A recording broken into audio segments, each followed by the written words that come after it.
Go.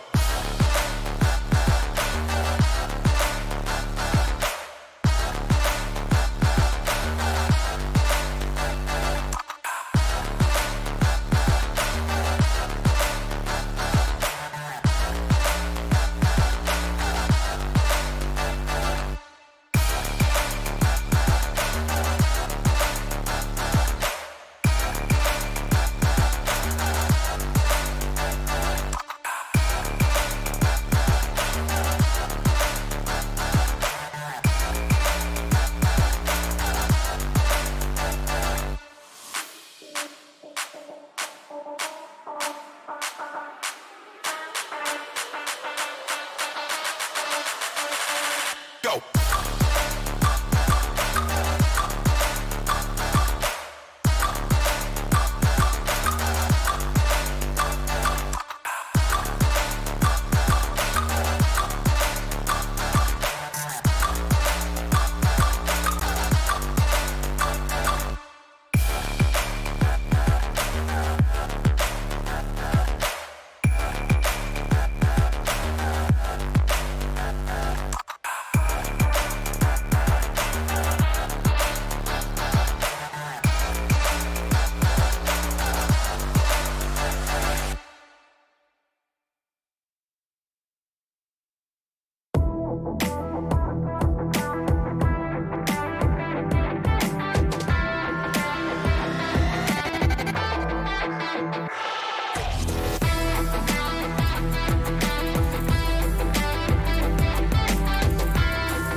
Go.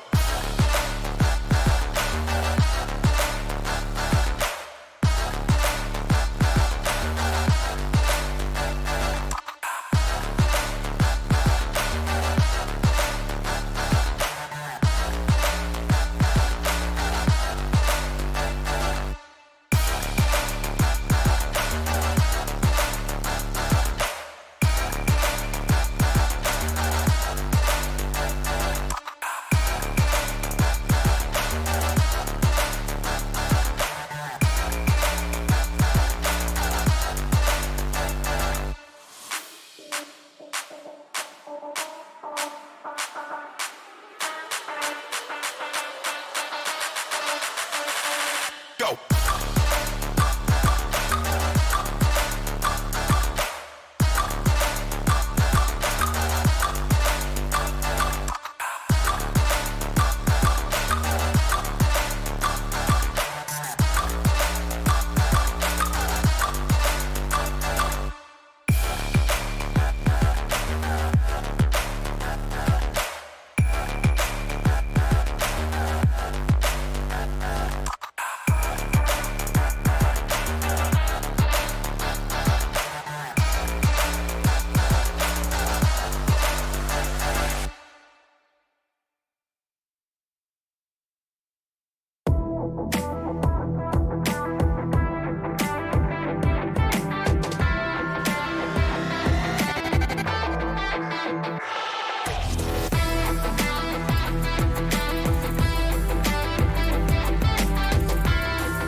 PMPL को नयाँ संस्करणमा छौँ हामी रहेको छ सिजन 5 अनि आजको फेस अफ भिडियोमा हामी दुईटा गेस्ट बोलाउँदैछौँ। एकजना प्लेयर जो अहिले आइजिएल छन् बट पहिला फ्र्यागरको रूपमा खेल्थे अनि एकजना प्लेयर जो एन्ट्री फ्र्यागरको रूपमा चाहिँ आफ्नो टिमलाई कहीँ न कहीँ म्याक्सिमम एफोर्ट पर्फर्मेन्स चाहिँ दिइरहेको छ। म कुरा गर्दैछु स्नाइप वाइटीको जो सिजन 3 मा टप फ्र्यागर मध्ये एक थिए बट अहिले आइजिएलमा कन्भर्ट भयो बट अर्को प्लेयर इन्कस एउटा राइजिङ प्लेयर बन्न सक्छन् जो क्वालिफायरमा पनि राम्रो खेलेको थिए एन्ड आई बिलिभ PMPL को टप फ्र्यागरको लिस्टमा सायद उनलाई हामी देख्न पाइनेछ।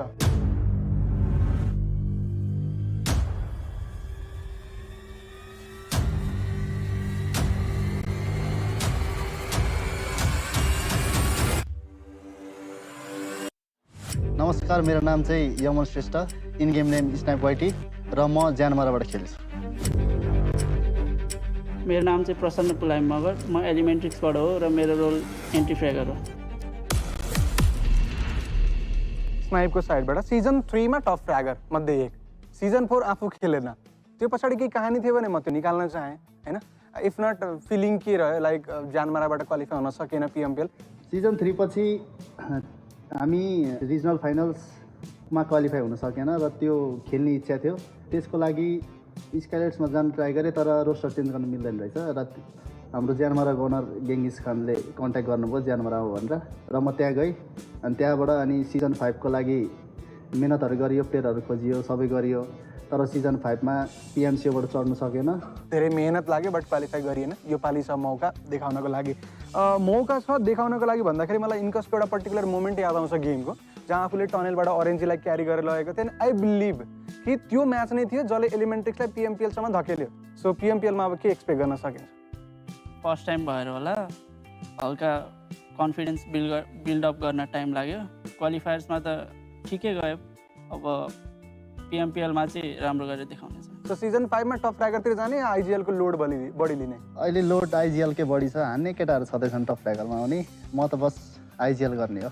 ज्यानमारा अलिकता एग्रेसिभ लाइनअप मात्रै देखिन्छ। अन पेपर हेर्ने भने 4 जनाले घुसेर हान्छ, इभन रोस्टरको 5 जना प्लेयरलाई पनि इन्क्लुड गर्ने हो भने। बट लेट मी नो कि ज्यानमाराको प्लेइङ फोर के हुन सक्छ, किन त कसैलाई पनि बेन्च राख्ने यस्तो प्लेयर छैन ज्यानमारामा। पहिला जस्तो छैन अहिले, पहिला त जो जहाँ जे गरिदिन्थ्यो, अहिले तर अब धेरै अपग्रेड भइसकेको छ गेम, त्यही भएर गेम प्ले नै अब त्यो रोल हिसाबले खेल्न नै पर्ने खालको छ।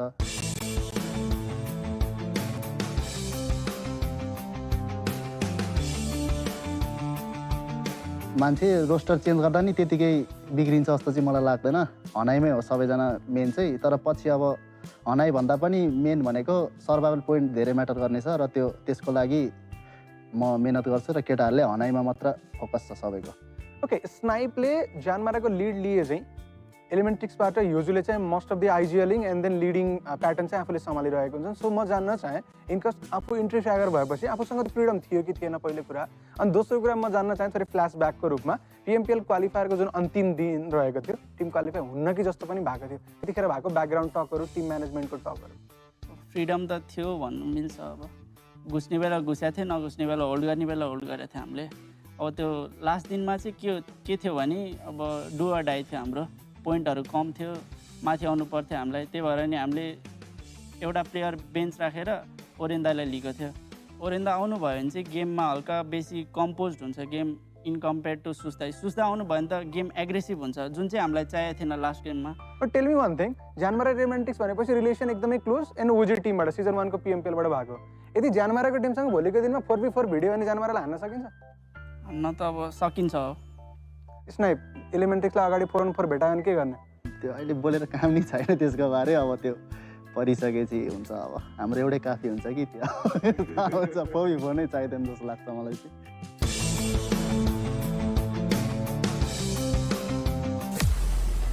लास्ट डे पिएमपिएल क्वालिफायरमा हामी फेरि पार गइयो यो बारेमा पनि भनौँ न कि खोज्न गएको हो या के थियो त्यही देखाउन भनेर लास्ट डे फेरि पार झरेको तर भेट भएन तर जोगसपाट त्यो होइन हाम्रो सोलेस भाइको चाहिँ त्यहाँ झुकेर जम्प भयो चाँडै अनि अब त्यो भाइलाई अब एक्लै छोडेर हामी जान मिलेन अनि त्यही भएर फेरि पार झऱ्यो जोन पनि ठ्याक्कै पारि पऱ्यो नि त अनि भाइलाई लभ बोर्ड समातेर हामी ब्रिजबाट गयो भनेर अनि छरपष्ट थियो नि त हाम्रो सबै लास्ट टाइममा त्यो भएको मेन रिजन चाहिँ एउटा कुरा म जान्न चाहेँ ज्यानमारा इज अ टिम 2 स्प्लिट पछि पिएमपिएल आउँदैछ सो कुनै डिसएडभान्टेज रहन सक्छ अलरेडी पिएमपिएल खेलेको टिम र ज्यानमारालाई त्यो कुरालाई यदि कम्पेयर गर्ने भने डिसएडभान्टेज त धेरै नै छ एक्सपिरियन्स मेनै हो र गेम स्टाइल पनि धेरै नै डिफ्रेन्ट र अब हाम्रो टिममा दुईजनाले पिएमपिएल खेलेको पनि छैन गनर म समीर र बाइक सुजन र सोलेस भाइले खेलेको छैन पिएमपिएल र त्यो पनि डिसएडभान्टेज नै हो तर they are the rising star भनौँ अब हाम्रो ज्यानमाराको टिमको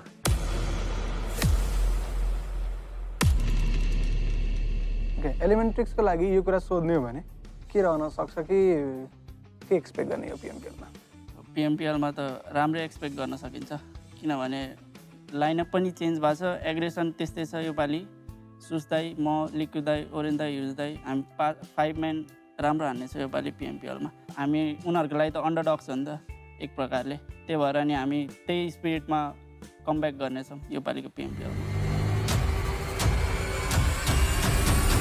सो कन्भर्सेसन एन्ड गरौँ बट म जान्न चाहेँ कि आफ्नो हिसाबले यो पिएमपिएलको टप 3 को रहन सक्छ पहिलो स्टलवर्ट लाग्छ किनभने उनीहरूले देखाएर नै राखेको छ सबैमा त्यसपछि डिआरएस अहिले one of the strongest team of Nepal भनौँ त्यसपछि एससी र हामीलाई राखौँ न okay so three diplomatic answer एलिमेन्ट्रिक्सको साइडबाट म जान्न चाहेँ टप 3 प्रेडिक्ट गर्नु पर्यो भने फर्स्टमा त म स्टालवर्टलाई राख्न चाहन्छु किनभने उनीहरूले ग्लोबलमा नि राम्रो गरेर आएको हो अब सेकेन्डमा चाहिँ म राख्छु डिआरएसलाई किनभने उनीहरूले नै अब हरेक टुर्नामेन्टमा कन्सिस्टेन्ट पर्फर्मेन्स देखाउँछ थर्डमा चाहिँ हामी अब इएक्स और JM so both of Dalai चाहिँ म गुड लक भन्न चाहेँ for the PMPL hopefully both of the टिमले जुन भनेको चाहिँ एटलिस्ट टप 3 त्यो चाहिँ निकाल्नेवाला छ so good luck दुवैजनालाई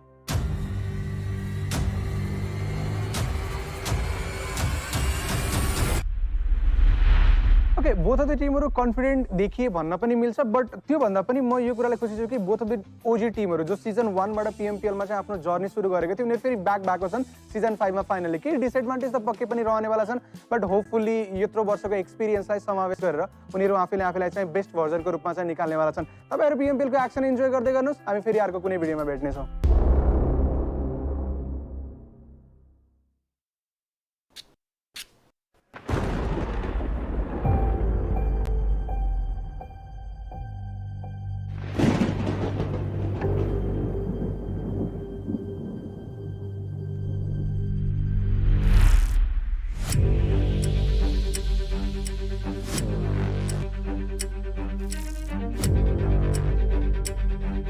Each new era needs new champions. But to become one needs to rise to the challenges.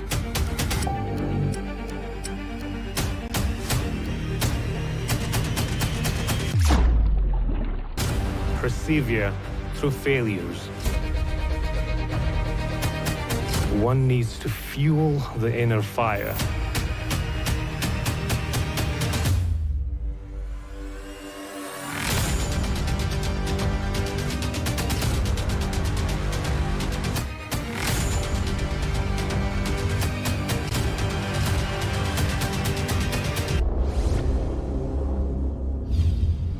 PMPL South Asia Spring 2022. The dawn of new champions.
Welcome, ladies and gentlemen, to the PMPL South Asia Spring Season of 2022 Super Weekend 1, Day 1, ladies and gentlemen. This is Warren Super Johnny John, joined by Ocean Sharma alongside with me. And before we continue on with the show, a huge shout out to our sponsors, ladies and gentlemen. That is the Oppo F21, which is about to be launched quite soon. So winner, grab yourselves a chicken dinner with the Oppo F21. And Ocean, Super Weekend all about to begin, the very first one for this spring season. What are your expectations from the teams? Well, this is where, it all begins in its own seriousness. Obviously, previously, there were 20 teams. All of them were trying. And there will be 20 teams again in the next week. But right now, these 16 have a chance of 20 teams again in the next week. But right now, these 16 have a chance of a lot of things for themselves. Starting off with the amount of points that they'll accumulate right now. That's the first thing. And then, every winner chicken dinner is going to give you some amount of money, which obviously you're going to cherish. But we'll talk about those things in a while, and I want to see which will be the first team to get that amount for themselves to begin with. I mean, exactly, because it's going to be quite interesting when you add to the mix that, as you mentioned, Ocean, every chicken dinner right now in the Super Weekend is worth $1,000 each. There are 15 matches, 5 matches are happening every single day, so a potential for a team to pick up $5,000 in a single day if they get those 5 chicken dinners, which in itself would be quite an achievement over there. But on the other side, I mean, we have in the past seen teams walk away with just like $5,000, $6,000 extra because of those chicken dinner wins. And again, ladies and gentlemen, as we did mention this earlier, when we move on to the next week, the 20 teams will be back for the league play stages. So the teams that did not qualify, A1 Esports, High Voltage, DRS and TRZ, will have another opportunity to qualify for the second Super Weekend and then earn some points. And also, let's not forget, only the points that you get for yourself in the Super Weekend matches matter. They are the only points that are counted. Points from league play, they reset every single week, and at the end of the third week, top 16 teams will be moving forward for the finals. And this is the overall schedule right now in front of us, ladies and gentlemen, boys and girls. You saw the first league play happening, the league play week 1 happening, and now it's time for the Super Weekend, Friday, Saturday, and Sunday. Then we move on to the second one, out of which we'll be looking forward to the teams of the second Super Weekend, then the third one, and then we'll be moving on to the finals, 22nd to 24th of April, as we are looking in on the schedule. But right now, this first Super Weekend, chance to get so much amount for yourself right now to begin with, and well, players are definitely looking forward to it. Yeah, I mean, almost everyone will, because $5,000 a potential to win $5,000 for yourself if you can get those chicken dinners in the matches. But again, every single game $1,000 for the chicken dinner. If you win At the end, we do talk about the total prize pool as well. That is $150,000, including everything, including the MVP, including the $2,500 for participation for all the 20 teams that are in the league stages right now. If you make it to the finals, if you are in the top 16, then you get an opportunity to increase your bank, increase your prize share. But in order to do that, you have to first perform really well in the Super Weekends. Even if you aren't getting those chicken dinner and $1,000 for the chicken dinners, you still can go into the finals as one of the top contenders. Gonna be a little upset though, I mean, missing out on a lot of cash right there, but still, I mean, if you get the momentum, the ball rolling, and if you win the big bucks in the finals, it doesn't matter, right? Johnny, either you look at it as a win-win situation, or maybe the grapes are sour, you know, something or the other. But right now, talk about the point structure. 15 for the chicken dinner, 12 for second, third gets 10, 4 gets 8, fifth gets 6, 6 gets 4, 7 gets 2, 8 to 12 gets 1, 13 to 16 gets none. This is the only thing that I can rhyme out right now. Elimination points, 1 per elimination. And well, we saw a lot of teams getting lots and lots of elimination points for themselves in the league plays. But now is the time to start off your numbers that will matter the most. Yeah, definitely. I mean, you need to start stacking up those points. And talking about the teams, as we have been constantly talking about who's going to perform, who's not going to perform, who has the most potential. I mean, Stalwart Esports coming into the Super Weekend, the very first Super Weekend, Ocean, as you so rightfully predicted, that they have this tendency of dominating the first week. They did the same thing this week. I mean, 118 points sitting on the first position as they came into the Super Week. See, last Wednesday, you asked me why I'm going into such a nostalgic mood, and you know, you see this, right? History is kind of repeating itself again and again. IHC, the Phantom, Deadeyes Guys. These 4 names are brilliant. Definitely would want to just see their incredible gameplays. I mean, Cordless, we know his form, we know his incredible form as for what he goes for. IC, another brilliant player as well. On the other side, we have 1952 Vibes, Venom Legends, Raw Esports. Raw has some brilliant players. I mean, Mama God, we've seen his gameplays here and there quite a while.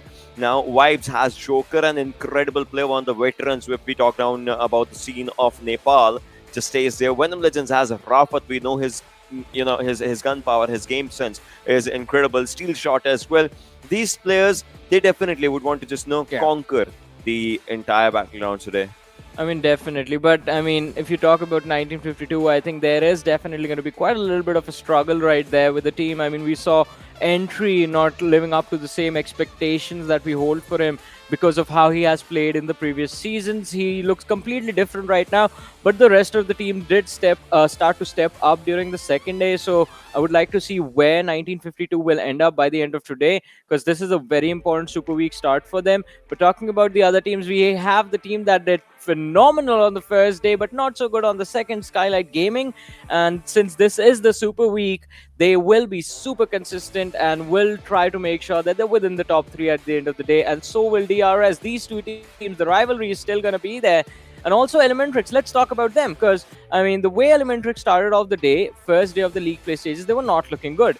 But on the second day, they improved so much. I mean, it was really impressive watching them in action, constantly getting those high place finishes on day number 2. I mean, they have 3 third place finishes, top 3 exits on the second day. And I think that is why ElementriX, they have what it takes to somewhere end up in the top 5 at the end of the first Super Weekend.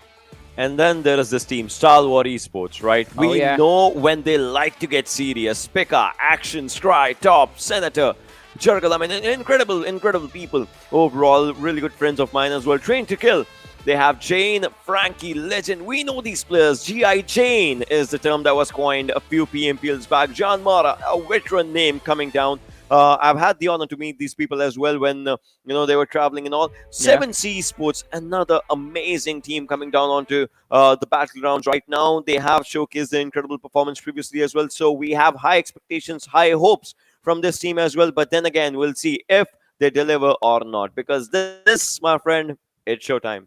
Exactly. This is the showtime right now. If you fail to gather those points, then the impact of that, the waves of that, you will feel not just for this week, but till the end of the finals, and maybe a missed opportunity, a missed chicken dinner in one of the Super Weekend matches might just be the thing that keeps you away from moving on to the finals. So it's definitely quite important for the teams to be on their best and be on their toes as well inside the matches. But look at the day 1 versus day 2 comparison of Esports.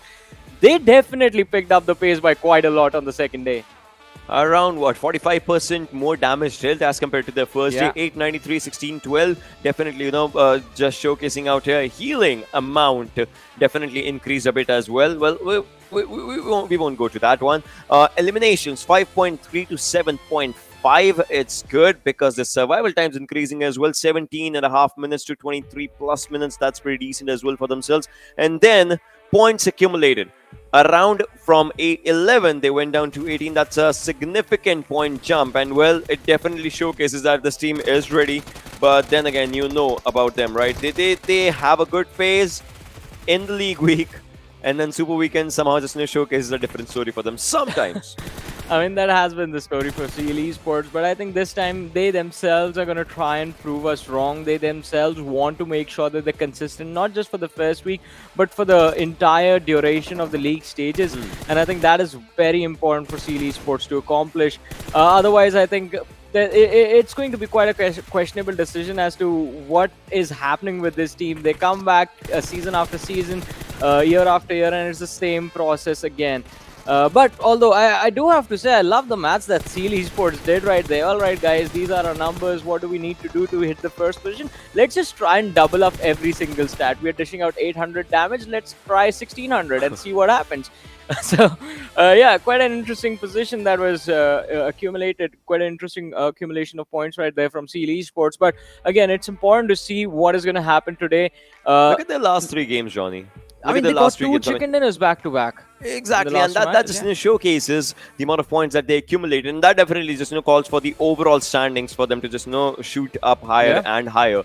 But 5th game, that is the first game of the second day, was not that good as compared to the other games, and well, it takes 3 games to just change the course overall sometimes. And well, they had those 3 games for themselves. The consistency that they showed was just brilliant, and now they'll have to start off with that consistency. Obviously, there was a 1-day gap, but I'm pretty sure that 1-day gap they'll have used it, and they'll be using it for their own goods if they can. But then again, we'll have to see what happens. We'll have to see what happens. I think the best part, and you will agree with me on this about the Super Weekends for us and for the teams, is that you don't have to worry about groups going in, groups going out, teams sitting out, teams coming in.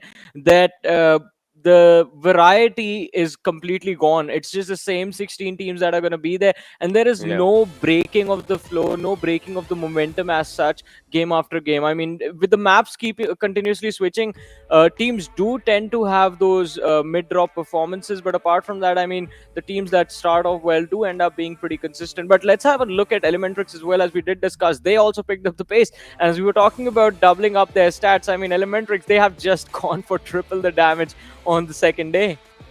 Definitely good increase. And if you look at their healing numbers, right, there is an increase, but it's not that much. And look at their elimination increases from 1.5. I don't know how they were taking down half a man, but from 1.5 they have increased it to 7.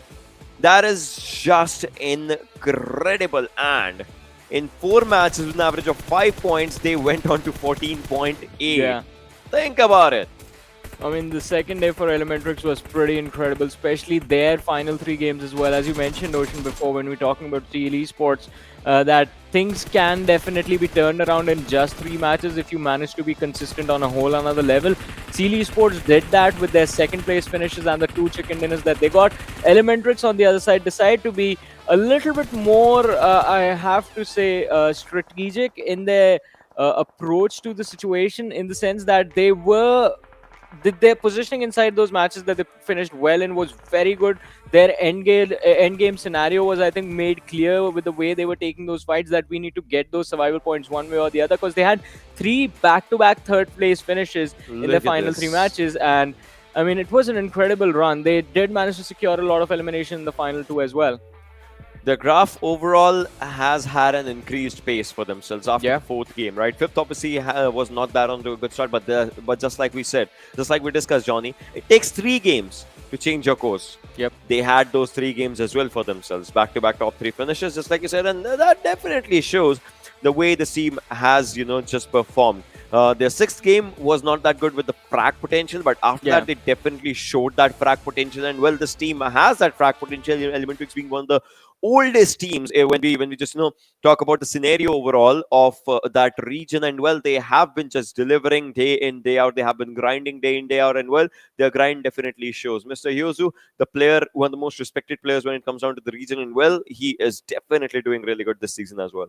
I mean, definitely. And I mean, I would love to see some more action from Liquid and Sus. I mean, we did see them sort of start to step up in those final 2 matches on day number 2 of the league play stages, because in those matches is where ElementriX sort of got those elimination points for themselves. I mean, the second last game, they had 13 eliminations. The last game, they had 9 eliminations, which is also like in a lobby like this, 9 eliminations is quite a lot, to be honest.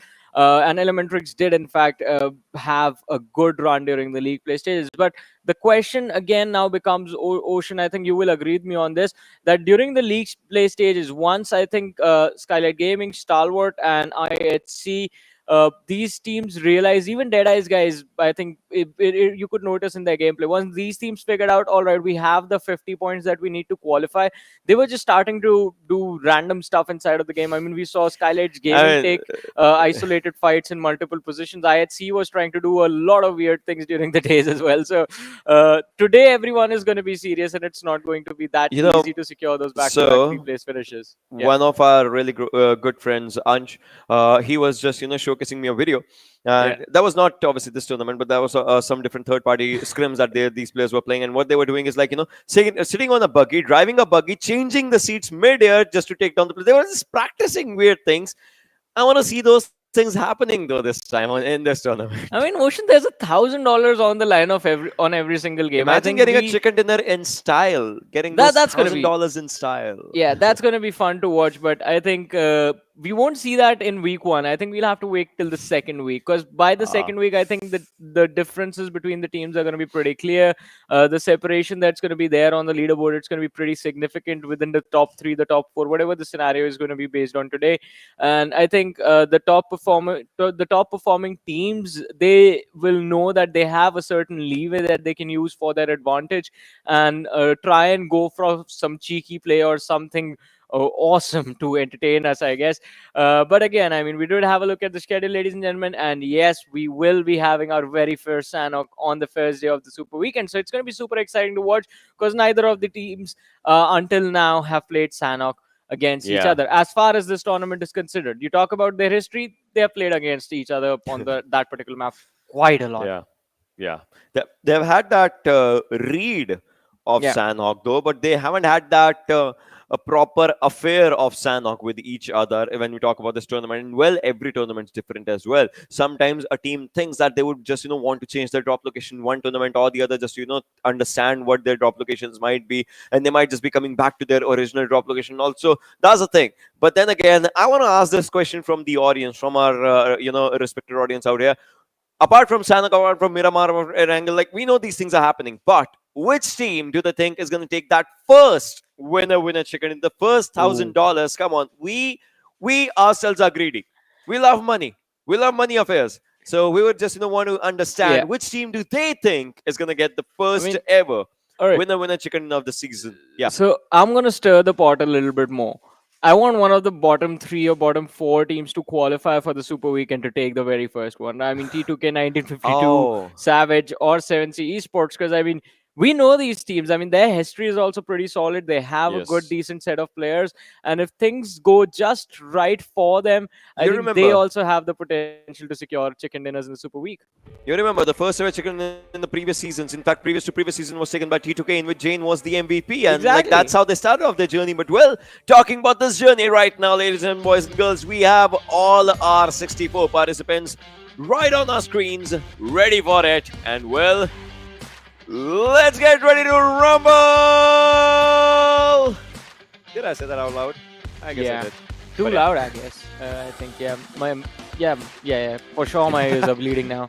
Just had to confirm that, but no worries, I'll be okay. I guess it's time to just enjoy the mind-numbing action that we're about to witness. As ladies and gentlemen, the match is about to start. The Colosseum is ready, and the plane flying over the Colosseum. I mean, a little bit confusing with how the timelines have been laid out, but still pretty fun to watch. And I guess we have the plane in front of us as well, starting from the western edge, the southwestern edge, heading towards the northeastern part of the map. The expensive skins, because you have to show off as well. CoinXX just coming down with the players of Ocean, are we handing out style points as well? I mean, on our own, you and me. What is this, Fast and Furious now? I think we should. Taking down, going down with a vehicle. All right, but yeah, those are good. You know, show off style points. Definitely just gonna give it to them. I don't have a CoinXX, but I definitely have a Lambo, and well, I have a Tesla. So Elon's a good friend, trust me. So yeah, just coming down right now. If we talk about the military base area, you can see Stalwart just dropping down, moving to the areas of Novorepnoy. Seal just coming down to military base as well, as that is their drop location right now. Venom Legends is dropping down as well. Phantom we see quite close to them. ElementriX players on their own split, just coming down to the areas of Ferry Pier, the backsides of the 12-pack, and T2K. We'll see them on the areas of 7. Well, it's going to be quite interesting for them as well, because Skylightz Gaming is going to be quite close to them. DRS, I think this time are going to be pretty happy because they've been dropping quite close to, in fact, taking entire control of Milta. And usually we had another team towards their right, but this time DRS, they only have to worry about 1952 on the farm position, and JyanMaara, who like to go towards Mansion, Lipovka, Prison, and Shelter. So again, it's going to be quite interesting to see how these teams are going to tackle the positions, because now I don't think there's any need to do that. No incentive to move. 90% of the teams already inside the circle. It's just Venom Legends that are outside the zone. So one team needs to move in, everyone else just needs to hold their ground. Not the start that I wanted, to be on it, but honest. But I guess I'll take this. It's fine, because I mean, a centralized circle means the late game action is going to be quite interesting to watch and very, very intense. I mean, imagine the areas around that Potato Hill to Pochinki. They are going to be really intense on the movements when we talk about it. But right now, if we look at the players from IHC, they are just moving forward slowly and steadily, and obviously just trying to get to their own areas, and it definitely looks decent, and they'll start off their loot on a good note. But on the other side, DRS looks like they are in a bit of a pickle situation. I mean, it's not like they have someone quite close to them, but they are way in open and way around the areas where there's minimal loot. So to start off, I think again it's going to be quite difficult for DRS if they don't find some loot early. And by early, I mean within the next 5 minutes, because they might be in some trouble. Again, as we did talk about JyanMaara in 1952 being quite close to them, let's not forget Stalwart Esports, who land towards Novorepnoy and have the tendency of prioritizing the Novorepnoy bridge as their first viable option to move to the main island. So that is something that I think is going to be in the back of the heads of the lads of DRS as well. They're going to be worried about the situation and will try to secure some early loot for themselves. But Savage Esports, all right, so one of the teams that I talked about earlier, Ocean, has again did manage to qualify for the Super Weekend, but barely made it through. They have to be on point this time. I mean, we saw Eisenberg in some interesting action. Hustler tried his level best, but as a team, Savage Esports, it always felt like something was missing. Yeah, it's like that, we call it the factor, that's the thing that was just not with the players. Right now, we see the other players as well. Hustler just moving forward. Miracle, his stats, 556 damage, 3 eliminations, 76 is the longest distance. That shows, that the lad is not taking those long-range battles much. But talking about Hershey, well, he's going for the mid to long ranges. 1 elimination, though, but 500 damage dealt. Age 18. And longest is an elimination, just coming down there as well. And then there is Sanchir. 8 eliminations, 2109 total damage.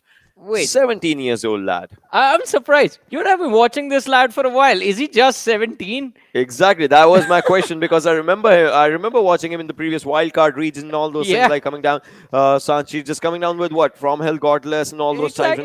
All right. Well, talk about the players. So Yoga is 19. 4 eliminations, 660 damage, 151 longest eliminations, and looks pretty decent on the play card right now with Yeah. the elimination numbers. A legend on our screen right now. 20 years old, 9 eliminations, 3-2-05. 6-time scope, red dot dropped. Legend is an absolute legend with a final few performances that he put in during the league play days. I mean, in my personal opinion, he's the reason T2K made it to the Super Weekend, because that was pretty important. The guy pulling off 1v2s, 1v3s, surviving till the end game scenarios, making sure the placement point, the elimination points are coming for his team. like Very this name. impressive. And yeah, a new name, a new face. Not exactly the new face, but I But like new name, it. yeah. Yeah, exactly. New name. Jhukega nahi, just coming down there. Jivan Crazy has been there in the previous season as well. Akujard, Precious, pretty good players to be honest from the side of 7C. Roz, Rig. Come on, come on, my friend. You're taking down $1 million car. Oh. Yeah. Ocean's heart just broke right now. Oh, yeah, that's how you turn it over. Yep. Oh, turn it. They did it! Come on. That's What a how move.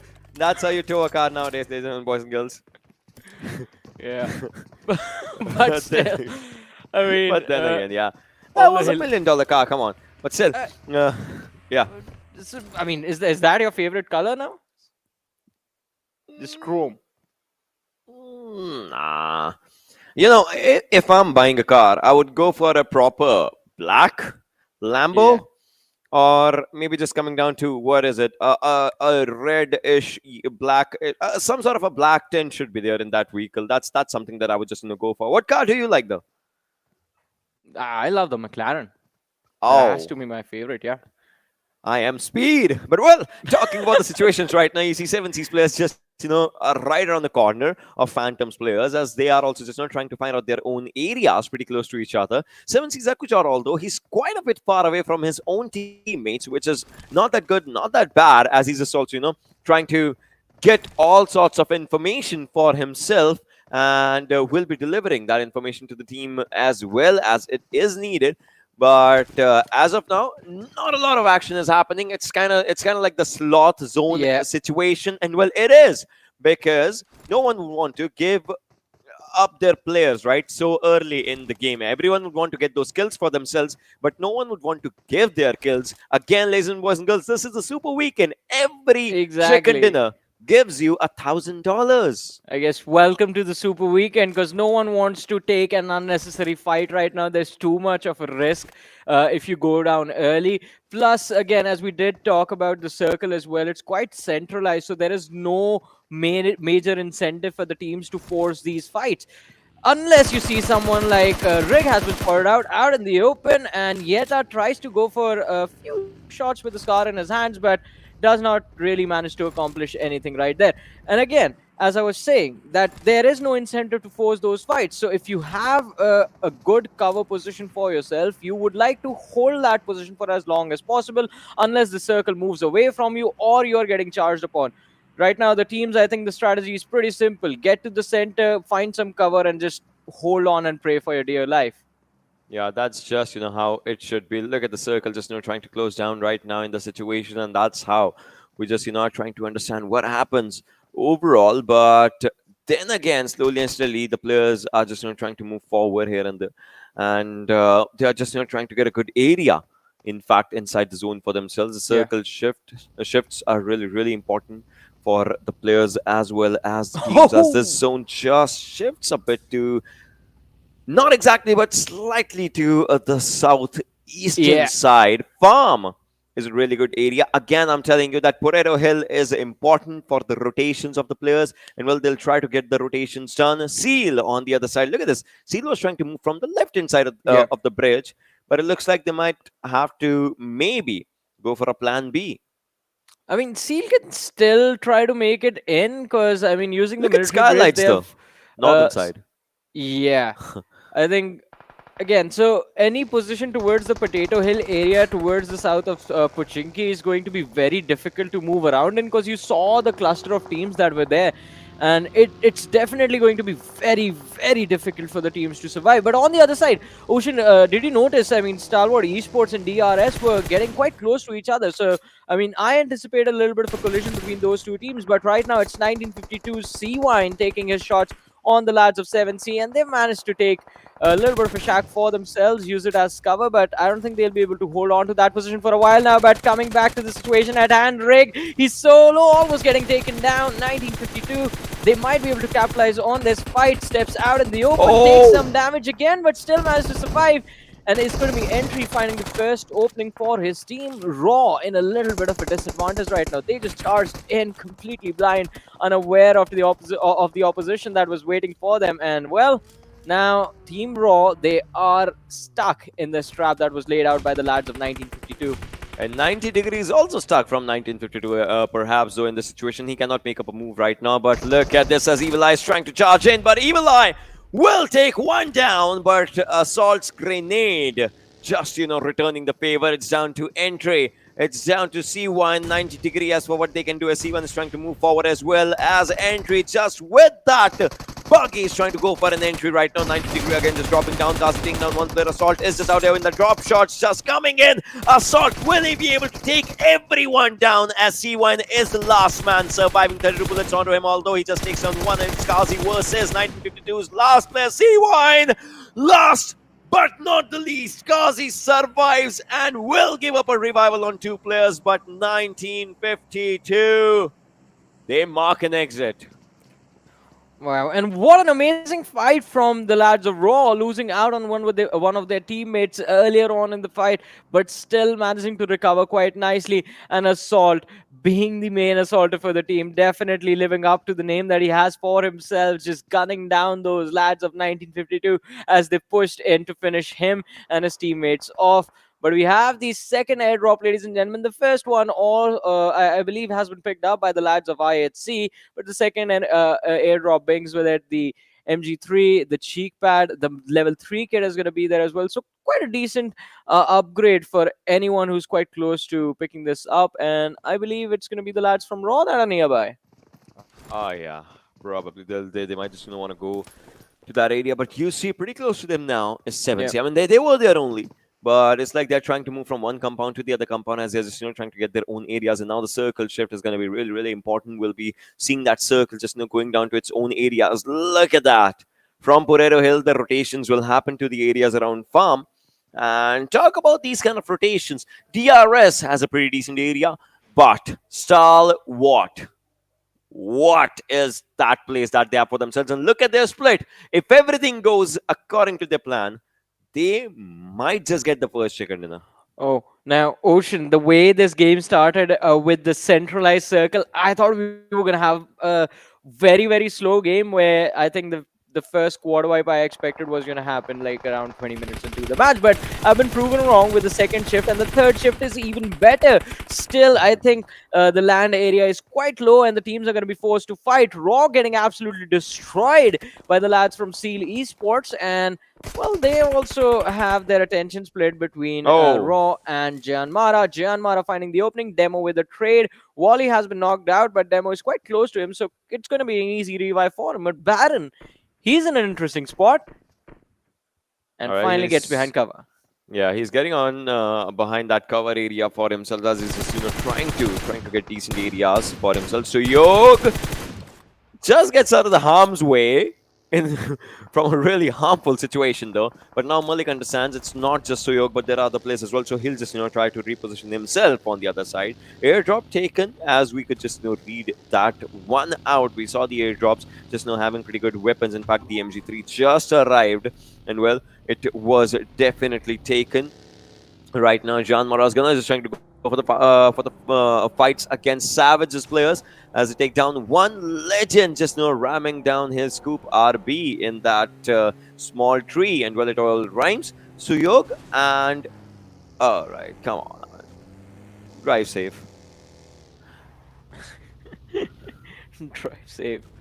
I mean, just a little bit of fun between teammates, I guess, right there. But still, I think Vibes, again, in a very decent spot, a little bit further away from the circle, but I think based on how the situation is looking right now with the number of teams remaining and the number of lads as well, I think if Vibes, they keep moving at this pace, they will be quite comfortable once they enter, but it's still going to be quite tricky for them to find some safe cover. So they will have to survive out in the open for a little bit before they find those compounds for themselves to hide in and to make a stronghold.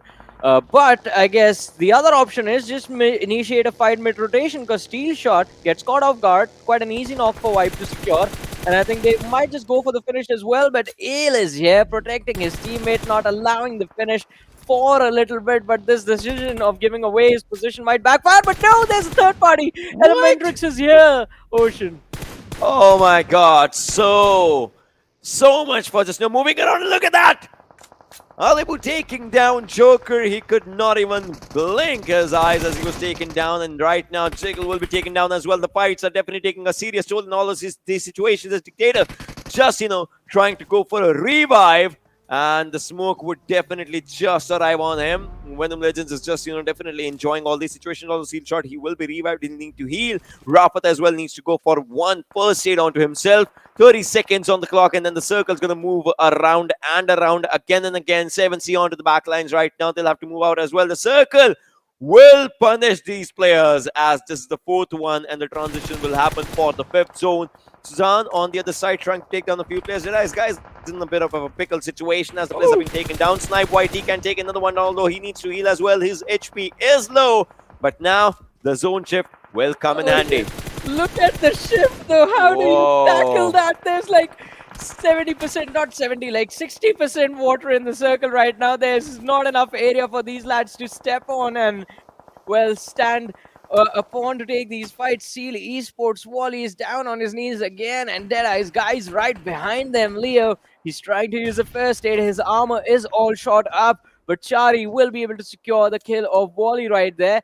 15 teams, 47 players remaining right now, as Mafia Ninja is going to be a casualty to the lads of T2K. Esports Leo still in the struggle against Deadeyes Guys, but IHC, they're going to find Snipe White. He was trying to snipe them for shots. Well, he was using an assault rifle to shoot them down as they were charging towards their shack, but nothing is going to happen. Snipe in turn gets taken out, and his teammates are too far away for them to back him up. So quite an easy elimination point right there for IHC, and it's going to be quite interesting to see what the next move from JyanMaara is going to be, because Gunner is out. It's just No Fear and Susan remaining. Gunner has been revived, but still moving forward, moving towards the circle. It's not going to be easy. And, well, what do you know? Vibes, they get eliminated. 1952, and then Vibes follow up as well. We are down to 14 teams, 42 players. 3 times the number of teams are alive right now. Godless on the other side taking down a few players as well, as Gunner goes down from JyanMaara, and now Leo thinks he has spotted someone. Well, he has, but he's not taking any shots, maybe just going for the enemies ahead. But now he's just taking up a few shots as Sus is on low HP, but well, they have spotted him down as well. Peekaboo, they have done it, and now Hyozu on the other side is trying to take down a few players as a Scarl will need to reload. Definitely just as 18 bullets, it might just not come in handy, so he'll go for the reload in the situation. ElementriX's players are in a bit of a pickle situation as they will be taken down one by one. Leo with that Grenadier title onto himself. 40 players alive, and the circle, well, it has its own weird story just to tell. Well, definitely. The circle has been very weird up until now, and I mean, there's a massive cluster of teams going at it towards the northwestern edge of the circle. Seal Baron from the distance finds an easy pickup and, well, sends ElementriX's hopes and dreams back to the lobby for the next game. Look at the lads from Deadeyes Guys. They're in the waters already, just trying to survive, trying to secure those placement points for themselves. And I think while all this chaos is happening, DRS have silently taken control of the corner houses close to the Nova Reploy Bridge. They're the safest team right now. Oh, this zone. And look at this again. Stalwart has the circle. I told you, if everything goes according to plan, they might just be a really happy team. And as of now, they are a really happy team. Godless, Icy on the other side is trying to find out a few players. And Top, well, he has that fishing rod for himself.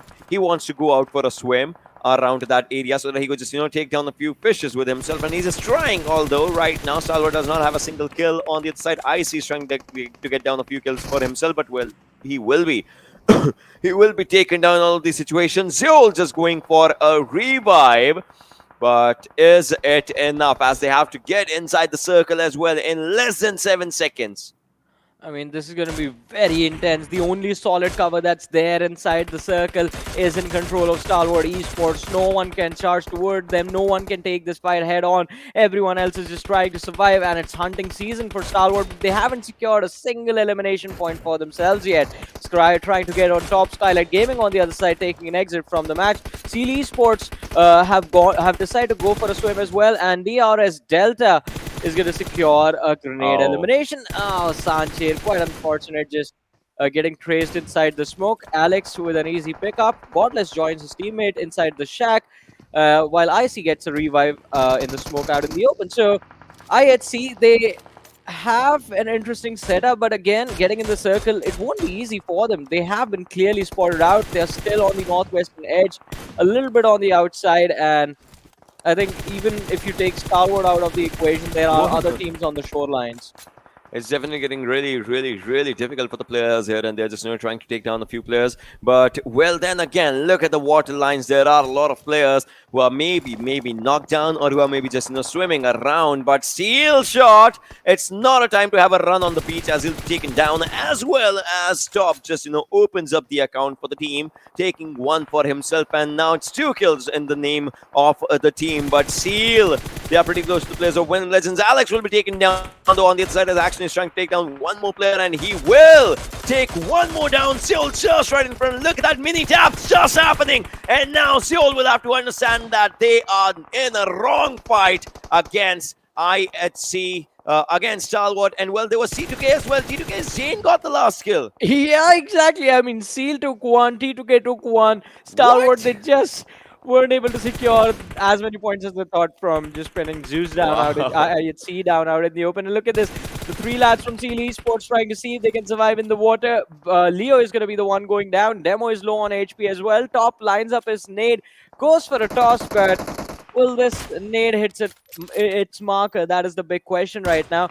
And look at Action. He's completely unaware of Jane's position, but the bolt action shots connecting are going to make sure that Top respects his opposition and goes back behind the cover. We are down to the top 7 teams, ladies and gentlemen. Seal Esports taking an exit. Scry taking shots from the lads of DRS. Reaper Bot finding an important knock for his team. Now Stalwart Esports are going to be in a world of trouble, as Action was also very low. He needs some time to heal up before he's coming back into these fights. And I think the final action, the final fight, ladies and gentlemen, it's going to be between Phantoms, DRS, and Stalwart Esports, as the rest of the teams are lacking heavy numbers. We just saw Savage Esports going out of the game. Now Raw and Deadeyes Guys and T2K with a few individuals left. These teams are going to have to take the initiative of trying to dwindle down the numbers of the top 3 teams.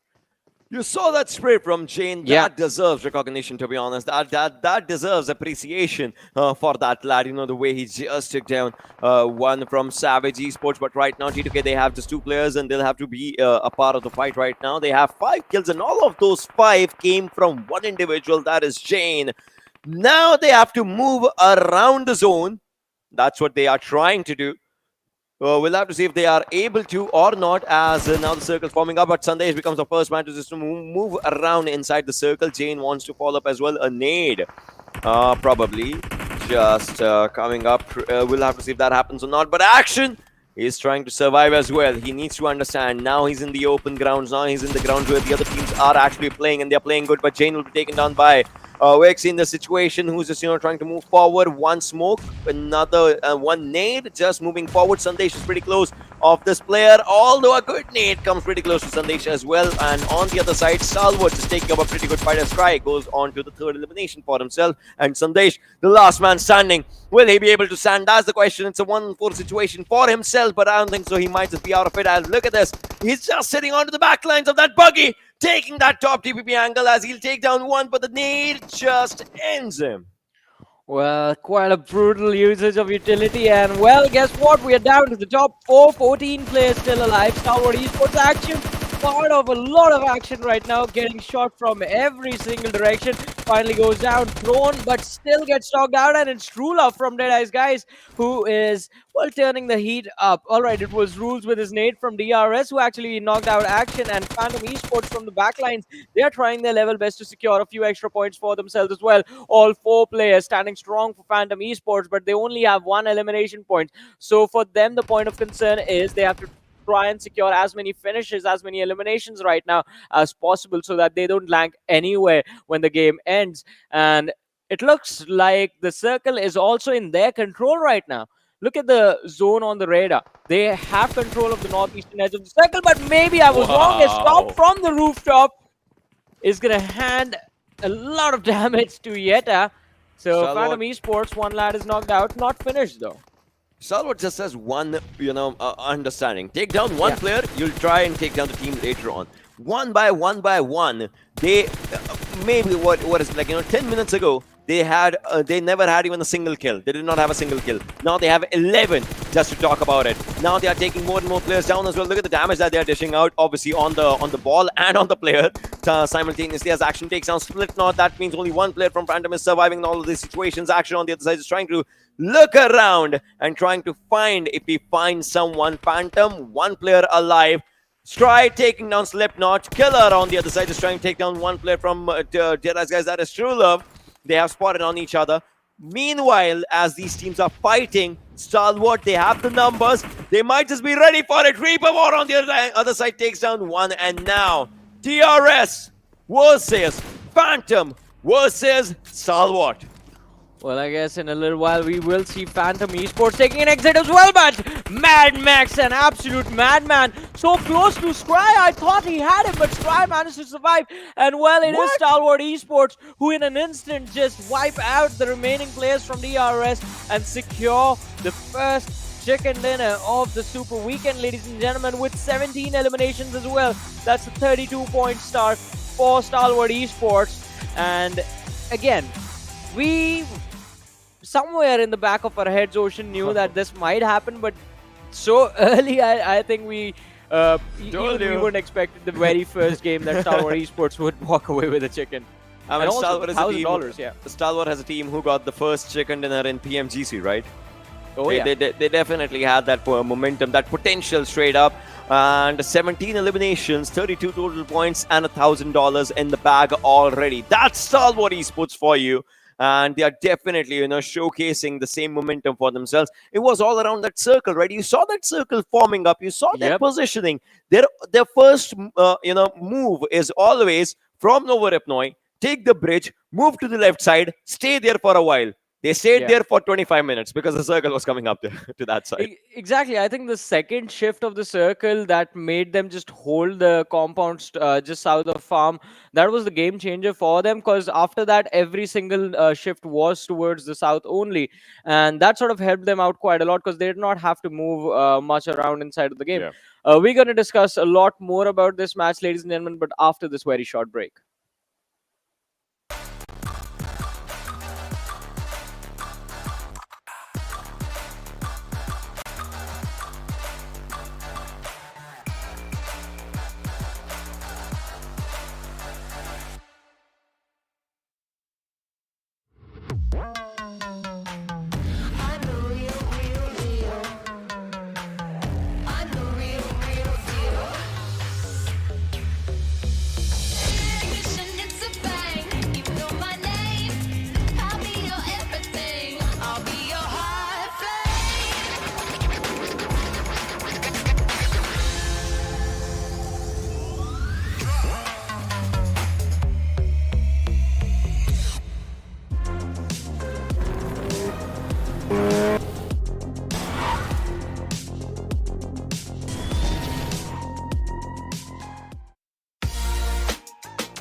Welcome back after the break, ladies and gentlemen, to the PMPL South Asia Spring Season of 2022.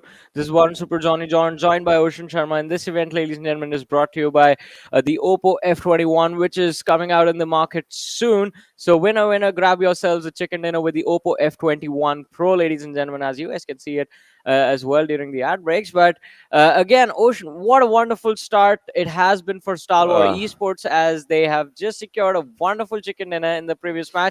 And let's not forget, so again, I think it was around the 19-minute marker or the 28-minute marker, somewhere around that time only, when Stalwart Esports, they had a good cover for themselves in the circle, but they had 0 eliminations. Then we time skip to the end of the match, and they have 17 eliminations all of a sudden. That is impressive. They started off from taking down a few players on their left-hand side. I mean, it was Top in Action that started off as they were taking down players from IEHC, and obviously a few players in the water lines that they were trying to take them down. And then they started off with a very good momentum. But let's have a look at the MVP, as we're talking about to this game, and it's going to be Top. Definitely just coming up with 6 eliminations, 1193 damage, 8 knocks, 4 assists, 24:52 minutes of survival time. I mean, really good affair by this person. Really good affair by this lad. I mean, definitely, this is one of the best individual performances I think we have seen as far as the 2022 season is concerned. I mean, because we're just getting started, this is just the 3rd day of the overall tournament, but still, I think Top as an individual, even in the past, has set a standard for himself. And it's either that or better. I mean, the minimum bar is set, and this is definitely one of his good performances right here. So it will be quite important to see how the rest of the lads from Stalwart Esports react to this, because, I mean, you will agree with me on this. I think that Stalwart Esports, they have their own internal thing happening as well. You can see this in the list of the top players. The entire team is present. I'm pretty sure Action is going to try and topple Top over from the top performers after this game is done. Yeah. Look at how red this top 5 players' list is, right? Top, Try, Pika, Drain, Action, and it's like Stalwart has all their players playing. So it's like what? An MVP team overall? Well, they can surely call them. I mean, you can count all their entire eliminations on this board only. Meanwhile, Jane is there with 769 damage and 5 eliminations as well, 25 minutes of survival time, almost coming down to 22. But all the other players, 6, 5, 3, 3. Very good performance coming down from Stalwart, and that definitely shows that they were worthy of that win. And talking about the first and second team right now, look at the point difference though that just arrived, right? DRS, they only had 2 eliminations, but all they got is the other placement points for themselves. And obviously they had lost down a few players here and there. That just makes a huge difference as well. Look at the damage dealt versus damage received of DRS, right? The damage dealt is higher than the damage received of Stalwart, which is 612. I think DRS's strategy right now is quite easy to spot out, in the sense that even in the game when we saw them take control of the Milta city, and then we saw the second shift of the circle towards the south, towards the Nova Repnoy bridge, DRS, they did not move at all. Their intentions were pretty clear. They wanted to secure those placement points first and then worry about the elimination points. And this time, I think by the time they got to the part where eliminations point became important, DRS, they had lost a few key players on their side, and that is why they weren't really able to take those fights properly. But still, I think a 14-point start in the first game is not that bad. I mean, in comparison, if you compare them to Stalwart Esports, of course, there's a massive difference. But if DRS managed to be consistent for the rest of the day, I think these 14 points can definitely keep them in the top 2, even in the top 3 at the end of the day, if they somehow manage to keep getting like somewhere around 10 to 11 points plus every single match. That is correct. That is correct. And this match, somebody also just showcases the way. In fact, it has been Top affair on the eliminations only, an Action affair overall. 305 is the longest distance elimination. I mean, the lad was using a mini.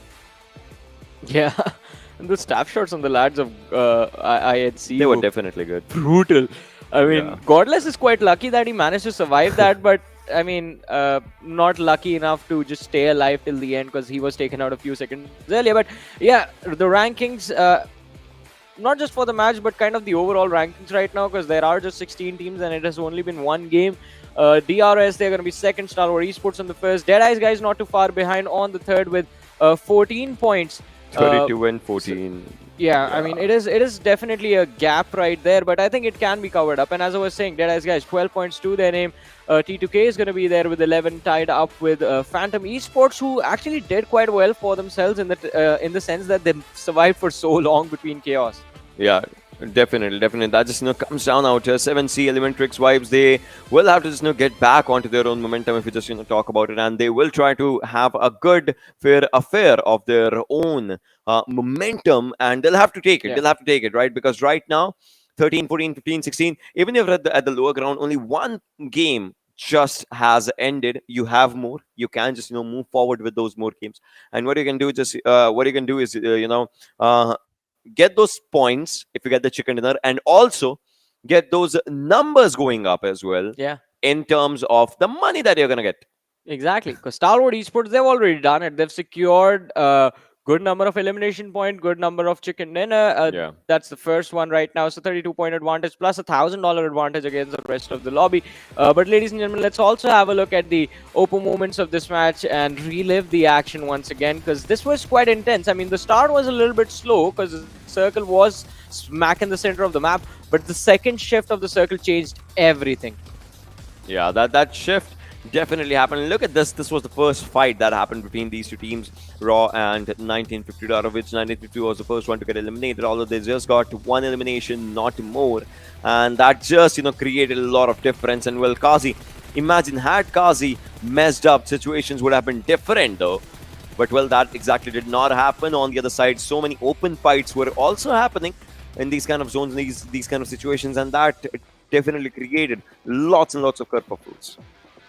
I mean, definitely, but I think this was quite interesting right there, because Venom Legends, I thought after Steel Shot was caught off guard, I thought they weren't going to be able to recover, but Ali just coming in right in the nick of time as the savior for Venom Legends and dragging them out of perdition was, I think, one of the best things that could have happened for them in this first match. And then there's Stalwart Esports and action with the Mini 14. Just look at the shots. Zeol, I think... him surviving was a pretty big deal, but then the spam shot inside the smoke, and I think Jane Action just got pretty mad after that, because 2 of their points were stolen in that fight, and I think hence we saw them secure the chicken dinner, because they were very angry. Like, how dare anyone take our kill, especially Seal Esports? I mean, didn't you have enough getting the first position in the league stages? I guess that's what Stalwart Esports was thinking, and this was a very impressive game. Mad Max, a little bit of a blunder right here, because had he taken out Scry, then DRS would have had some breathing room at least to recover, to try and go for the revives and step back into those squad fights, but that did not happen. Whoa. Oh. 3-3-7-6 just coming up. Now with those 17 eliminations that the team has, and look at the other ones. Obviously they were trying, but they were not exactly at that level right now in this game. Yeah, I think while everyone else was just wondering, all right, we'll try and figure out what the other teams are going to do, Stalwart Esports was like, you guys do that, we'll just do our own thing, just start strong right off the bat. And again, this is the kind of performance that we expected. Stalwart Esports have delivered. I'm not that surprised from them, but now the surprise or the point of concern right now becomes for the other big names. Where is Skylightz Gaming? Where is DRS going to be after the next match? Where is IHC taking an early exit in this game? The next map is going to be very important for the lads. It's going to be a slow one as well. So I think high priority on going for those placement points in the early stages. We're going to see major fights happening after the 20-minute marker or something. Who knows? But then again, we'll see a lot of long-range battles as well. A few Yes. bolt actions is coming into the equations as well. We know how much we love to see that AWM just coming up onto that game, and that definitely can create a lot of difference as of now. But well, again, we'll talk about those things once the match definitely starts up. But right now, let's have a look at the schedule. Just confirm the conformity of.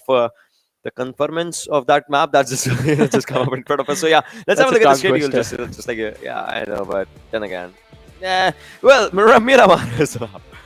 Yeah, Miramar is the next map, ladies and gentlemen. I mean, we're talking about tongue twisters. Well, Miramar is something that will twist your brain, because it's quite interesting how the teams have been rotating these days on this particular map. I mean, we have seen almost every single team go for super wide rotations or just try and take it slow unless they are going to be right in the middle of the center of the circle. That's when we see them be a little bit more proactive to try and punish the teams that are stuck in those awkward positions, just using those rocks and those ridges as covers.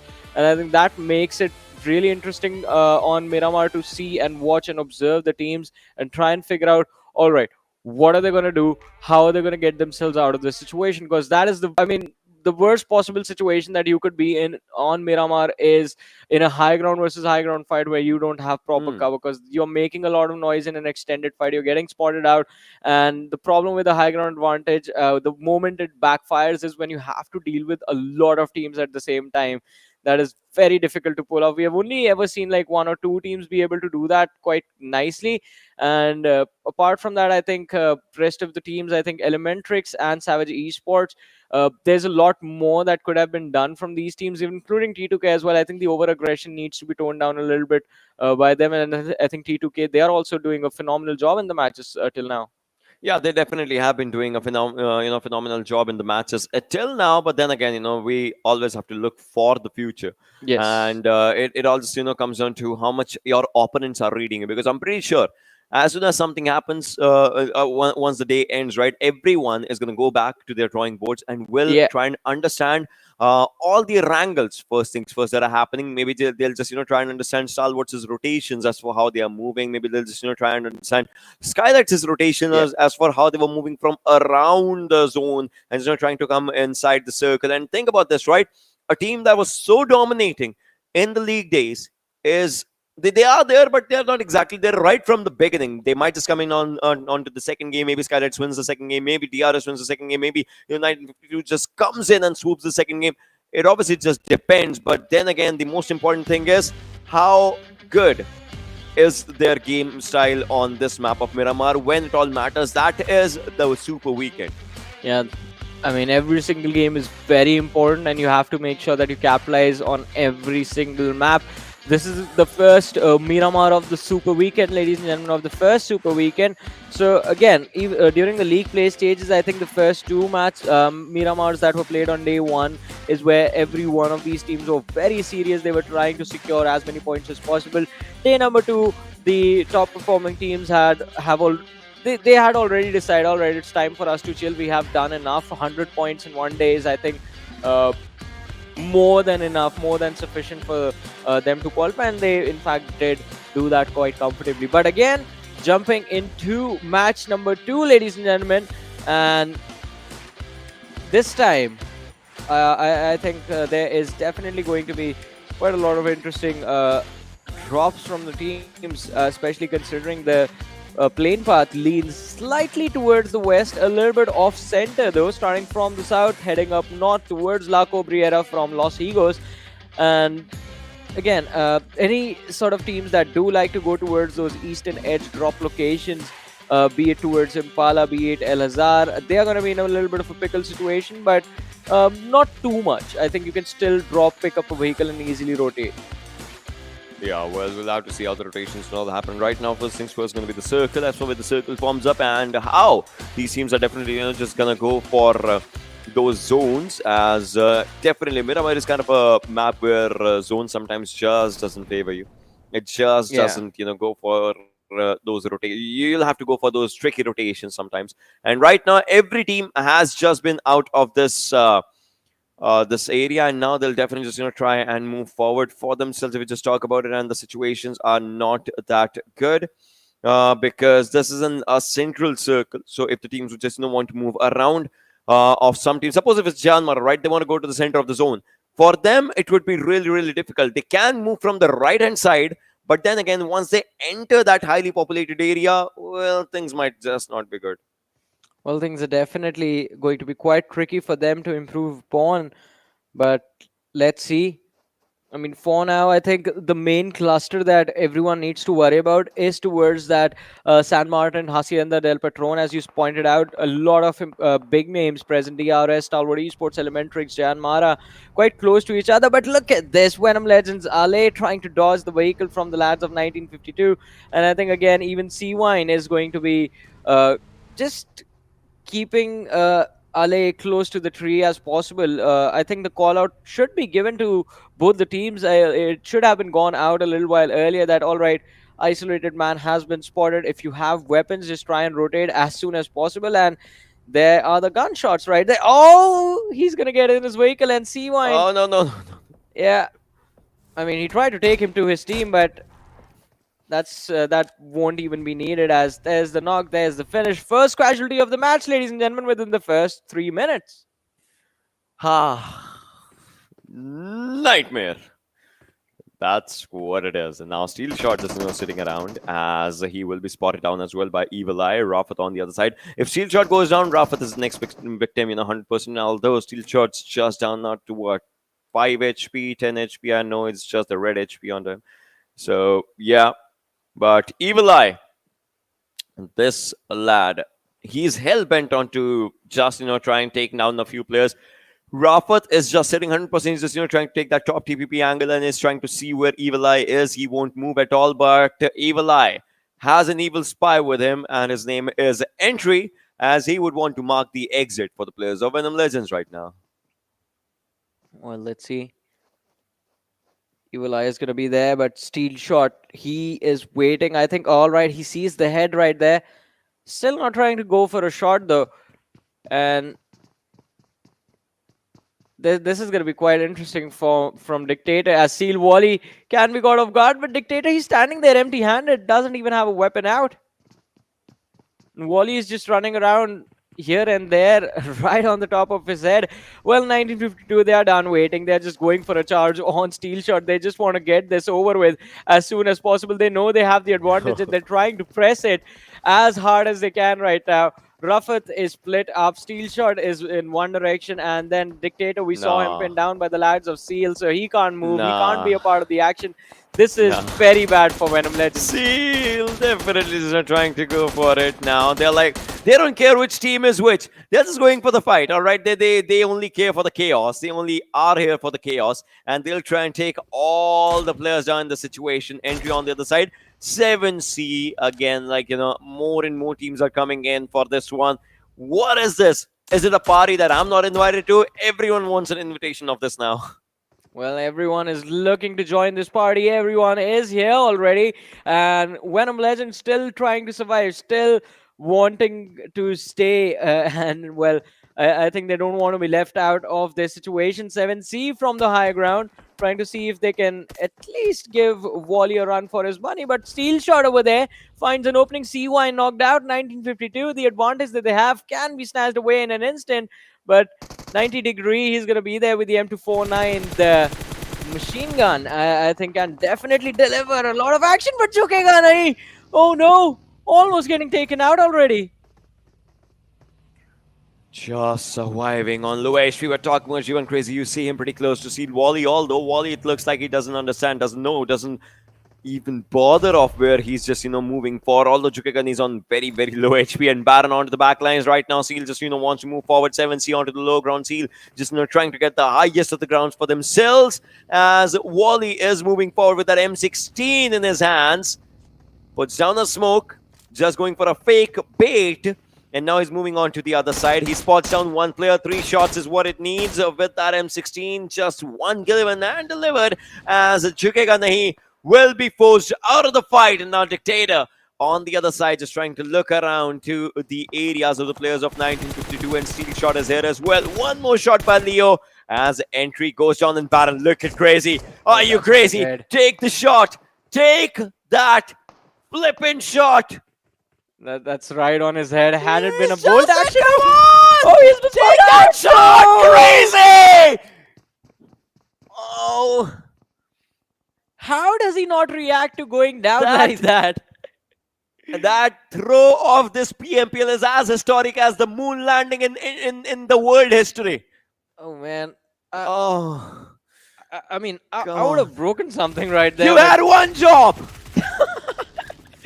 And while some players resist taking the shots that they have set up quite nicely for themselves, here we have, ladies and gentlemen, a wild team, Seal Esports, that just does not care at all. Just charging in towards the lad of 1952, and Evil Eye getting burned alive and shot at as well. Does not care with a single HP. Finds the knock, and even though he won't be able to convert it to quite a lot for his team, 1952, Evil Eye still, I mean, that is respectable performance right there.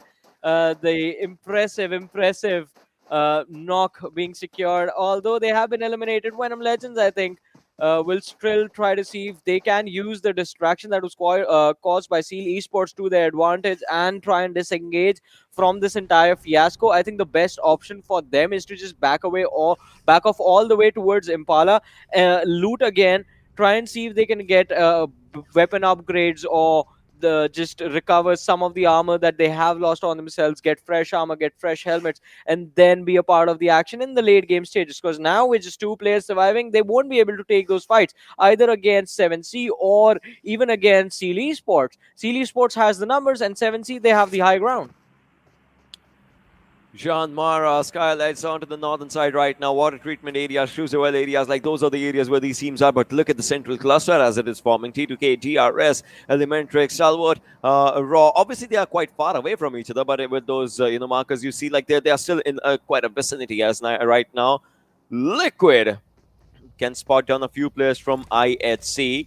Has an M4, definitely would want to make up a proper use of that. He knows that there are players quite close to him, and now we'll see where the circles shift happens as it's just around the corner. We see the zone just going down to the central lines of Minas Generales, La Benedita Graveyard, where T2K is. But Liquid, I mean, he'll have to take down these players from IHC if they want to move forward. Otherwise, IHC they'll come back for a fight. Well, they will definitely be back for the action, and I think when they return, everyone else, they better be worried, because IHC, I think they're going to be quite focused on securing the chicken dinner in this match. They would like to close the gap against Stalwart as soon as possible. ElementriX on our screens right now, all 4 players standing quite strong. They do have one more team quite close to them, but as long as they have the high ground, I think they can still be happy. Please don't. What is it, spectating with the 3x scope? What was Let's spectating with the 3x scope? I think he for a second just forgot, like, all right. Where's the shoot button? Yeah. No, come on. But well, all these things do happen. It's sometimes a pressure situation where you're thinking like, you want to see all the other players as well. These things happen. Definitely they happen here and there. But then again, the airdrop number 1 has AUG with level 3, helmet level 3, West level 3, backpack. Those are just complimentary things just here. Cheek pad of snipers, and obviously 60 bullets of 5.56. Ooh. For a second, every time I see the AUG, I just keep wishing the old Godless comes back. AU Godless. Yeah, we remember those players in the early times and in the early situations as from No Chance, from Hell. Like, Godless has had his share of amazing gameplays in those teams as well, and we have just loved his gameplay, be it whatever the situation is. Right now, we see True Love just moving forward here and there as he's trying to spot down someone. I feel so, but the players, it looks like there are players like pretty close to him as well. Like there are players pretty close to Deadeyes Guys, but we'll have to see if they engage in a fight or not. I mean, definitely. Right now, I think Deadeyes Guys, since they have safe haven secured, they won't try and engage a fight from their side. If the other team starts shooting first, then Deadeyes Guys, they might react to that, but they won't be the ones firing the first shot unless the opposition is out in the open, because at that point, I mean, you just can't ignore it, right? Although Savage Esports, this rotation might just backfire. Look at the distance between Hustler and the rest of his teammate, and Malik, he's just holding his ground behind cover. Has he been spotted out? I don't think so. I think Hustler just came to the ridge and then just backed off completely, but Eisenberg has joined his teammate now. Malik with frag grenade in his hand, decides not to toss it, switches attention to Hershey in the bus, almost finding the knock, and well, he will be able to secure the knock as the final shot does connect. Wow, it definitely does now. Vibes players, they'll have to just understand that they have taken down one major lead. Now they'll just have to take down the other places. But it looks like Eisenberg has some other things in his mind. No, he's just sat in that vehicle. Now it's Hustler that's just moving from around the zone to get to that side for himself. And right now the circle shift's gonna happen. Definitely that's gonna be an important circle shift. As look at Venom Legends players, they are on the sides of Impala though in all these situations. And T2K split is pretty good. I mean, 2 players on one side, 2 players on the other, but the circle moves down to Manaz General, just like we were talking. And now Phantom is there, and pretty close to them are the players from Team Seal. Well, let's see. The circle towards... I mean, it is going to be quite interesting to see how the rest of the teams react now. I think, again, vibes on our screens jiggle. One of those lads again that we consider to be a veteran now. I mean, has been quite consistent over the years, but not really any major results to back that up. Phantom Esports yet are going over the Reds. Does see the lads from Seal Esports rotate, I believe, but won't be firing those shots anytime soon. I think Phantom Esports, they find themselves in a very interesting position wherein they know they're about to be surrounded from every single direction, but they do have some decent cover that they can utilize at least to isolate themselves from one direction, that's their front, where they can deny those fights to the other team. So they will only have to clear their backs. And if they can manage to do that, I think they can survive for a little bit longer. But Seal Esports always trying to contest the center this time as well. Yeah, they will try. They would want to just go to the central position as quickly as they can. Look at this; they are at that position, and it's every time scenario with this team, right? They like to have a good, comfortable spot, and I would say it's not just this team. The Mongolian region likes to play in that sense. First of all, they like to go for a slower pace around the circle. If they find a good place, then they would like to stay at that place. They would like to defend that marker. That's kind of their play style that they just like to go for. Wexy on the other side has an M24, again a brilliant weapon as we just call it, and would want to make a full utilization of that weapon. That's what he would want to go for. 53 alive, 15 players still surviving. Everyone's trying to spot down their other counterpart teams, and we are down to almost 15-minute marker as well in the game. Definitely players would want to just go for a good situation for themselves. They would want to go for a good area around the zone, but looks like Savage's players, what are they doing? Come on, what are they doing? Hustler, no. I think that has to be the easiest elimination secured by Baron, because he was able to knock him down and then dish out extra damage on that knockdown HP. But I believe he did not in a single spray. I believe he did not secure. He did do quite some damage, but the last bullet that he wanted to go for was actually did not hit him, and it looks like he just went out like that only. But man, then I think that has to be unfortunate for Baron. And look at how Savage's players, they are not in a good situation now. One side there was one team, and it was Seal, and on the other side it's Deadeyes Guys. Eisenberg, he is in a bad situation now. He cannot do anything. I'm pretty sure he cannot. Well, let's see. I mean, as you said, I mean, there's not much left to do. Just completely isolated. Unless the Deadeyes Guys lads, they just back away and they don't even notice him. I think that's the only way he survives this. If he tries to force the fight, it's already a 1v4 basically against the lads of Deadeyes Guys right in front of him. It won't be an easy fight for him to survive. And plus, there's the boys from DRS on the low ground as well. So, True Love, again, I think it is going to be quite interesting to see how Deadeyes Guys' approach is going to look like. But look at 7C taking down the lads of Skylightz Gaming. AJ is going to be the first knock. Eisenberg initiating. What a surprise. Does dish out significant damage, but takes a lot of it in return as well. Only one first aid on him, and he's using it right now. 5 bandages, 3 energy drinks left, and even with a scar, I don't think there's much that he can accomplish. It's basically a 1v4 that he has to handle right now, as Hershey is trying to make his way to the high ground. But it will still be a 2v4, or nay, it will be a 2v8, because DRS are hearing all this noise and they would love to secure those extra points. Get the last car, Hershey. Get the last car as the cars was just, moving down quite close to him as True Love is, trying to find out his own place. But Hershey, his helmet's damaged. DRS on the other side. Like every team is trying to get a hold of their own fights for themselves. But will they be able to? That's just the only question in all of these situations as Reaper is on the other side and Shifu, well, he's just trying as well, just, survive as much as he can. And Delta with that nade of his own self, Reaper with the nade of his own self. They're trying to cook it, they're trying to throw it. But then again, will it be able to connect? That's the question. Golden Mirado pretty close of DRS's players. But then again, now they have to make up a priority. Zone or the fights? I mean, definitely zone or the fights.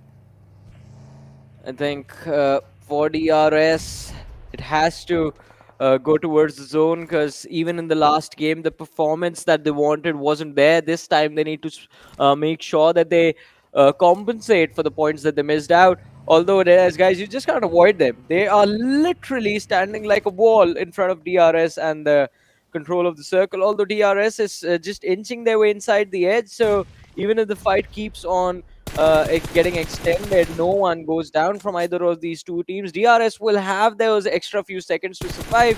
JyanMaara on the other side can't say the same about them, because I just saw T2K and Stalwart Esports going up against them. But and yeah, they have been eliminated. In fact, as they got third partied, but and weren't able to survive the action. Skylightz Gaming saw them on the kill feed as well on the elimination Look at feed. this! They were doing so well for themselves, and it is Skylightz Gaming in the crosshairs of T2K now. Raw has taken an exit from this game by the hands of Skylightz Gaming. Action getting an airdrop upgrade for himself. So he's going to be more deadly going into the late game stages. You just saw the situation, right? Almost T2K was trying to just take down a few players from Skylightz as well. But right now, Deadeyes Guys is trying to go against DRS as Delta is down. Reaper will have to take down a few fights on for himself as DE is trying to move on DRS. But what's going to happen? That's the question. As in less than 35 seconds, the players are going to just, try to prioritize the circle. Fifth circle is on our hands, so they need to go for the revives as soon as they can. But where is Reaper looking, as he will be going down by Chari? And now True Love, he's also trying to move on to his own vehicle and will try to move forward. Meanwhile, 7C, they get eliminated on 13th spot for themselves. True Love is trying to move forward as well. Now that vehicle just moving forward, is go for the finish, but no! Finish is not happening as Delta will go for a full medkit. He has spotted down one or two players on different sides. Now Savage onto the backlines as well. DRS, they're trying to understand which team, which duo in fact is onto the backlines. But now Chari, he's trying to move forward. He'll be spotted down by the players. On the other side, that is from Seal, as now Mongolians are trying to be a part of all the fights from the edge of the circle. But Deadeyes Guys, well, another one bites the dust. Well, another one bites the dust, and well, they are not going to be alone for a long time, because they are going to be joined by the rest of the lads as IHC is charging towards the lads of Phantom Esports. Alex, you know he sees you, and he knows you see him as well. I think both the lads are just waiting to finding the opportunity, and Alex, I think he was just the distraction, because his teammates from the backlines do find the knock. Alex goes for the finish. Phantom Esports, their numbers are being cut down slowly and steadily. Wexy, look at him. He is isolated on the first floor of that house. Slipknot might be able to provide some cover with a little bit of utility, but Wexy is already super low, and there is no stopping IHC to go for this push. Godless, look at him lining up the utility. What? His teammates are just causing distraction. Alex going for a duel, dishes out more damage to Wexy. He tries to run away. A few shots in the back, and he's going to be out, but jumps out the window and on to safety. The boosters are running. Alex manages to survive for a few extra seconds, but that's going to be it, as the third party is going to happen. Savage Esports chime in from the other side. Phantom Esports, Slipknot is out as well. And it's just one lad, Wexy, the last player surviving for the teams, runs to the first floor, tries to go for the fight, takes the damage, and is going to be knocked out back to the lobby. Phantom, they tried to have a good fight, but they could not. Meanwhile, these two lads from Savage, they refuse to go down. Still, they are being a part of the fight for themselves. Look at the nade. All right, just, saying no to the nade. But now Hershey, that was a good setup, though. But Hershey's the last one surviving. All scrutiny understands there's someone that's coming from the backline. He's trying to dish out damage, but from both sides, the situation was not good as IHC. Meanwhile, is still surviving. They lost Alex. Zero is down. The revival happened. The smokes are just coming up, but from the backlines, it is Team Seal that wants to be a part of all the fights, as Baron takes one down, but he gets one for himself. That's karma for you, my friend. Well, that is karma right there, but I think it is not going to worry the team too much. I mean, Stalwart Esports, look at them, 11 eliminations secured again. Stalwart Esports quite close on 6 eliminations right now, and 22-minute marker is here, ladies and gentlemen. 8 teams remaining, 21 players still alive in this match. Venom Legends, Rafat with the M249 in his hands is going to try and see if he can use this well, very deadly weapon against the lads of Stalwart Esports, and will this be the thing that can stop them in their tracks? Action on the other side has the ghillie suit on him for the desert, of course, and knows where Sandesh is. I think with the way he plays his crosshair, the spidey sense is tingling. They know they can be backstabbed at any time. No! Oh, that was awkward. That was very awkward. That was definitely awkward. Now look at this. Both the players are trying to go for the nades for themselves, but it looks like Dictator still is thinking that the player is on the other side. But now the circle's closing in as well, and Dictator needs to just move out of this place. He needs to get inside the circle. Not a lot though, but still has. Sandesh will be taken down by that nade, and now Joker. It looks like he has the ball in his court, as Dictator will be outside the zone. He'll have to move around, or maybe just, if he does not want to give his elimination point, he'll just stay outside the circle. Will just, die outside the circle. But right now, Malik, it looks like he's trying to spot down a few more players, and he has spotted on. But Malik, where are you looking, my friend? Liquid has taken down to low HP, and in fact has knocked him down. Vibes is in a lot of trouble now. Well, it was quite difficult for him to survive, but look at this. Stalwart Esports Baron right now on our screens, and it has a lot of utility on him. They've lost to just Wally, so 3-man strong still. Stalwart Esports, I think, have already done quite a lot, getting those 12 elimination points in this match earlier on.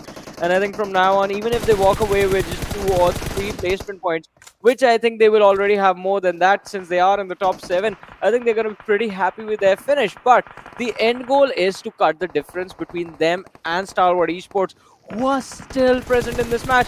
And if Stalwart Esports walk away with the top 3 finish in this game, I think the first day is theirs already. There's no way anyone will be able to challenge them unless they get 3 chicken dinners, of course. ElementriX getting tossed out of the game. They have been eliminated on the 6th position, so we're down to the top 5. And oh, Godless is going to be spotted out. Leo going for the shots, does not find the knock, but that can be the opening that Skylightz Gaming needed to climb up to this mountain. They're stuck on that low ground spot. They're looking for their way up. It's not going to be easy. Even they know it, and they are trying to make a push for it. Well, they have been completely pinned down by IHC and also Stalwart Esports. Skylightz Gaming end up getting eliminated. It's the 3 Mongolian teams that make it to the top 3 of Miramar, ladies and gentlemen.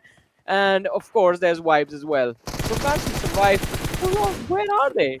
They definitely have managed to, I mean, it's not a lot of players for them, but yeah, definitely they're trying. But Godless taking down one, in fact, taking down the players one by one. This Godless is what everyone wanted to see, and now Stalwart is on the other side. Seal here as well. Baron is trying to maybe find a safer spot so that where he can revive his teammates, but look at this, Vibes is still surviving. Joker on the back line. Scry is pretty close to him, but Baron, the zone's damaging him. In fact, the damage of the weapon is what he'll face at the end as Top takes him down. It's a 1-on-4 situation. Vibes' Joker is there. But the worst part of the story is that he'll be taken down, and from $1,000, Stalwart doubles it up in an hour. Yeah. Double, or it was less than an hour, it was 20 minutes, and they doubled their money. In 20 minutes. From nothing, they doubled it up to. From nothing, they just went to 2,000 in an hour or something. Yeah. Wow. I mean, it is just impressive. So started off with nothing. Now they have $2,000, a hat trick opportunity, and of course, if they get the chicken in the third game, that's going to be $3,000 for Stalwart Esports.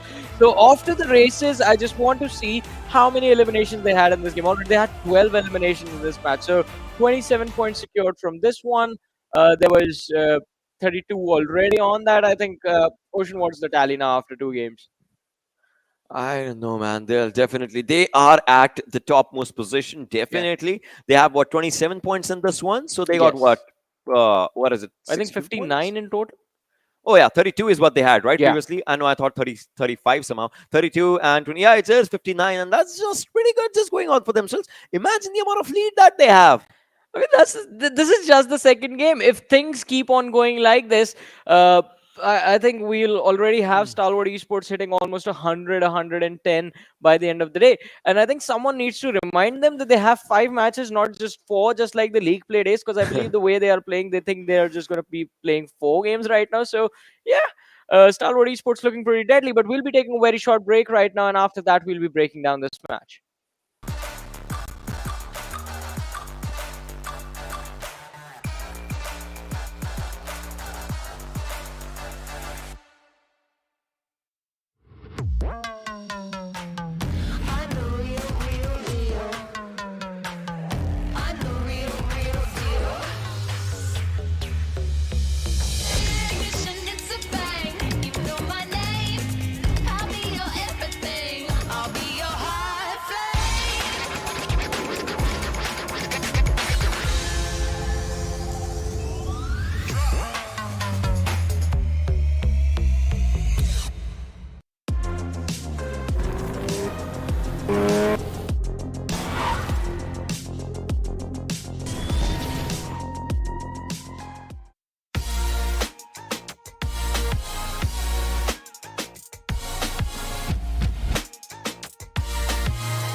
I mean, one party is happening over here, the other party that we just saw, it looks like super fun as well. Welcome, ladies and gentlemen, to the PMPL South Asia Spring Season of 2022, brought to you by with the sponsors Oppo F21 Pro, ladies and gentlemen, that is going to be out in the markets soon. So, winner, chicken dinner. Grab yourselves a chicken dinner as well with the Oppo F21 Pro. And again, I mean, 2 matches done. Can you guess? I mean, for the viewers tuning in right now, who do you think? If I tell you one winner, you will you try to predict who the winner for the second match was? The first match was won by Stalwart Esports. Now, guess who won the second match? Well, the answer is Stalwart Esports again. So, Ocean, based on the pattern, you are the mathematician, the scientist amongst us. So, who do you think will win the third game? It's Erangel again. Let's have a look at the MVP first. We'll talk about that because I want to see if Top is still the MVP or if someone else just went on to being the MVP of this game. That's my question as well. If we just talk about. So well, let's see. Let's have a look at the MVP. It's coming up right on our screens right now, and this time it's Baron from Seal coming down with 6 eliminations, 7 knocks, 2 assists, 24-18 survival time, 12-17 damage. Well, Seal tried to seal the deal, but we know Stalwart, well, they had a different level of their own game plan. They just played amazingly.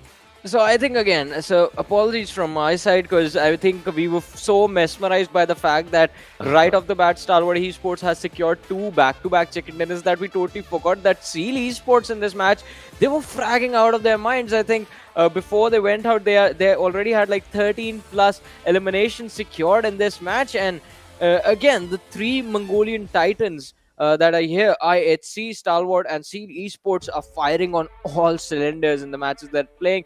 Action does seem to have taken over top in the top players list as well with his 6 eliminations and more damage and survival time. Not survival time, but more damage being dished out. Top with just 4 eliminations is going to be stuck on the third. Skylightz Gaming, I think Gyalzen and the lads from Skylightz Gaming, they were just unfortunate in the fact that their rotation was delayed so much that by the time they made it to the top 4, they were just stuck on that cliffside underneath the hill and were completely pinned down by Stalwart Esports and IHC at the same time. Both of them were just constantly focused in on Skylightz Gaming because they basically became the easiest team to pick on, the easiest team to pick apart at that point. And I think that is just that was just unlucky from Skylightz Gaming. They made the best out of a worst possible situation. The kudos to them for that. But I think if they can reset themselves and 3 more matches remaining, they can definitely try and secure a good win in this match. Look at the difference right now when it comes down to always. Last time it was some other team, and the first and second position was DRS last time.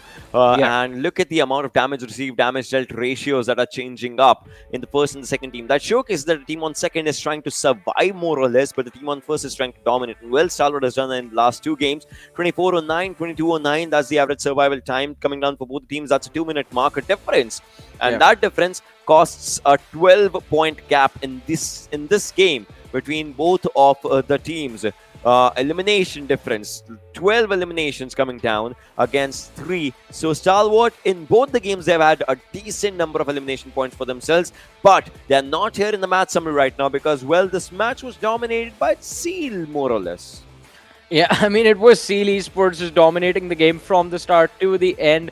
And as you did mention, I mean, the lads from Stalwart Esports, I think they also...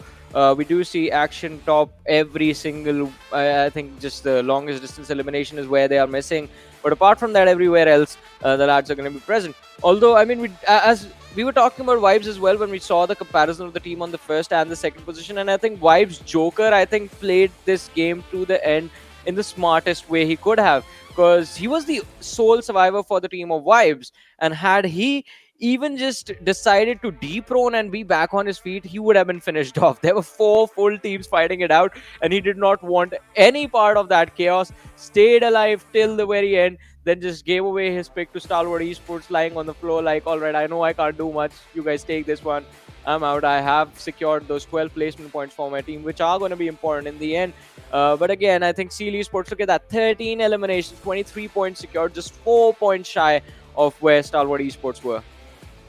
Oh, 27-23. Seal definitely had a good point start in this one. And look at the top 3 teams coming down from Mongolia. Then there was the Vibe, Skylightz, Savage as well. ElementriX is trying to have a good marker. But I want to see the overall standings. I'm pretty sure we'll see that really, really soon. I want to see the overall standings to just understand where and with how much gap is this team sitting. Because I'm pretty sure these numbers, I mean, now for them, they're just playing around. I mean, yeah, the numbers are going to start to add up. And I think Stalwart Esports is not playing around right now. I think right now they're just getting started.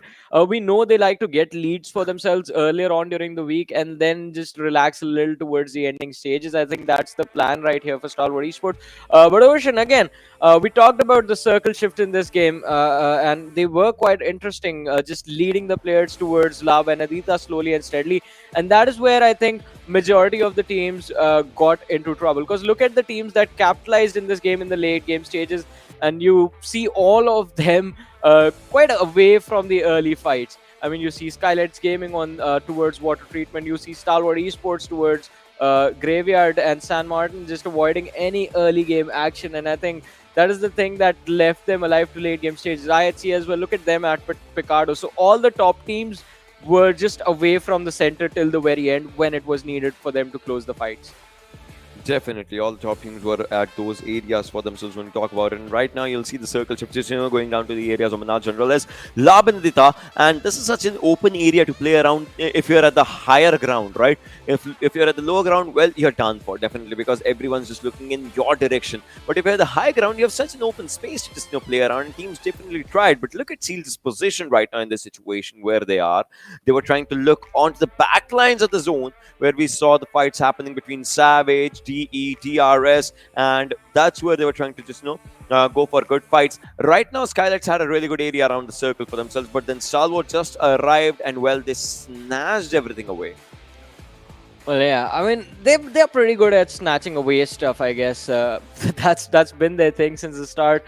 First, just taking the title of being the best team in South Asia away from back then Zeus Esports, and then, I mean, just hopes and dreams right now are the things that they are interested in from the other teams. Because with these 2 impressive chicken dinners, I think the advantage that they have can't be nullified until the 5th game is done and dusted, because the rest of the teams are definitely getting left behind. Or unless, I think it's one of the teams that are closest to them, that is Seal Esports or maybe IHC, can step things up and challenge them if they get 2 chicken dinners back to back. But let's also have a look at the Oppo moments of the previous match, the Oppo F21 Pro moments. And see the action once again. So, all right, 1952. They blundered this up very badly. This was their fight to win, but overcommitments can definitely backfire, and I think that is the lesson that 1952 need to take from this map. I mean, all these situations, right? When all these fights, the initial fights were happening, I don't know what it just came to my mind. I don't know what is happening with 1952 right now. You saw their first fight, they were trying to go for a good fight. Second fight, again, they were trying to go for a good fight, and the players were taken down. It's like I would say there are a few communication gaps that 1952 is facing, and well, they're indeed just bad for them. And look at this knock. This was a very precious knock by Precious, and well, the way that lad just went down. He tried, but then not every time he'll be able to take down the players, and that's the thing that happened. Stalwart, in fact, Action is a brilliant player. We've talked about this day in and day out, and well, he just showcases that every single moment. And top with this MK, he used it as DMR, and then he used it as a close range weapon as well later on onto the fights when he was just out there. And look at this, him using Action using MG3 as well. So think about the number of airdrops that these players just went out for. Yeah, I mean, Action definitely, I think, gained a massive advantage as he picked up the very first airdrop from the match. And I think just utilizing that till the end game, I think, was pretty important for them. This charge from IHC was also quite questionable again, because you are surrounded from both different directions. Even though you are losing players, you need to try and see if there is an option for you to disengage and back off safely, back off to safety. Let the other two teams fight it out. Whoever is left, you can try and see if you can finish them off, secure a few extra points, or just stay back and try and go for those elimination steals right there. But still, damage histogram, and this time it's Stalwart Esports who have outdone themselves. 2352 total damage dished out, 13 eliminations secured. Good numbers coming down from Seal as well. Definitely. This is the first time we are seeing a team that's a third having more number of damage stats and obviously elimination stats as compared to a chicken dinner team though. But then again, if we move further down the line, starting from maybe Savage, like hats off to Savage's way of playing, that their play style, because it was only two players, they still tried to survive. They survived for good. So yeah, Savage appreciation where appreciation is due. But look at this. Wow, they oh my god, the difference is not as big as we thought. So yeah, but, to be fair, but I think still Stalwart Esports, it's still perfect if you look at it, right? They have perfect placement points, they have perfect elimination points, they have perfect total points right now, which is good because their momentum is good. But top three teams, that's what I'm more interested in. Top three teams are from Mongolia right now. Exactly, and I mean the hopes and dreams of South Asia, specifically Nepal, that were on Skylightz Gaming, I think just struggling a little bit. We did see them on the 7th position. DRS is the one that's closest to challenging the three Mongolian Titans right there. But again, as I was saying, so the difference between the top two is not that big. I think Stalwart Esports still have an opportunity if they can manage to secure the chicken dinner in the next match and get the same number of eliminations as they did in the previous one. I think they will be able to topple over Stalwart Esports, but for that to happen, Stalwart Esports, again, they need to take an early exit as well. So two things need to happen at the same time. It's not easy, but the possibility is going to be there. The probability is going to be slim though.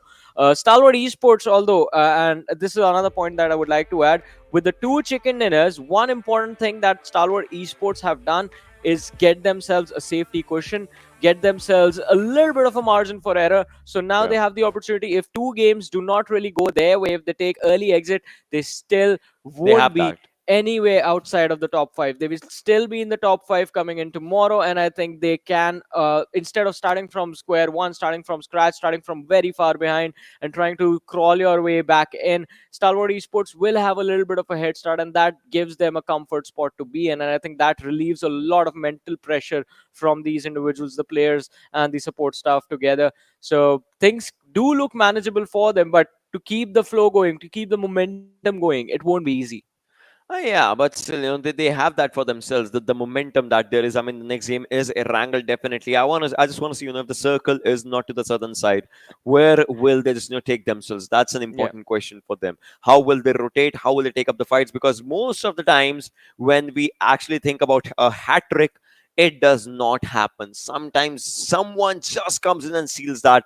So I want to see if we will see that hat trick or if we won't. I want to ask the audience as well, yes or no, is the hat trick happening?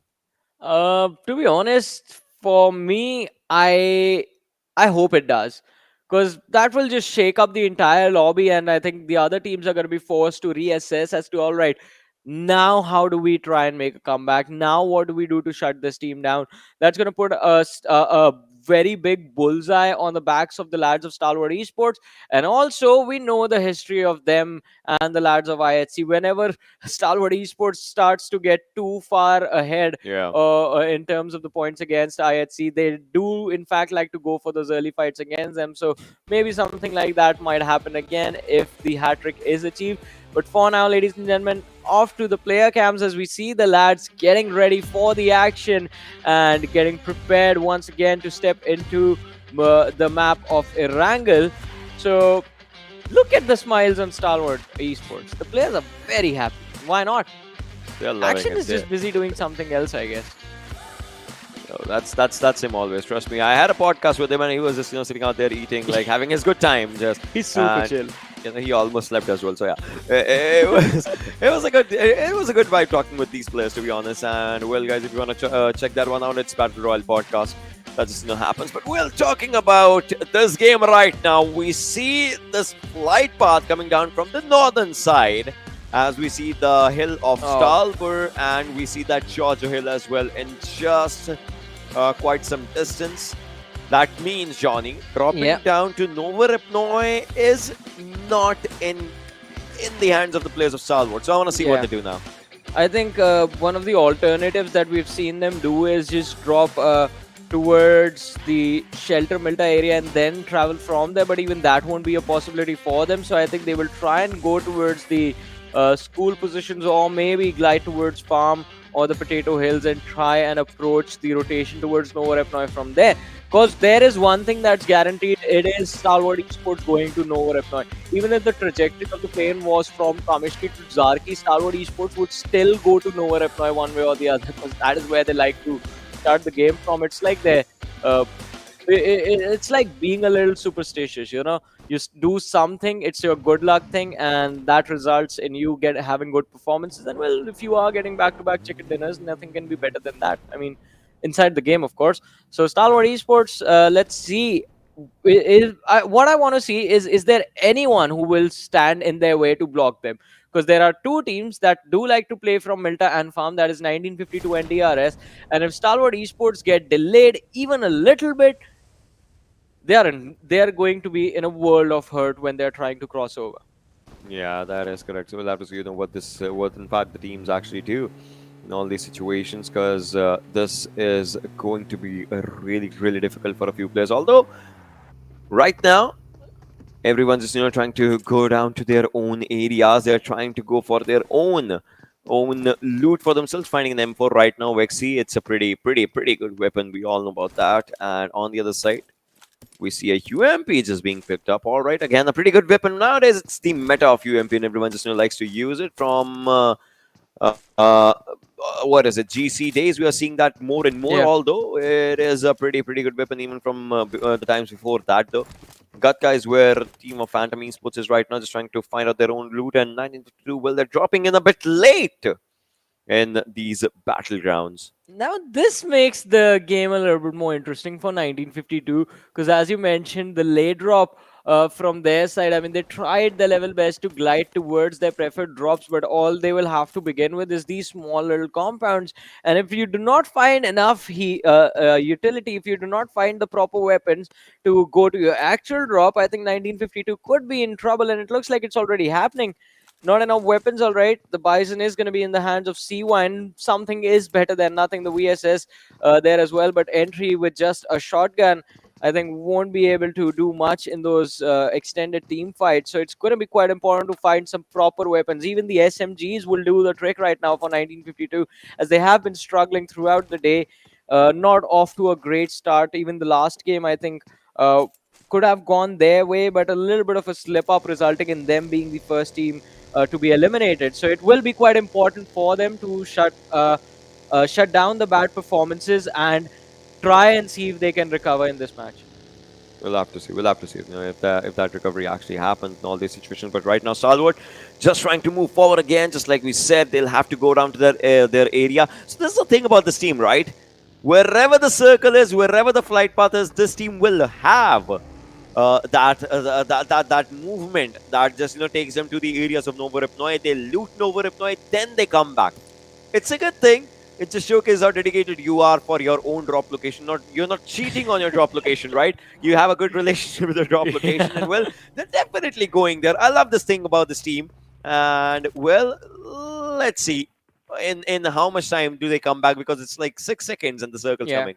I think even with this long rotation towards Novo Ripnoi, Stalwart Esports, they won't have to worry too much because the circle is kind of in a hybrid position right now, wherein it is around like 20% towards Military Island, the rest of it being towards the main island. There is a lot of water involved as well, since the circle is towards the southwestern side of the map. And I think Stalwart Esports, if they feel, if they have hints that alright, DRS might be blocking our bridge, or 1952 is going to be waiting for us on the other side, they can always try and follow Steely Esports, use the military bridge, and then rotate towards the main island position.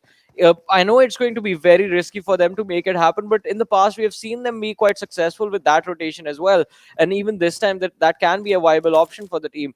But for now, the lads from IHC Esports on our screen did in fact head towards the Georgopol city and the hospital positions right now. So they're going to be split up for a few minutes, but regrouping for them, it's not going to be difficult. What is going to be quite difficult for them is to move towards the center and then control this, because they're going to be followed closely by the players from Raw and the players of Skylightz Gaming, who have landed towards the Georgopol containers and the northern Georgopol city respectively. IHC, we see IC pick up Godless, and now Alex and Zeol are going to be picked up as well, or maybe they're just going to meet their teammates once they have found some safe haven. All right, vehicles are going to be recovered, so just the process of regrouping has been initiated by the lads of IHC.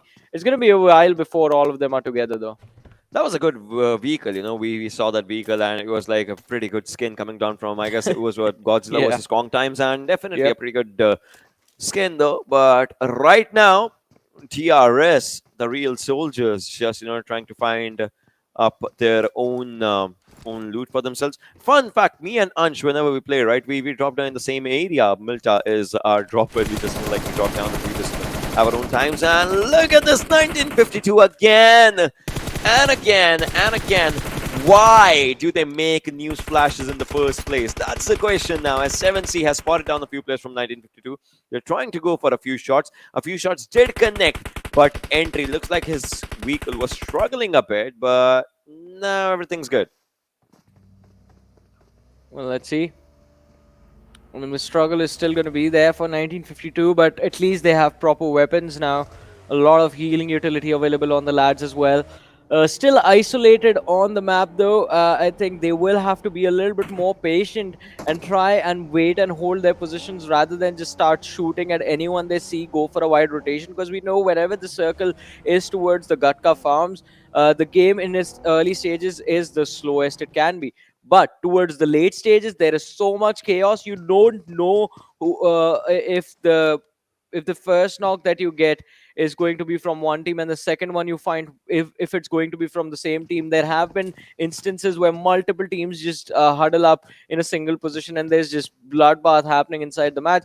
Although I think it's going to be quite interesting right now, because almost majority of the teams this time have decided to go for the southern edges, quite close to the ferry pier positions, and they're trying to find their strongholds over there. So I mean, mid-game collisions are not going to really be there in this stage of the match, but post 15 minutes is when I think majority of the fights are going to break out. Well, we'll see what happens, in those fighting situations right now. But Fragboy, all right, right pretty close to the players of Phantom, and obviously they are trying to just move forward onto themselves as they were. But Shari, it looks like, what is it? Did he need a cab or something? I mean, he had his own buggy. All right, they were just exchanging a few things. Oh, no, he's just exchanging a few things here and there, I believe. So, yeah, they are.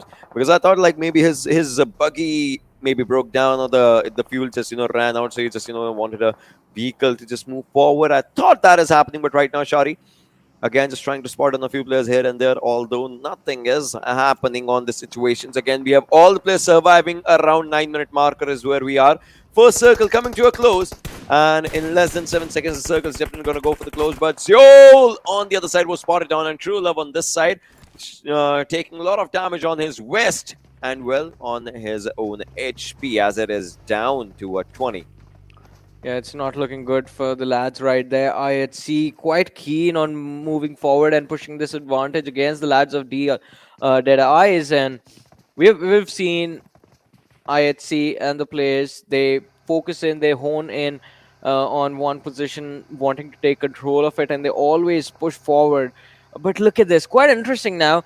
Skylightz Gaming and Stalwart Esports, both of the teams mutually deciding to play a late game sort of play style. Both of them just holding on to their early drop locations and just waiting to see if there is going to be action inside the circle in the early stages that they can capitalize on with their late rotation. Well, Stalwart Esports, they're going to be forced to move as the blue zone is here, and Seal Esports starting the action against JyanMaara. Baron is going to be the man securing the first blood for his team, but he has been traded out. Two players from the side of JyanMaara, I believe, were knocked out. Susan, he has a little bit of HP, trying to heal up. Leo is there to back his teammate as well. They line up the utility, and Susan, he needs to be extremely careful. The nades have been lined up. He's burning alive, but he will be able to survive, I believe.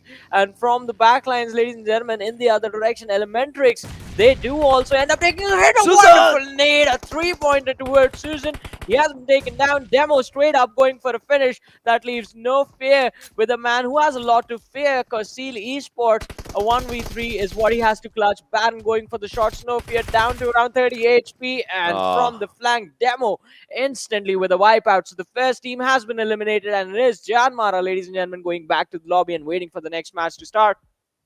Oh my god, this one coming down against JyanMaara. What a brilliant fight they tried, but then again, Seal just, sealed the deal, and this time it's Sus, whose grenade was pretty close to Savage's players, but Eisenberg's nade on the other side taking down Yozu. Mr. Yozu's down, and now Sus is going with his Molotovs as well, but now ElementriX needs to understand that they have already lost down one player, and Yozu's down as well. That means just two players are trying to take up all the fights. Sus with 18 bullets in that UMP. Will that be enough? One right now, switching down his weapon as he has 40 in that M4. Although Liquid is down now, Hershey needs to go for a reload as well. Sus is the last man standing on the other side, and well, from three different directions, he will be taken down as ElementriX becomes the second team that follows out their way to lobby. Some of the biggest names going out this early was something that I think no one could have predicted, but still 14 teams surviving. And look towards Ferrypier. We have the lads from Phantom Esports over here, but they are not exactly alone. There's one team towards their left, one team towards their right, and Phantom Esports, they seem to be stuck in the middle. They can't even cross the road, go towards the high ground in the front, because there is definitely going to be a very massive cluster on the other side of that hill. So that is going to be very risky for them. But talking about the other side of the hill, we did have a look at Venom Legends. They are doing a phenomenal job right now, just holding on to their positions and not really being exposed to unnecessary angles from where they can be taken out. The second airdrop, ladies and gentlemen, in front of us right now with the MG3 and the 8X. So I think the scope can be recovered, and if in one of the other airdrops you do manage to find an arm, I think this is definitely going to be a very big threat that the other teams will have to worry about. And look at Stalwart Esports and DRS, another an imminent collision. So I think Stalwart Esports, they need to be the ones being more worried than DRS, rather, because DRS will have the control of the lighthouse and the squad house as well.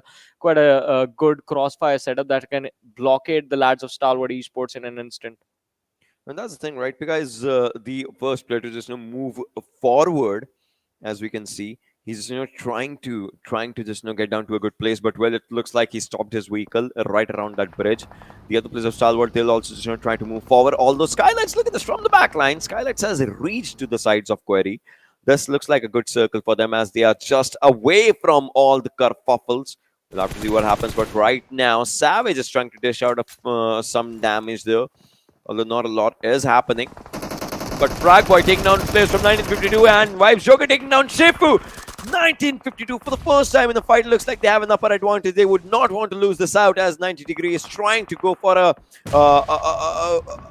what? He was trying to heal himself, but now the nade splash damage just took him down.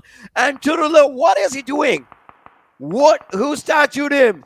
Come on, he needs to move. All right, C1's moving on the other side, and now he'll go for that revive that needs to happen as C1's last one, standing last one, surviving as Turula is still on the backlines. I'm pretty sure something bad has happened with that lad, though. I think he's knocked out. Look, He's all right. No, Turula's he's just there. standing He's there. His teammate is down on the flank. I was looking at the radar and they just overlapped. I was like, all right, maybe it's just the observer doing something weird, but No, but yeah, he's just standing there. come on, I believe whatever it gets resolved or something like, I don't know. But well, Jiggle on the other side is just trying to spot on a few players, switching on to the FPP, counting out the distance, and then throwing that nade inside that house. That nade was good. It was impressive, and finally, I think True Love is going to be put out of his misery. He has been finished off, and 1952, all right, they at least survived this one fight. But they shouldn't be too happy about this. They were almost taken out in this one as well. And had whatever happened did not happen, I think we would have seen 1952 take an exit instead of Deadeyes Guys right there. But look at Vibes. They want to take a peaceful exit out of this one, having tossed a lot of utility in the other direction. I think they realize there is another team present on their flank, and Vibes, they need to be prepared for the high ground action against the team of Venom Legends. The trees are being utilized for cover, but utility will be quite important, especially those smokes to create pathways to move, to create a little bit of a breathing room for these teams. And ladies and gentlemen, as the next blue zone approaches, and we are down to 13 teams, 50 players still surviving, I think it is going to be quite interesting to see how many teams are going to be picked off from the center of the circle, because the circle just takes a shift towards the south. Now it's completely towards Primorsk and Periphery. So all the teams that thought, all right, so Gatka Farm is where the game is going to end. Psych! That's not it. That's not it. That's the wrong place that you're thinking about. But right now, Entry is trying to spot on a few players. I mean, 1952, they survived by the Whiskers. It's one player that was surviving C1. He revived all the teammates of his, and well, that's definitely a commendable. Right now, Stalwart just trying to move forward top. He moves forward. They survive again, but right now DRS's rules takes down a few players from Vibes, obviously taking down Malik Vishal, just down, and now Reaper is going with a few nades. Jiggle needs to understand that if one nade's on him, then he would be gone. Down and out though, but right now he's still surviving. DRS is inside the circle, but from the back lines, you see Stalwart. I want to see how Stalwart plays this one. That's the question, but no! Before all these things, Rick takes down Jiggle. That one's got hurt right there. Jiggle was completely surrounded. DRS on one side, Raw on the other. Nowhere left to go for him. And I think Raw now have their attention focused on the lads of DRS. Rick finding another opening for his team. On the other side, though, Stalwart Esports, it looks like Savage might be the team taking the exit in a few short moments. As Stalwart Esports do engage the action, but action is going to be taken out by Hustler. So the backstab was already set up, but the trade comes in for Stalwart Esports. Pika with a wrap. They've already lost Cry, so it's up to Pika and top to bring their team out of this tough situation. Sanchir, look at him climbing on top of the rock, takes a lot of damage, almost down to 20 HP. They could have found this opening, but talking about openings, look at that. Skylightz Gaming in a world of trouble as Steel Esports managed to finish off AJ in the collision between the two squads. And Skylightz Gaming not having a good day will be wiped out from the game. Mafia Ninja, the last player of the team, is going to be completely finished off. The 13th placed finish for Skylightz Gaming. I think again just having trouble adjusting Stalwart. to what is going on with the rest of the teams. But Yeah. I think Stalwart Esports, they are not having any trouble. They are still holding 3-man strong. But I believe they are not in a good position. They are not at all in a good position. The hat-trick is not going to happen. Yeah, that might not happen. Look at the nades that are coming up from Savage's players as they take down one. Stalwart is in the wrong spot now. No amount can just save them. Action is low on his HP. Pika just trying to survive in all these situations. Needs were coming on them. If they survive from this one, it would be the miracle that happens. But well, will that miracle happen? That's the question. Hustler follows down. Sanchir's Molotov takes down Hustler, and Pika takes another one down, but he's burning. He is burning all thanks to Sanchir. One Molotov to take his teammate down, the other one to just take the team of Stalwart out.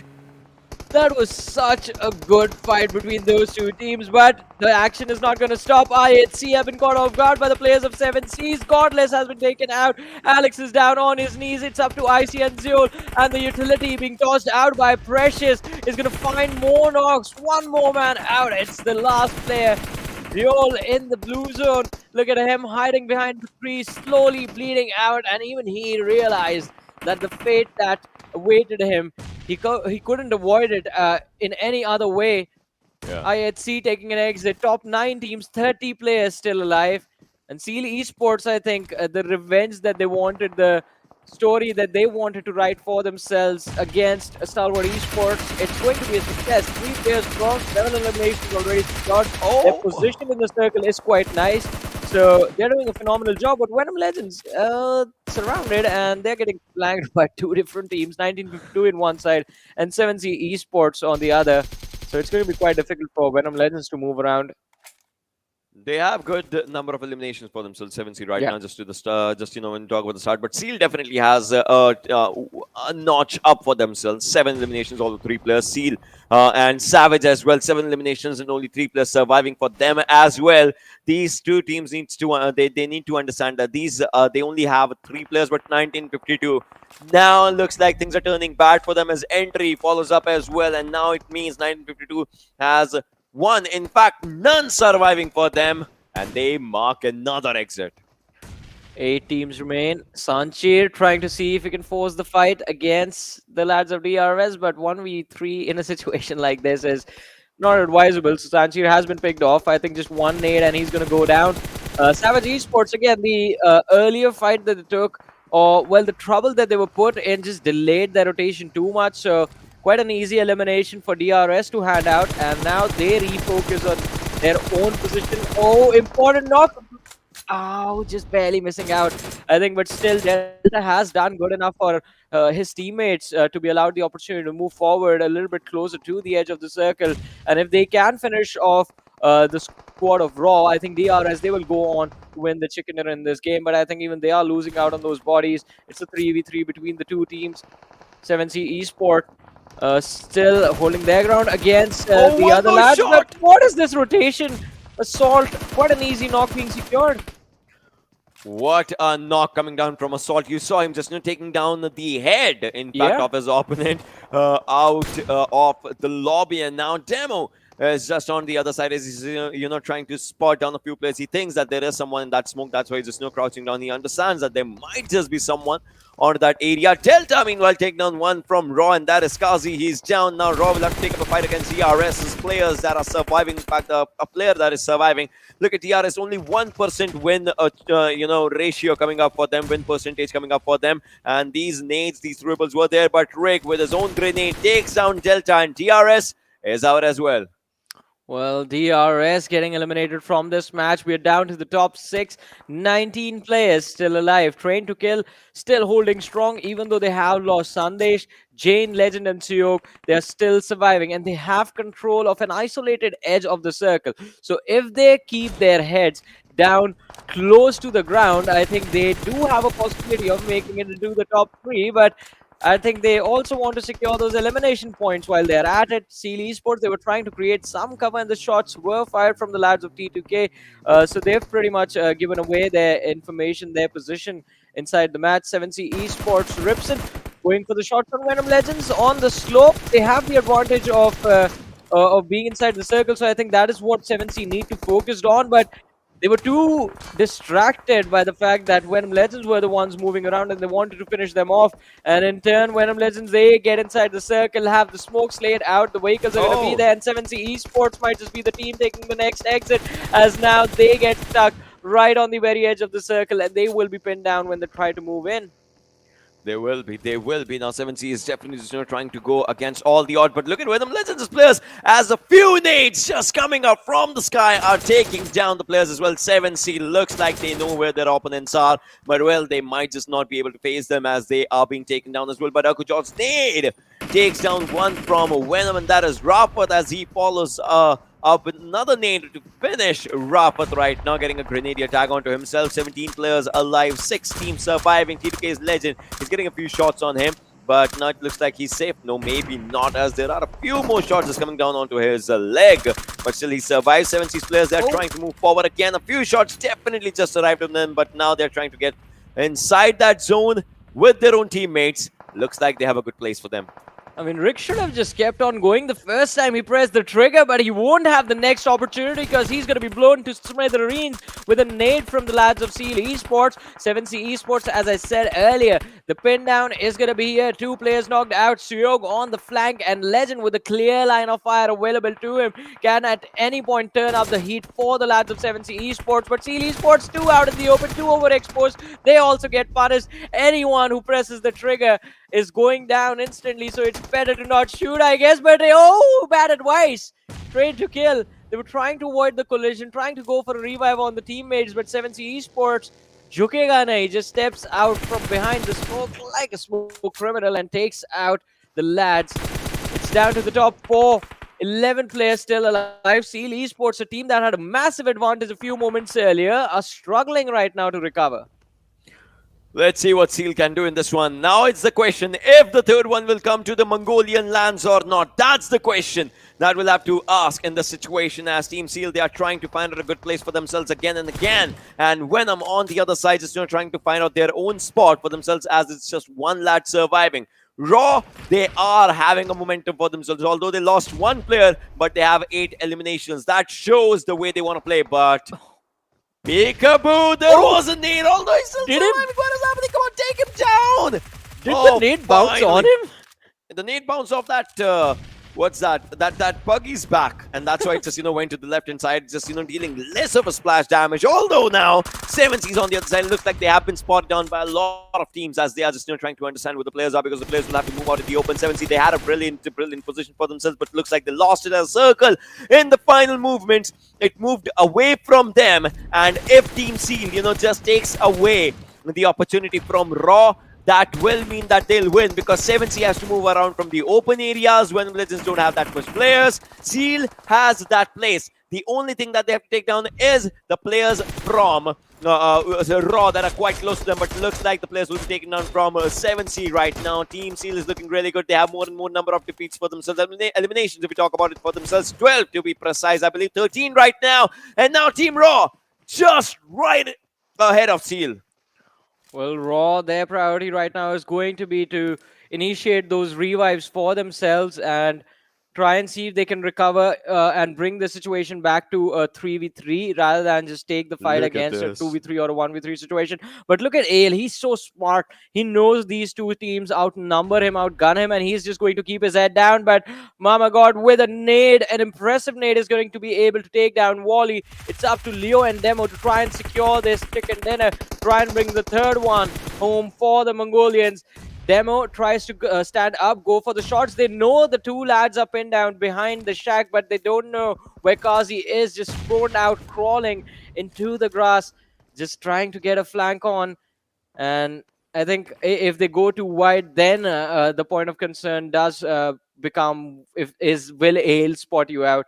Demo is just literally moving towards Ale's direction. I think Demo will be the first man to get taken out, because there are these patches that are open, and look at that. I think that's the game, ladies and gentlemen. Seal Esports, not much left to do. Demo is going to be finished off. Even though Ale has given away his position, he has just handed the match, the victory, over to the lads of Raw. They outnumber Seal Esports now 3-1, but still the game can switch positions. Mama God being a little too over-eager, climbing on top of the shack to see if he can spot out a few of the lads from the side of Seal Esports. And again, taking those shots, trying to get some extra information for his team. They just want to go for the cleanup now, Raw Esports. Look at this, the circle's closing up, and after this it's going to be just 30 seconds, and then the night circle will be coming up. But right now, Team Seal just trying to move forward. Their helmets, their vests, all gone, all red. Red means danger, but will they mean danger? That's the question right now. Venom's Ale just changing the fate and giving it out to Robert. Look at that Wally as he takes down 1. Ghazi is down and out. A Molotov being thrown onto the sidelines of Assault, but looks like the Molotov did not hit him exactly. That elimination will be sealed by Wally. Does not have a backpack though. That's the question now. If he just needs something else, but Leo is looking in the left-hand side. That's where Ale is. Mama God just trying to move with the circle. This is a very important game. A 2-on-1-on-1 situation, 2-on-1-on-2 situation, which is down to a 2-on-2 situation. Seal versus Robert. What just happened? Wally will seal the deal for Team Seal as the third one comes down to Mongolian Sands. Mongolian lands as Team Seal. They get 1,000 for them in the bag. And they also do it in the same way that Stalwart Esports did at 32 points. They're first. Are you freaking kidding me? They're first. Yeah, I mean, the difference wasn't that much. I believe after the last game, they were on 36 and 59 was the total tally for Stalwart Esports. And, well, Seal Esports, the first week, like always, this time as well, is going to be theirs. There's absolutely no one in the lobby that can take this away from them. What an impressive finish. I thought they were done the moment demo was finished off, because by then I think Rob had pretty clear information with the lads of Seal Esports where they could have just completely denied vision to the last surviving player for Venom Legends and then closed in from the left, finished off Seal first, finished off Venom Legends in the end, secured the chicken dinner. That should have been the game plan right there for the players of Raw. But I think just the fact that there was a little bit, there is always going to be a mental pressure situation when you know there is one guy on the flank and that guy is not from either of the teams in the top that has the numbers advantage. It's an isolated player, because isolated players are wildcards. They are like those X factors that can either hand you the win or take it away from you, which they almost did from Seal Esports. But hey, Seal Esports, what a recovery. What a recovery, bringing the chicken dinner no matter what the condition, and also the 32 points in one game. That is just impressive. But we will be breaking down the action in more detail after this break.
Welcome back after the break, ladies and gentlemen, to the PMPL South Asia Spring Season of 2022. This is Warren Super Johnny John, joined by Ocean Sharma.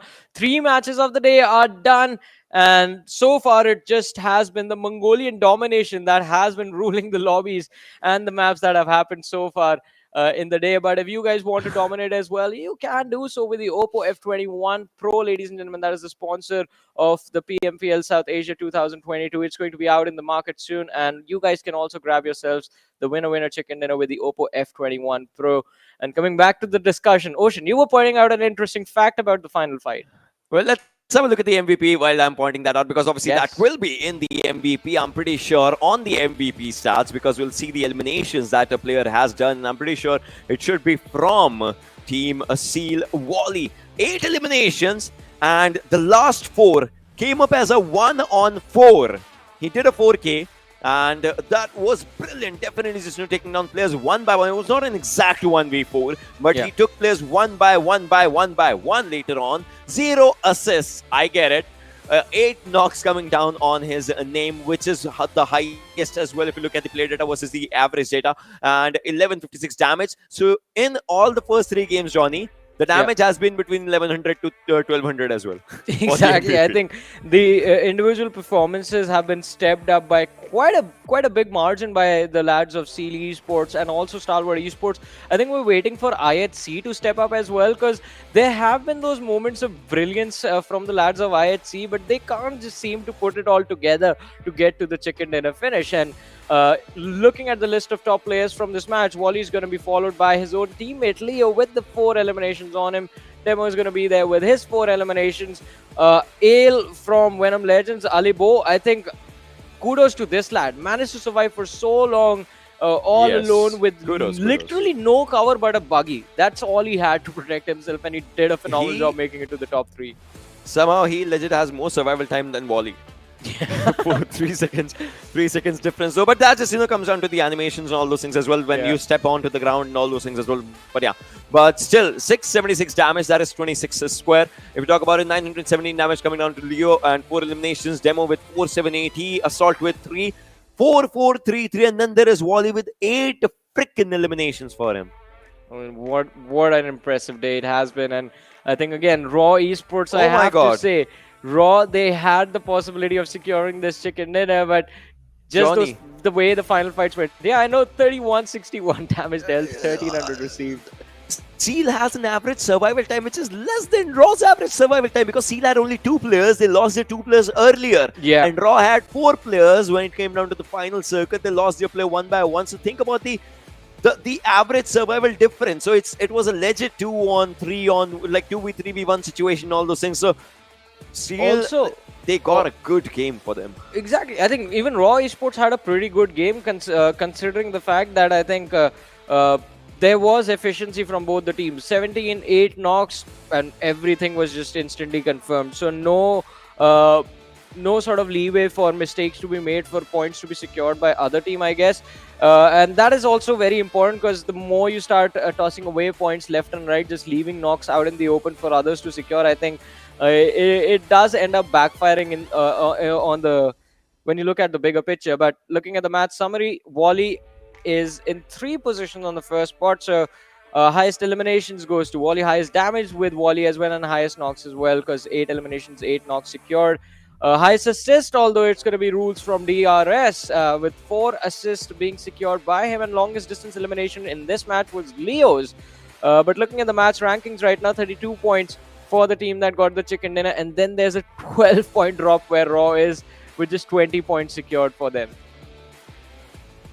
32. I mean, it's definitely just quite a good number coming down for these players if we just talk about it. But then again, Draws there, Venom, 7C, just like talked about. But Deadeyes Guys, JyanMaara, I don't know what happened with them on this game, to be honest. But then again, I would say for someone a game is good, for someone a game is bad, and that's how even life is sometimes. So I mean, you want to talk about having a bad day. I think we all saw what happened with Deadeyes Guys. You can't really go any worse than that. So quite an unfortunate start for them as well. But hopefully by the end of the weekend, Deadeyes Guys, we see them within the top 6. I want to see Deadeyes Guys be consistent this time, because even the last time, I think that was the case where they would either do extremely well, just destroy the entire lobby on one particular day, and get stormed on the next. So there was just those 2 extremes and no middle ground for the team. If the team finds the middle ground, if they can get just decent performances consistently, like on an average just manage to secure 9 to 10 points as well, I think for a team like Deadeyes Guys, that is enough to get them to the finals. And in the finals, I think with the amount of experience that they have, they should easily be able to handle the pressure. But Ocean, we have the zone analysis in front of us, and how do you predict the final shift that happened towards Ferry Pier and Primos? Because I think half the game everyone was thinking, all right, Gutka farms is where the game will end. Definitely. I mean, the way that shift happened, it was just weird. And look at this. Everyone would have been thinking that the circle might just go to query lines or something like that, and the circle goes down, and that's where Raw was. Look at where they were. Look at where Seal were. These two teams had a really perfect place for them in the circle. Rest all the teams, either from the northern side or from eastern side, they were trying to just get inside.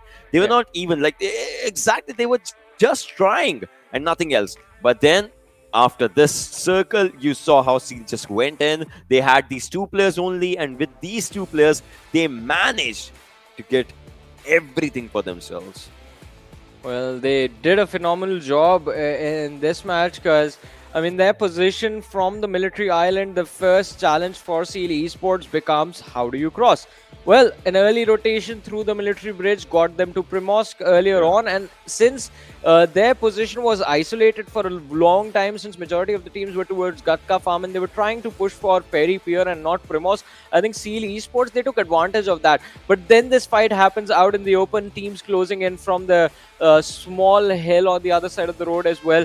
That is where they got in a little bit of a troublesome situation. They also got too overconfident. I think we saw them take those exposed fight against Raw Esports, where Raw Esports was able to find those knocks, but they weren't really able to convert anything moving forward from there. And I think that is the decision that could have changed everything. Had Raw Esports, when they got their revives and Venom Legends chimed in with the third party, Ali Boot chimed in with the third party, had Raw Esports use that time to push forward, they could have easily taken down Seal Esports, and they would be the ones with the chicken dinner and also $1,000 for themselves. Let's not forget, money is also involved in every single game right now because it is the Super Weekend. It would have been quite a nice start for Raw for this first Super Weekend. But hey, the day is not over. 2 more matches are still left. Oh, well, the day definitely is not over. But then again, the way we saw this day just shaping up, this day has been a Mongolian day so far. Yeah. They have just dominated. Be it Stalwart, be it Seal, Savage has been there here and there.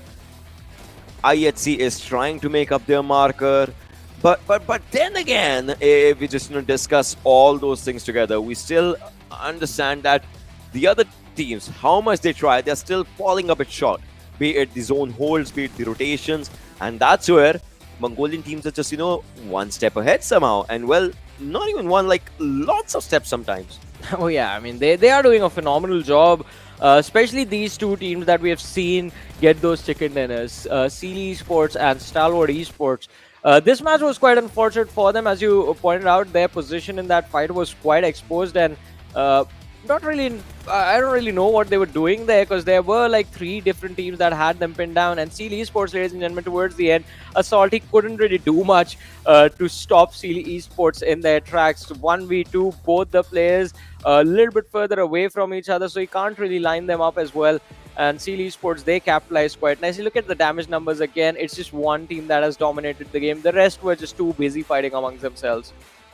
Yeah, but right now 3161 was the total damage number that Seal had for themselves. Raw coming down with 1922, 1096 coming down for 7C, Venom 1355. So definitely lots of differences just coming down for the players and for the teams right now. And this shows the difference that the teams like to have in their play styles. When we look at what is it, the league plays versus the Super Weekends, there's a lot of difference. Well, there is definitely going to be a massive difference in the way teams have been performing, because, well, it's the Super Weekend, and look at that. Seal Esports, they did in fact take the first position away from Stalwart Esports, but there is just a 4-point difference between the two teams. Although, Ocean, look at the top 2 and then look at where Raw Esports are. They have an 8-point jump that they have just secured for themselves. They do bring themselves up to the top 3, but still, they are on 28 points. And the team above them is already on 60. Yeah, there is quite a bit difference right now. But look at the 60, 64. That's the distance. That's the points that the top teams have. And on the other side, JyanMaara 1922, ElementriX, they still have to go to the double digit for themselves. I hope they do. But then, let's see. Well, let's see. As you said, I think one thing I would like to see is JyanMaara and ElementriX step up the pace, because during the weekdays they were still doing quite decent for themselves, especially ElementriX, as we talked about them earlier on in the day. They were in the top 6 and now it looks like they are struggling. But as you can see, ladies and gentlemen, on the schedule, it is Sanhok, the next map that is about to come up, followed by the last Erangel of today. Ladies and gentlemen, just 2 more maps left. And I mean, the first 3 have been secured by the Mongolian teams. Yeah. Who knows what will happen in the next 2? The teams from Nepal are still struggling a little bit, but they are improving. I mean, with every single game, we see them inching closer and closer and closer to that chicken dinner finish. But out of all the teams that are there, who will be the first one to do that? I think right now, most of the fans are going to be rooting either for DRS or Skylightz Gaming, but Skylightz Gaming in particular haven't really had a good start to today. As of now, yes, they haven't had that good of a start for themselves. I'm pretty sure they're going to be discussing about all of these things in detail after the day ends, or maybe sometimes it's not about the good start, but about a good ending. So they might just go for a good ending in the last 2 games. Again, it's Sanhok, the next one. Obviously, we'll see the Erangel map coming, making up its own return again and again and again. But then that's Erangel for us. But still, we'll see what happens in these 2 games, because these 2 are important, not just for Skylightz, for the teams that are actually not in top 5 right now. Again, 1 chicken dinner for you gets you $1,000. That's the thing you need to have your mind on. Just like Seal had it right now. They had only 2 players, but then those 2 players made a lot of difference. I mean, definitely the major impact just by those 2 lads. And going into Sanhok, I think again it's going to be a fast-paced map, so you have to be prepared to take these fights. You can't really avoid the scuffles that you might run into. Also, I think since, as we did discuss this earlier on in the day as well, this is going to be the first Sanhok, ladies and gentlemen, of this time's PMPL South Asia Spring Season 2022. So if there have been any change in strategies between these 2 teams, they are not aware about this. So right now, I think Sanhok is going to be used to test the waters. A few teams that have the momentum in control might just keep things going, might just keep the flow for themselves, but I think it's going to be quite difficult to predict who will walk away with the win on this map.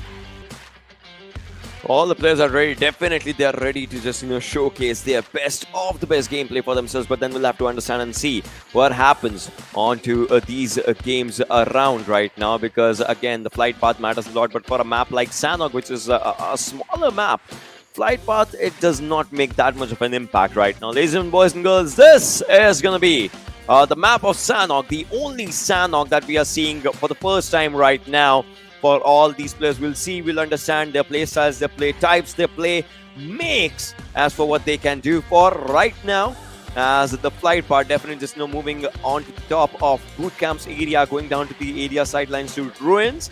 It definitely looks like a standard flight path right now. You can go to the Camp Alpha if you want to. Camp Bravo is in the lead as well. Camp Charlie is there too. Dogs Kampong might just be a bit of a troubling situation, but then again, we'll see what happens. As right now, players are just dropping down. T2K onto the backlines of Mong Nai. Skylight's players just dropping down to the backside of one of the camps, that is Bravo, and Venom Legends is dropping down to the areas of Tatmong, the northern drop. IHC going to the areas of Hathin, but we'll see what Circle is. ElementriX going to the ruins side, and this looks like a decent query circle. We've seen these kind of zones previously as well. Circle definitely just moves to the southern side of query here and there, and then we'll see what happens with this kind of circle and what happens with the players in all these situations, as everyone will be ready just take up the fights for themselves. DRS on the other side, obviously dropping down to the areas of Nakham, Sami, pretty close to the players of Vibes, who are pretty close to the players of Seal as well. Evil Eye right now just trying to spot down a few players in front of them, as Phantom looks like they are in a troubling situation. One player surviving in this situation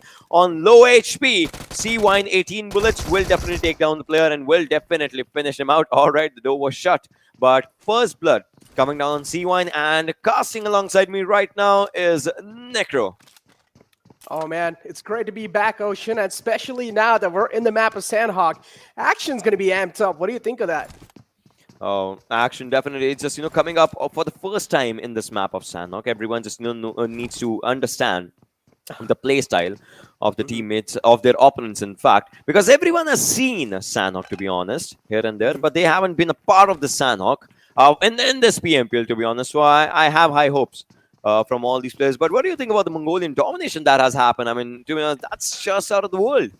I mean, look, day one, Seal has always done well. I don't know if you remember. I mean, season 3 back in the day, Seal, they were just popping off in the Week Super one. Weekend 1, Yeah. right? They just absolutely popped off, and then later on, they were just sitting back, eating their popcorns, and just watching every single team play and just duke it out, right? Hopefully, that's not the case, though. I want to see consistency from the Mongolian region. But on the other hand, I also heard you guys talk about, Nepal region struggling. Yeah, if you talk about the money, though, they're definitely struggling because they haven't really secured that many chicken dinners.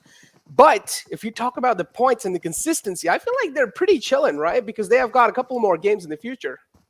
Yeah, let's see how it happens overall. But right now in all these situations, might not just be good for a few teams, especially 1952. We have seen them struggling here and there, and well, today's day has not exactly been their day. Their previous elimination was on 9th position with just 2 points for them, and 3 if you just put it overall. But right now, Savage's players, they're also just trying to move forward as well. Savage has had a decent run for themselves. They have outshined in a few fights, not in lots, but then again, it happens here and there for a few teams, but it looks like Savage's players, they are moving towards the areas of 1952. We'll see, though, what happens at the end. But Phantom, these players, they have lost down on one of their players. Let's see what happens in the next one. Exactly. Losing out on one of the players already, especially in the map of Sanhok, that's going to handicap you big time. And looking now, Seavine from 1952. Or actually, there is another one of his teammates was trying to help him out to scout this compound in the front. Somewhere down line, they do sense some presence in the front, so they're not just going to straight up approach the compound. They're just going to try and at least sniff one player out. I like the approach from 1952, being as patient as possible, just keeping your eyes keen, locked in the future or in the front. As you can see, Phantom, the players are exposing their bodies for sure, as he's going to get some eyes locked now. Evil Eye slowly and steadily moving it forward. Presence is now known, but the players of Phantom too, they're quite ready. Peeks out a little bit, but the rest 2 players are ready from the back who are going to provide the cover fire. Slipknot onto the back lines right now. Evil Eye just taking down a few players all for himself, as Entry also just has won 1952 for the first time. Looks like they have a strong momentum for themselves in this map as of now.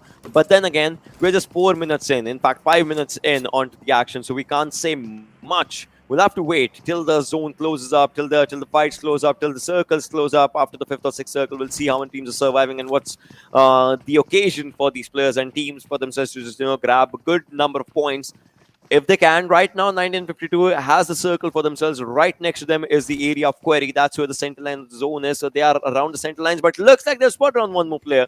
Yeah. But nothing Savage happening. But Savage on the other side, they are coming up. Oh, this is going to be a huge third party from Savage now, all the way in the back. They also have the high ground to play with. Phantom, they're pretty much sandwiched at this point in time, so it's going to be really tough to make it out alive from this spot. But 1952, they're not going to back out from this one. They sense the final man, and they want to take him down as well, as airdrop 1's going to be on the board. MK14 shows its mark on the map of Sanhok. Venom Esports still barely hanging on the edge. They're on the verge of getting eliminated, but what a nade from Evil Eye. This time it's going to catch the opening, and Phantom Esports, just like that, maybe. Another confirmation on their side. What's going on? They're getting dismantled, Ocean. 1952, they have good numbers for themselves in terms of the eliminations, but it looks like now they are on the verge of getting eliminated slowly and steadily, as one player has been taken out. In fact, one more just biting down, as Eisenberg from the back lines is trying to take down a few fights, and Hershey's moving forward as well. 1952, look at this. They were happy. They were rejoicing. But now Entry might just be on the verge of an exit. This is how tables have turned for 1952. Hey, man, look, at this point in time in my life, I've learned... Okay, another one taken out from Phantom. What's going on? Maybe tables are now going to be flipped. I'm going to hold on to my words for a while, though. No. As Savage Esports, okay. That's it. Savage Esports, they pretty much cleaned the entire... But this guy... Yeah, he's pretty much just spoiled the game for them. He was like in the back like a little snake, just sneaked to kill through, and now he's pretty chilling. But yeah, what I was saying was in life now, I've just learned to focus on the brighter sides, right? Entry is usually the first man to go out, but this time he was last, so I'm happy for him. All right, just looking good and everything. But look at Slipknot now. And that's like he was the last one surviving. He could have been taken down first, but now 1952 still becomes the first team. that just goes out. I mean, I don't know what's wrong. What is happening with this team? I'm guessing communication mistakes, 100%. That's like one of the things. But on the other side, Vibes players, they were thinking that it's a good day to go for a swim in Sanhok, but Jhukega Nahi is definitely having some of the plans on his mind as one is down and Jiggle! Leo takes him down, will go for the finish as well. Look at this, some random shots are coming on Jiggle as well. That means there's someone's trying to just get that confirmation, but nope, Leo gets it for him. Seal just spoiling Vibes' dreams. In this game, I mean, Vibes, they're pretty okay-ish on the overall rankings, actually in the 4th place, so they're doing quite good for themselves, but if you talk about one of the games even being slipped out, your position's already going to get capitalized because you have teams like Venom Legends right underneath you who are actually tied with 25 points, so a lot of threat lingering on your head, so at this point, players might just start double-guessing themselves. 15 teams alive and 55 players in total. As you can see, Seal, they have been on a dominating streak. Oh! Wow.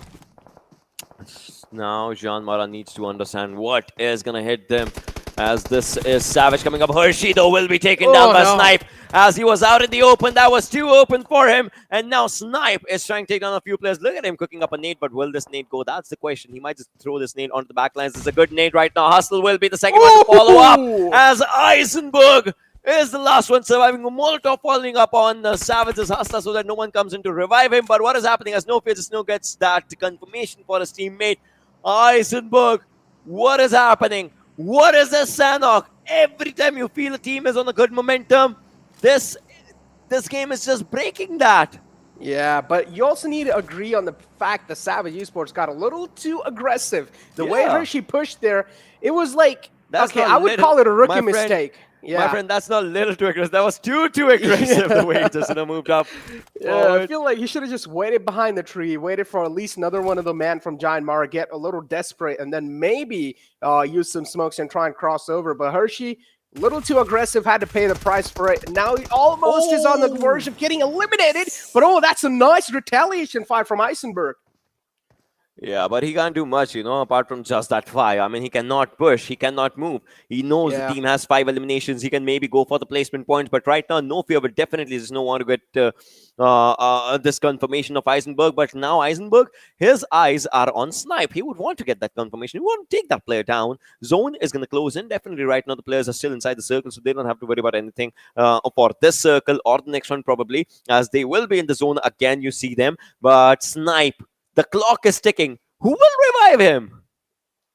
Oh, man. No Fear is just... Actually, his name is No Fear, but currently he's can feeling all sense the sorts of fear. Yeah, he's feeling all sorts of fear right now. He's not even moving a muscle. He's not even moving an inch. But he will need to try and move soon. If he doesn't, then Snipe's just going to bleed out to his death. As IHC, again, one of those teams I heard you guys were talking about. But personally, I'm still going to be an IHC supporter. I mean, doing pretty okay-ish on the overall rankings as well in 3rd place, and I still feel like moving forward in the future days, we might just see them in the top 2 place. Oh, well, right now the circle definitely has just, had its own share of shift, but not exactly is going to trouble out, but Eisenberg has moved forward. What is it doing? No! Come on! 3rd parties, man! Eisenberg, you are not the one who knocks now. Oh, no. Stalwart Esports. Right? Breaking Bad? No, I have not watched it yet, so... Come on! But listen, I live under a rock, all right?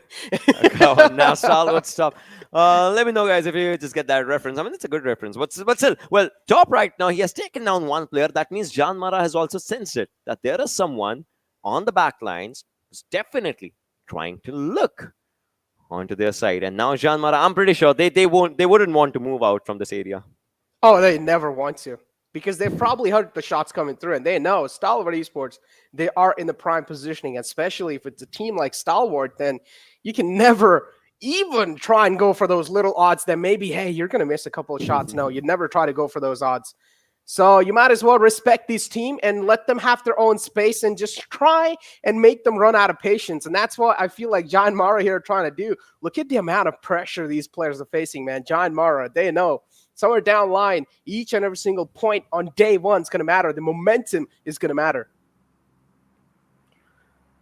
This momentum, they'll have to just carry it for themselves if we just talk about it. But then we'll see, how that happens. Situations. I like the little.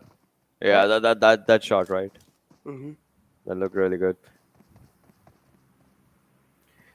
But now, Joker. All right, they are outside the circle, but not too much. But they have DRS right next to them, so it's not exactly the way to be. But then we'll see if it can happen or not right now. Malik onto the back line slowly and slowly. Just trying to move for his own momentum as well. 99 meters, but action will take it down from the other side. What is happening now? It's Stalwart that's on the receiving end. Oh no, and they're quite separated out too. I don't know if you saw Breakup. It is all the way on the left. Not a great news for Stalwart. Big man action taken care of. Raw, they're actually doing so good. Even in the previous game, they're definitely feeling the nerves kind of turning into iron now at this point. Because Mama God is just trying to bob and weave around the rock. He's not going to find any confirmation just yet. Action is able to barely sneak past, and now he's pretty much back to safety. The rest should be back up on the fallen man. Airdrop 3 on the board, MG3. But now if you take a look at the center of the map too, Ocean, quite a lot of teams are cluttered up. But what I really like is not every single team is just straight up booking it for the center.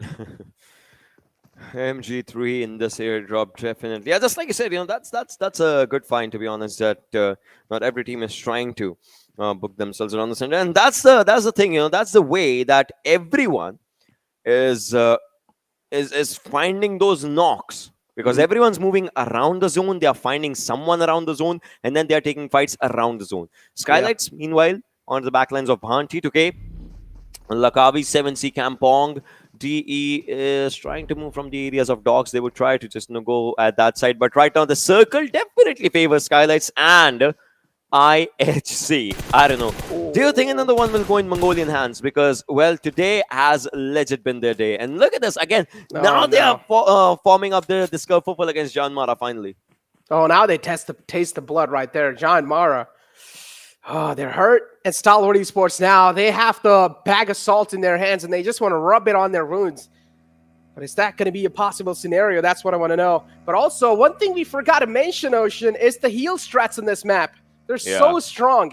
And now, even if a team has their solo survivors, hopefully you guys have enough amount of mess that you can actually try and heal it out. But we are seeing the solo players, right? They're usually right in the center. For example, JyanMaara. It's a duo.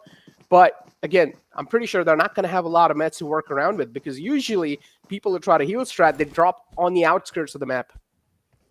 Let's see, how these things happen, how the situations are going to be just, happening up right now. Astray, he's pretty close to this area now. Just going with those jump and punches, just, was trying to first look around the areas, but now JyanMaara, these players have moved on to the other side, definitely. Now they are where Savage were. And that's from there they were trying to hunt down the players. I would want to see what happens. It's Stalwart. It's not JyanMaara. It's not Savage. But now definitely JyanMaara is on the other end. But they'll try to go for the fights. And now Seal is gonna go against a fight from Raw. But it looks like Rig will go for his heal slowly and steadily. Mama God just trying to move forward as well. But right now, Stry is also just trying to spot down a few players. And this is where domination comes in for Snipe as he takes down Action, one of the main mans. Yeah, that's not a great news, huh? Stalwart Esports, now they're going to start to fumble. And now it's a 2-on-3 situation. Certainly seems quite doable. JyanMaara, what a way. The proactiveness they've shown in this fight. Instantly backed off. Got a little bit of high ground. Got a little bit of compound wall to play around with. Playing this really well. Now Seal, they're getting charged up on. But Seal, they're not going to back out from this fight. Not one of those teams that likes to back out. Utilities are raining down in the compound. But Seal, they're taking a sweet little time to try and realize how Raw are thinking this out. Another man is quite on the right. Kazi is not going to straight up peek out. He's going to respect their personal space. Because now Raw, the go call has been made as they're able to find 2 frags. Wally, his wall falls down. Seal, they're getting dismantled. It's all down to the final key player, and it's going to be Leo. He's trying to poke some damage, but is that going to be enough? He actually does. He dukes it out, and now trying to find the second one as well. Barely surviving a sliver of health, and it's someone from the outskirts, just third partying. Come on, man. No, it's Slipknot. It's Come on. Slipknot. Are you freaking kidding me? It's Phantom, dude. Come on. He's a little rat. What is this Sanhok? The first Sanhok And it's so filled with surprises. So many surprises coming up from outside every fight that we can see right now. But Reaper bot already takes on one from Vibes as Malik is down right now with that UMP. Reaper needs to heal. Definitely Killer onto the backlines. Delta as well. You can see them from the top view. And the circle's closing up as well. But Vibes is Malik as he is down. He needs to understand that there are other players as well in the close vicinity, so they cannot do anything in these situations. But right now, Top, he's trying to spot down and find down a few players as well. The team has 2 eliminations. Top has 2 eliminations for himself. Reaper takes down Malik and Vishal is down now as well. Now it's time for Joker to understand that this is not a joke. You're outside the circle. You will be facing the wrath of the zone and you need to do everything in your power. Yeah. But wait a second. On Top gets that elimination. I want to see how many meds Joker has. If he's going to be able to sustain the damage from the zone for even while. Reaper bot took quite a lot of shots from the back, but he's okay. As Joker's position, if I'm not wrong, should be revealed, but no, not just yet. So DRS still pretty unaware of that fact, and Joker is going to be able to sleep all the eyes away. But here you have Stalwart now slowly and steadily charging on forward. JyanMaara, there's going to be a lot of pressure building up. Definitely, there's going to be lots and lots of pressure just now coming down to the players if we just talk about it. But then again, we'll see what happens right now as Top is moving forward. JyanMaara, finally this rivalry might just come to an end in this map, but we'll have to see who just puts this nail to the coffin as Top takes one more down and will go for the finish. It's his third. He is on domination now. He's moving for another one as he's encircling this whole area, but he needs to understand that IHC is onto the backlines as well. Top, he reaches out, will go for a bandage, but Snipe, what can he do? They are encircling him. He's out. He's been spotted. Top. He just goes for a few shots. Everyone's just going for the jump and punch right now. And they will go for the shots on him as one more in the books for Top. He gets the 4th one of the team. Look at IHC though. They're on a domination right now. With 5 elim points for themselves. IHC, they're looking so great.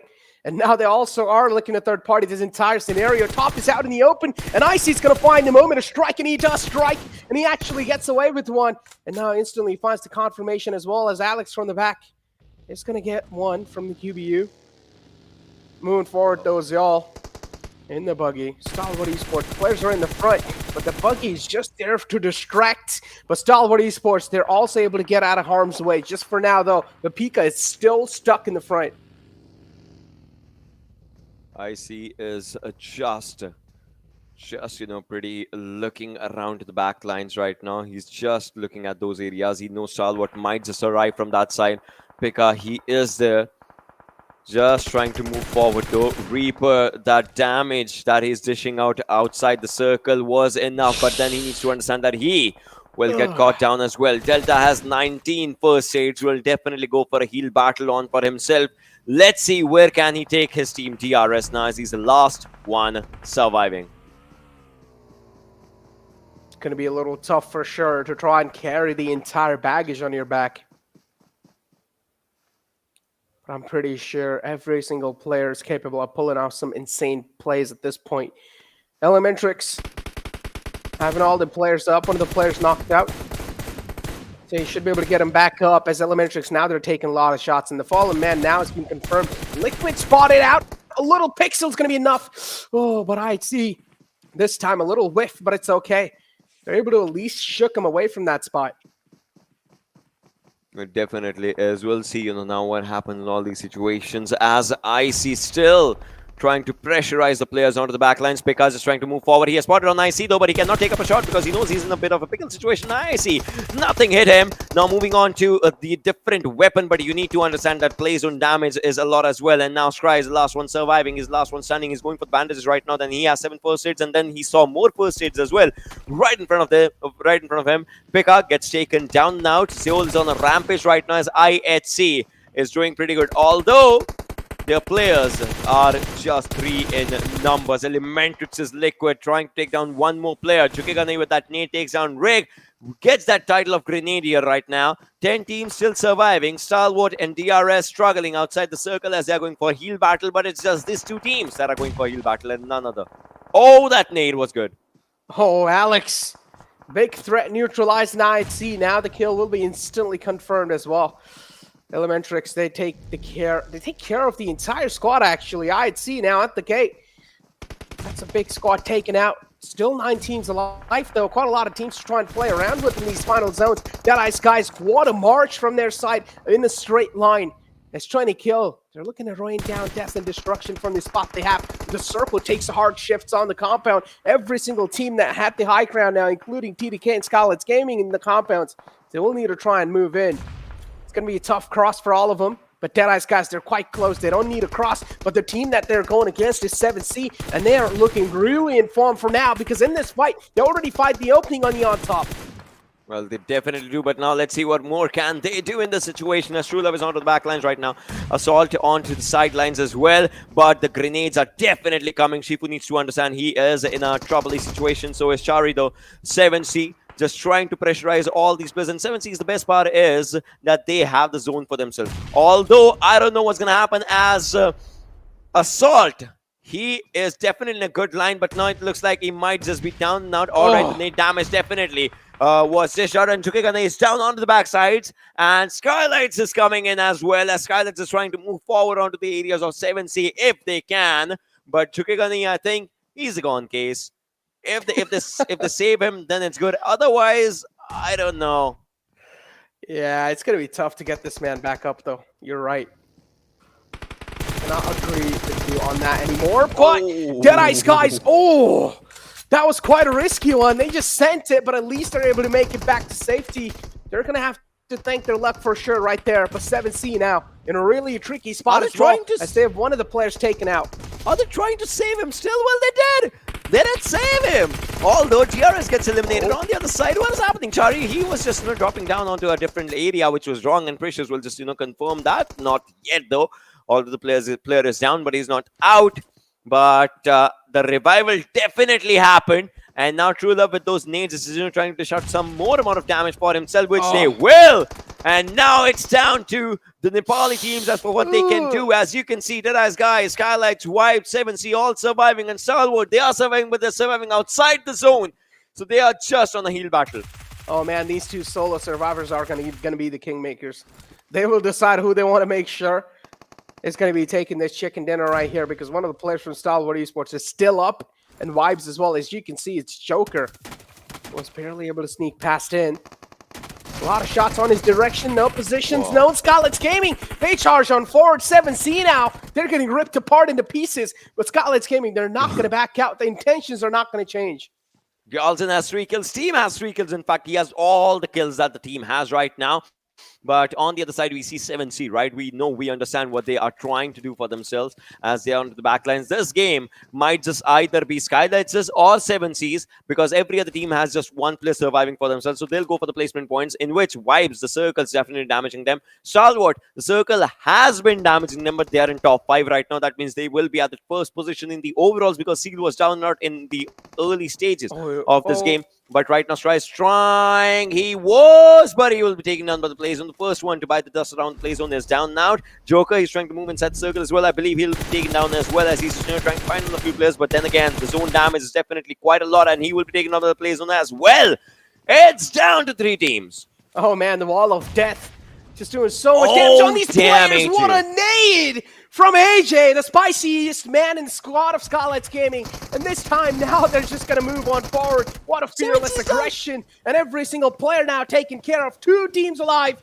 Ladies and gentlemen, as it has came down to Deadeyes Guys, and it's all down to Shifu Sir from that man. But he is right in the zone too. He has the prime positioning. This is where he'll need to try and be as proactive as possible, because this is his only chance to try and clutch it out. It's a 1-on-3 for now. The odds are pretty low. Skylightz Gaming finally has it for themselves, as they, had the zone. They fought it out, and their overall rank is 3rd now. 6 eliminations, 21 total points coming up from this game, and they jump onto the 3rd position. In the top 3 is Skylightz, and with that, they have $1,000 as well to spend. $1,000 as well to spend for sure. I don't know what they're going to be spending it on, but hey, winner chicken dinner for Skylightz Gaming. Mongolian domination, we saw that throughout the day, but now Skylightz Gaming taking the throne, and also showing that hey, we also need some sort of money, so we're also going to get ourselves a money $1,000 booked. But yeah, moving forward though, still talk about consistency. We saw Stalwart Esports make it up till quite late. Yeah, definitely. I mean, we talk about consistency, we talk about the understanding, and well, they did try to have an understanding for themselves, but it was exactly not what they were just trying to go for it. But then again, finally there is a team that just gets us onto the understanding that yes, today is not exactly the Mongolian day, as we're just looking forward to the first two going in the hands of Stalwart, then Seal comes in to seal the deal, and now this is Skylightz. And well, definitely the team has that potential, has been there with the GC points. They qualified with PMGC points last time, right? So they have that potential, and it looks like they are starting it up slowly and steadily. But now we'll see what happens. But all of these conversations and the final game will be coming up right in front of you after a really, really short break. Don't go anywhere.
Hello everyone and welcome back to PUBG Mobile Pro League South Asia. And well, this has been an incredible day when it comes down to the first Super Weekend, where we saw Mongolian domination just coming up a lot, and then there was Skylightz there that just came in. Where was it? And then there was Light, that was just the quote. And well, Skylightz just showcased an incredible gameplay when it just came down to it. But then again, ladies and boys and girls, this one was just the fourth game.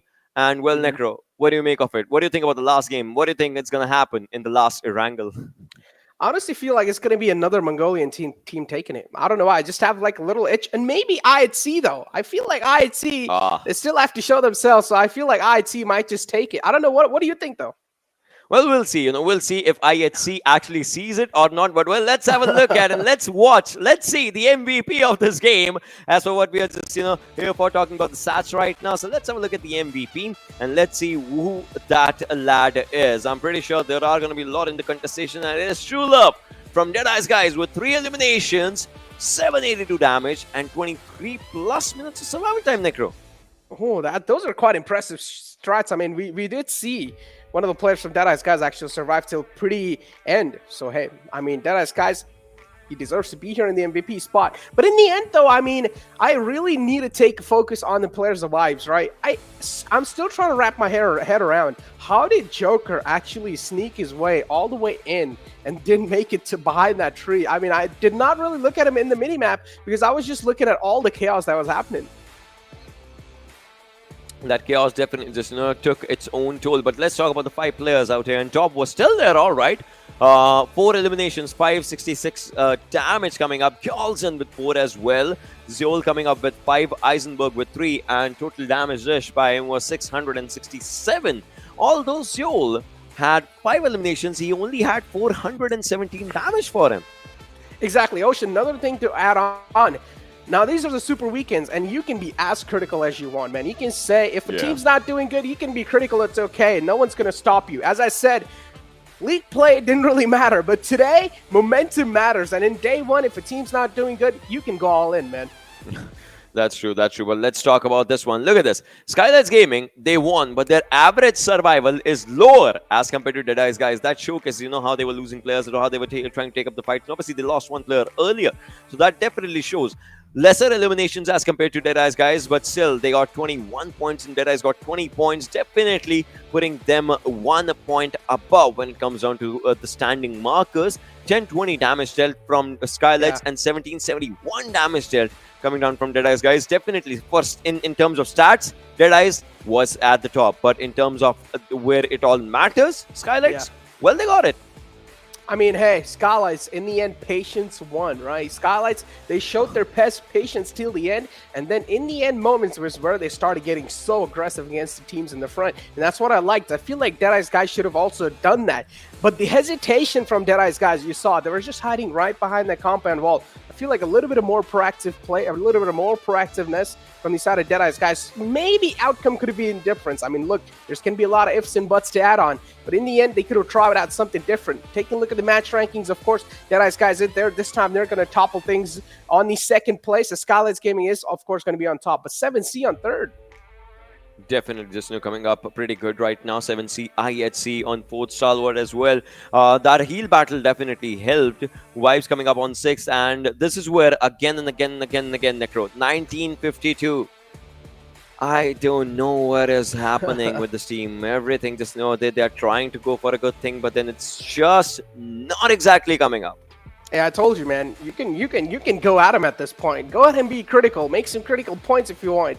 If you don't like something they're doing, go ahead and point it out. I mean, of course, 1952, the struggles being seen from their side, and something needs to be changed. We don't exactly know what can be changed because at this point, look, the players, they talk amongst themselves. We don't know what are the key errors that are being made from the team. But what we can see from here, or what we can see from the observers, somewhere down line in 4-on-4 fights, I feel like most of the times they do get outplayed.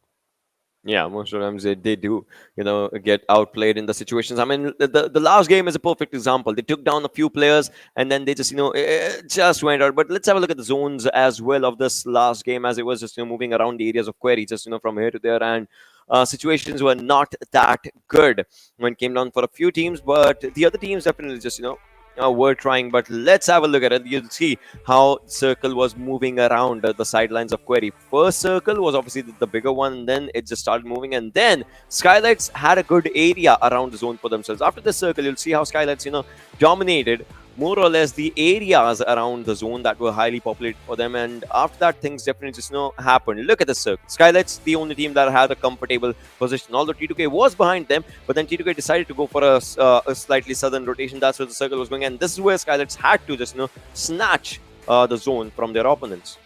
Ooh, and look at 7C's position right now. The way they actually try to reposition themselves, the compounds in the front were clearly open, right? So they had a clear pathway to move in.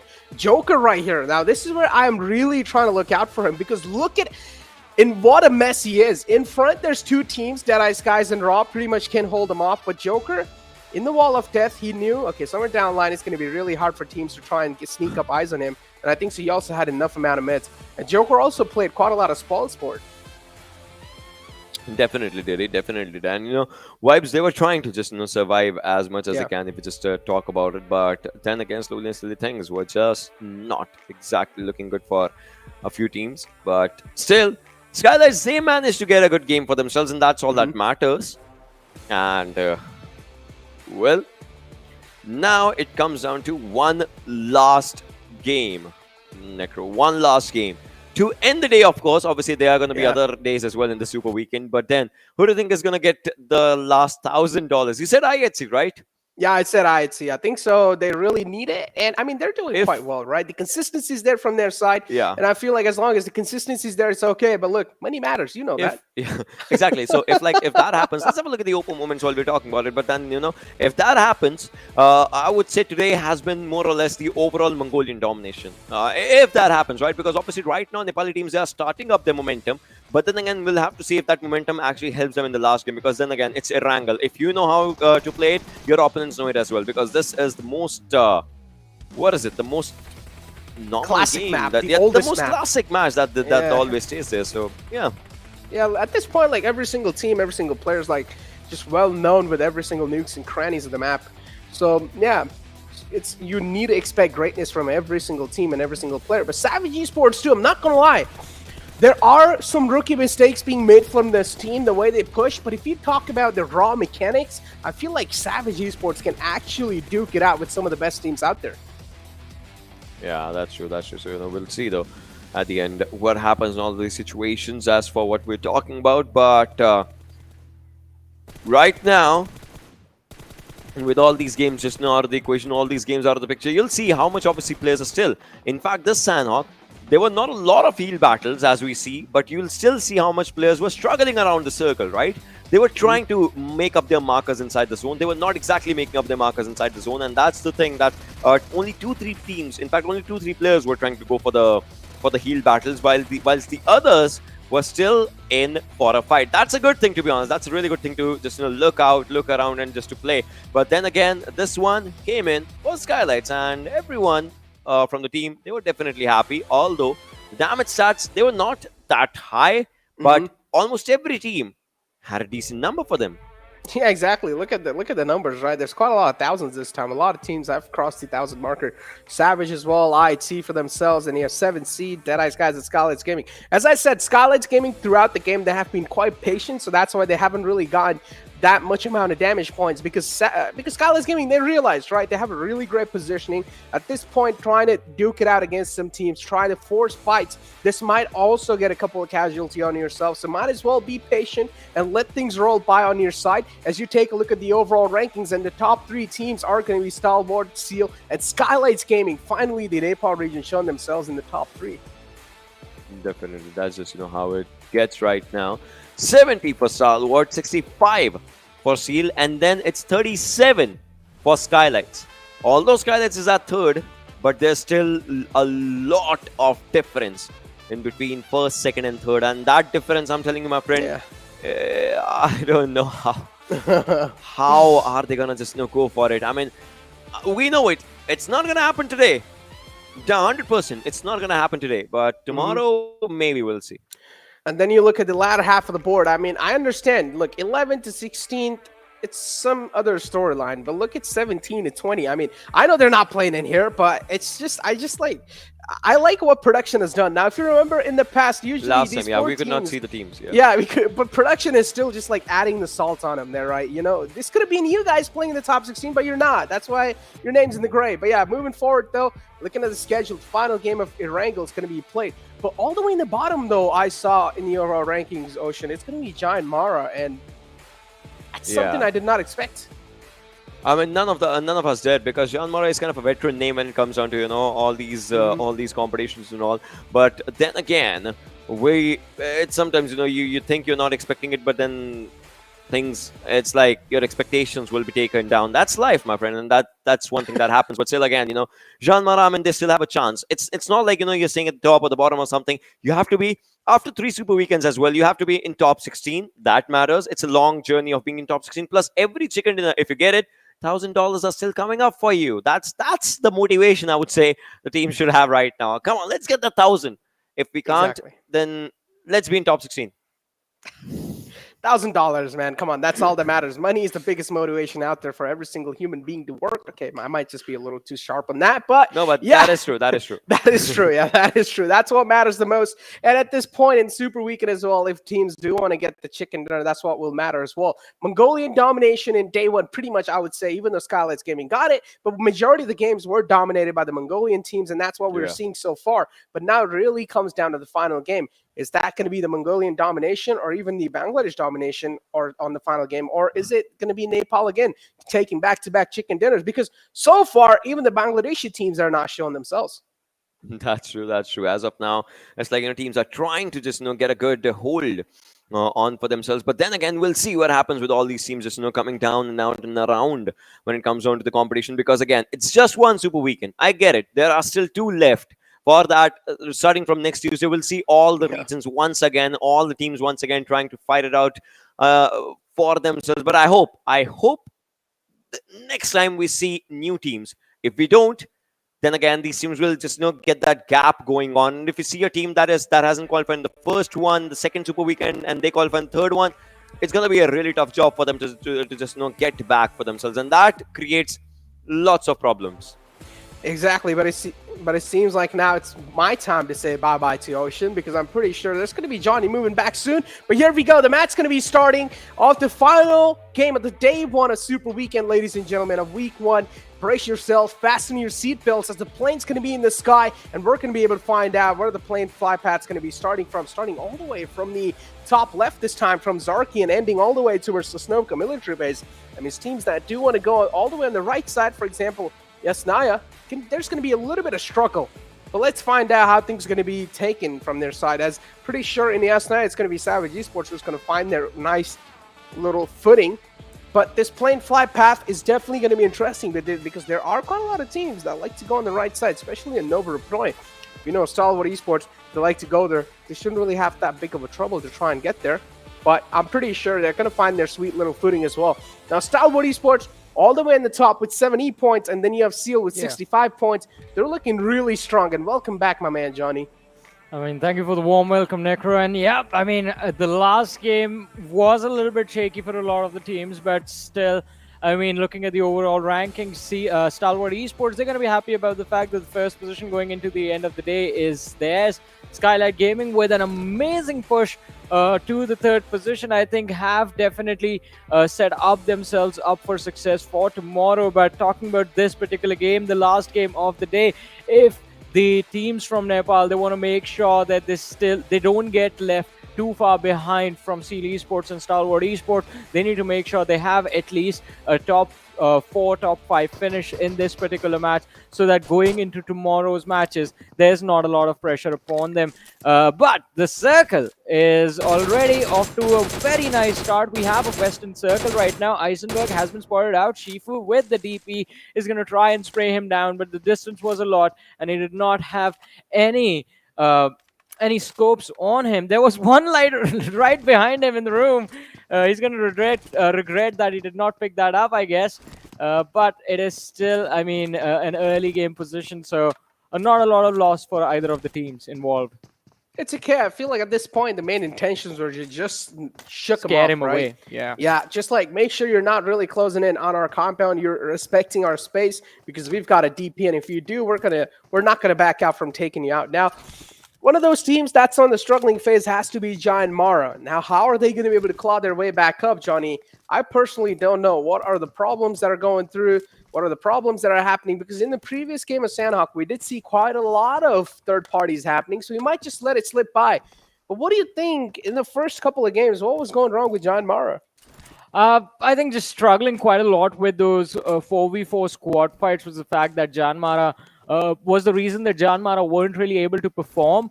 Also, I mean, the circles weren't really doing them the favor. Was the Mongolian teams kind of taking early control and then just holding on till the late game stages. That is why a lot of the other teams were kind of put in tricky positions. And even in this game, I think there is going to be there can be an advantage for Seal Esports if they try and take an early way into the circle. Since they land to the military island, it's a Western circle. They won't face much resistance going towards the sides of Gatka. So I think that is a possibility right there for Seal Esports to secure and to capitalize upon. But will they take it? That is, I think, the question we need to be asking, because they do have a wonderful chance of challenging and putting pressure on Stalwart going into the last game, going into tomorrow's matches, but that only happens if they win this one. Winning this one, indeed, is going to be tough. But Johnny, you know, this is quite random. This is quite out the blue. This is not even related to the game. If two things are kept in front of you, right? One of them is a cold drink, and one of them is a juice. Which one would you pick? Depends on what is what. Okay, cold drink, whatever, which one you like prefer to drink, right? And then juice, my whichever favorite cold drink versus my favorite juice. Yeah, I would go for juice any day. Okay, why not cold drink? I don't know. I just like juice more, I guess. Yeah, I guess. Yeah, makes sense. I guess cold drink also can harm your body in quite a lot of ways. But yeah. We need to talk quite a lot to do what we do for a living, and yeah, that's cold drink. There's a high risk of ruining my throat, so can't do that. Makes sense. But you always gotta stay hydrated, ladies and gentlemen. It's a little reminder for you guys. Make sure to sip their water sip that coffee, whatever you guys want. Make sure to stay hydrated because these games are getting way too intense for comfort. As TDK, they're already going to find the first blood in the game. As Legend, it's going to open the fray up.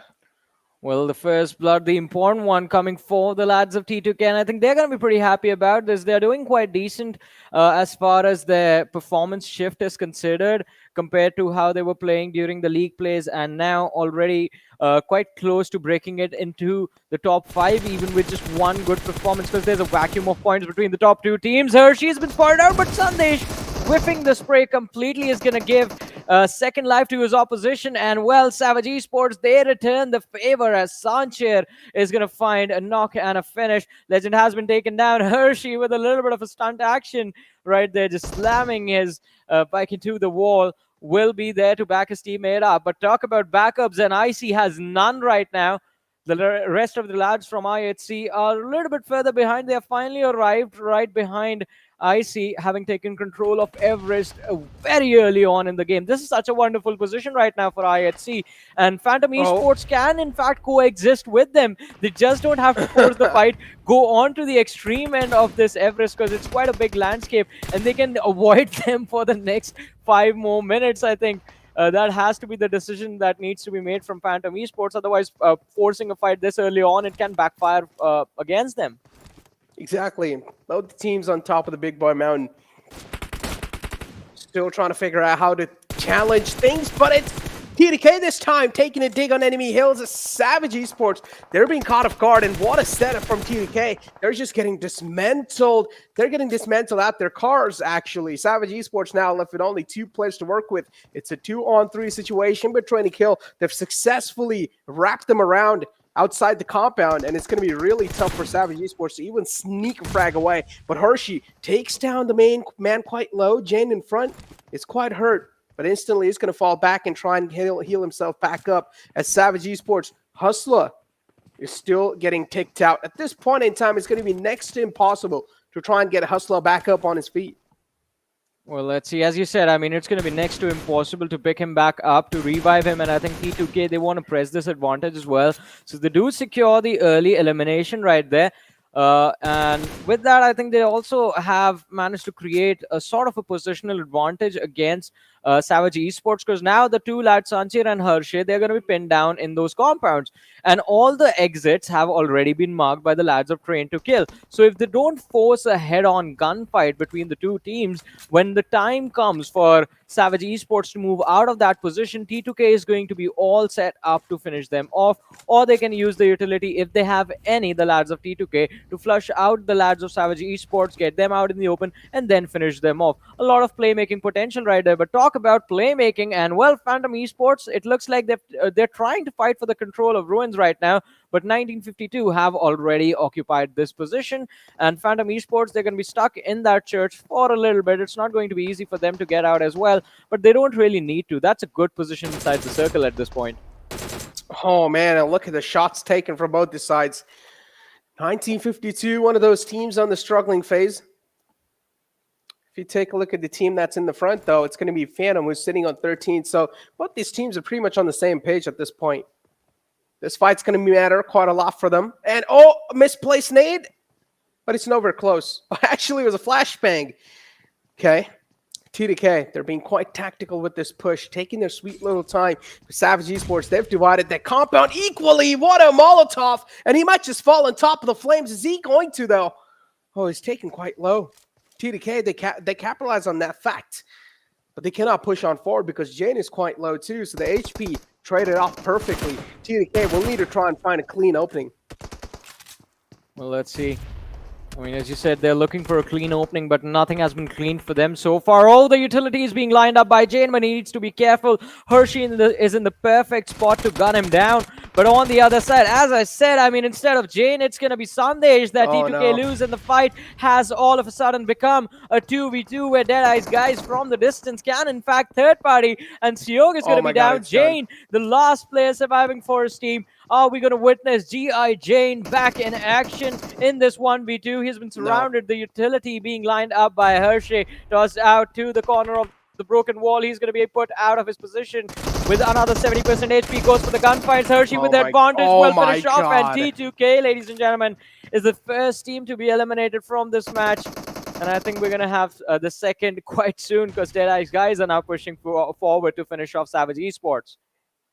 Deadeyes Guys, another wave of enemies to try and fight against. Now, Savage Esports, a lot of pressure is going to keep on applying on these players. But Hershey, got to say that frag onto Jane, though, the way he pushed out, this man's got balls of steel for sure. But Hershey right here behind this little house is also gaining quite a lot of info as Deadeyes Guys, the entire squad's in the front.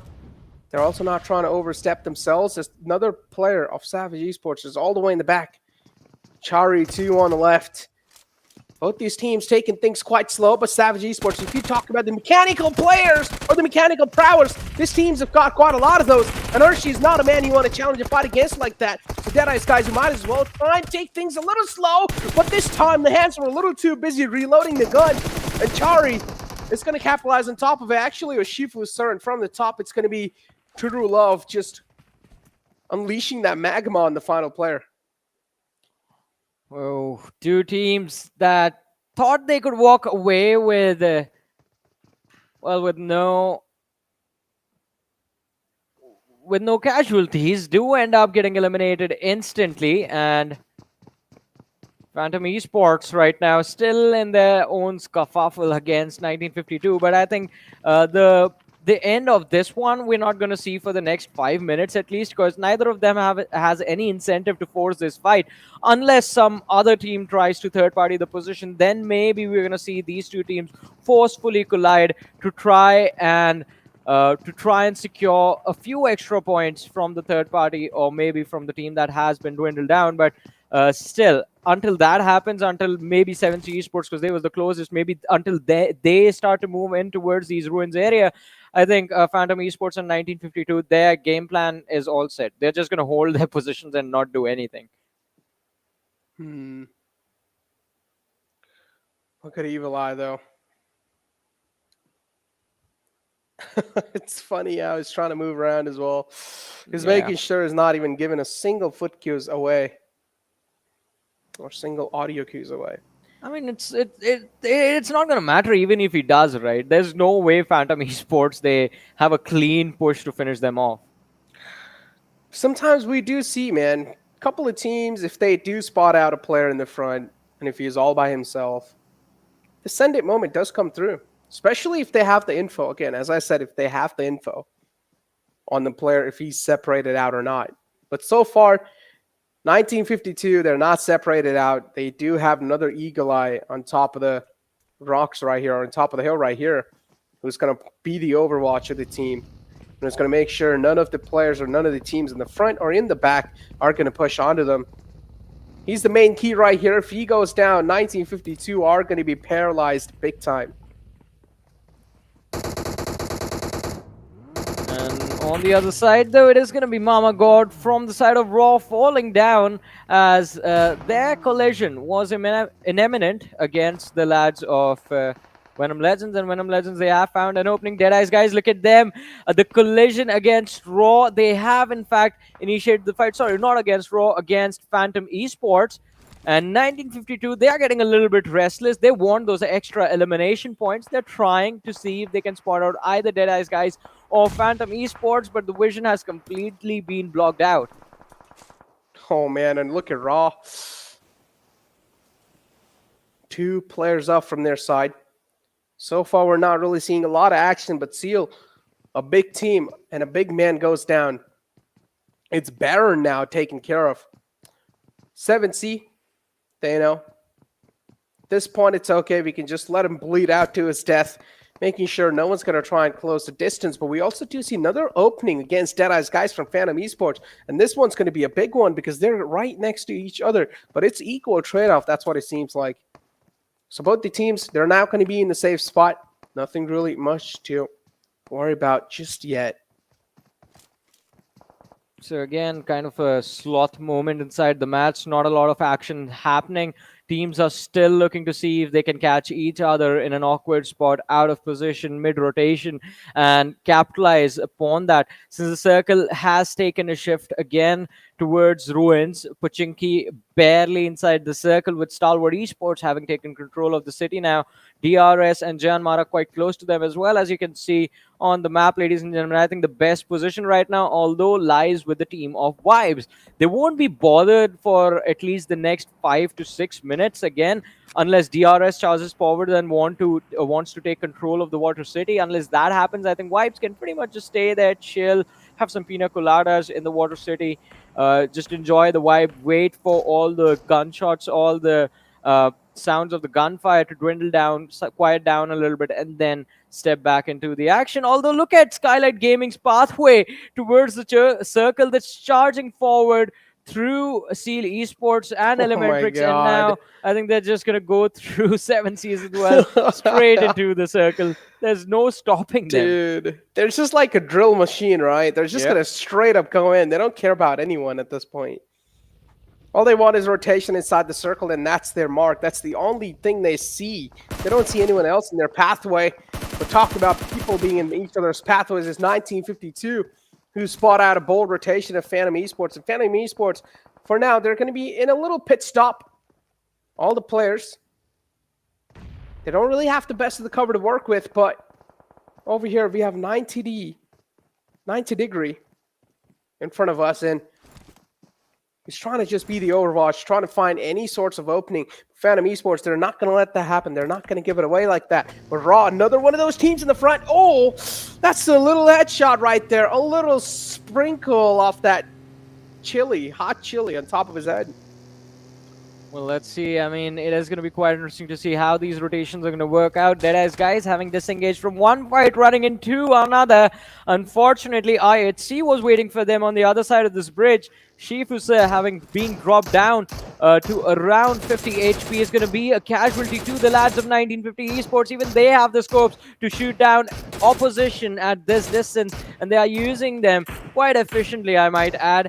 I think that is the advantage that IHC can capitalize on, but they are too keen on holding their ground, not too keen on taking this fight against Deadeyes Guys and running into the crossfire of 1952 on the other side. We did see Stalwart Esports take a hit from DRS. They seem to have lost one lad, and it's not looking too good as far as recovery is considered for them. Yeah, indeed. Things are not looking that hot. Venom Legends, they're going to push on forward in the greet to get the frag. They're going to get the confirmation as well, as Gunner and No Fear now are all the way in the back. A nice cover fire from Gunner. But JyanMaara, again, is one of those teams that's on the struggling phase. And even though another man taken out from that squad, that means only 2 players are now left up and strong.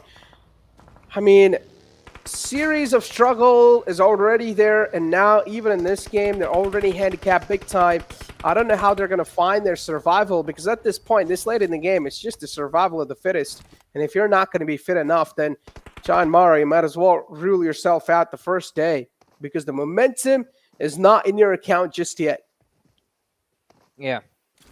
As you said, I mean, the momentum is not yet lost, and ElementriX, although I think for them it's going to be time to worry. They're just slightly outside the edge of the circle, and it is Raw. Well, what is left of the squad of Raw holding them from this rotation? Oh! What just happened? All right, so I was focused on the elimination. Wait, his teammate knocked him. That's... Yeah. Oh, what? Okay, but at least there's a return knock.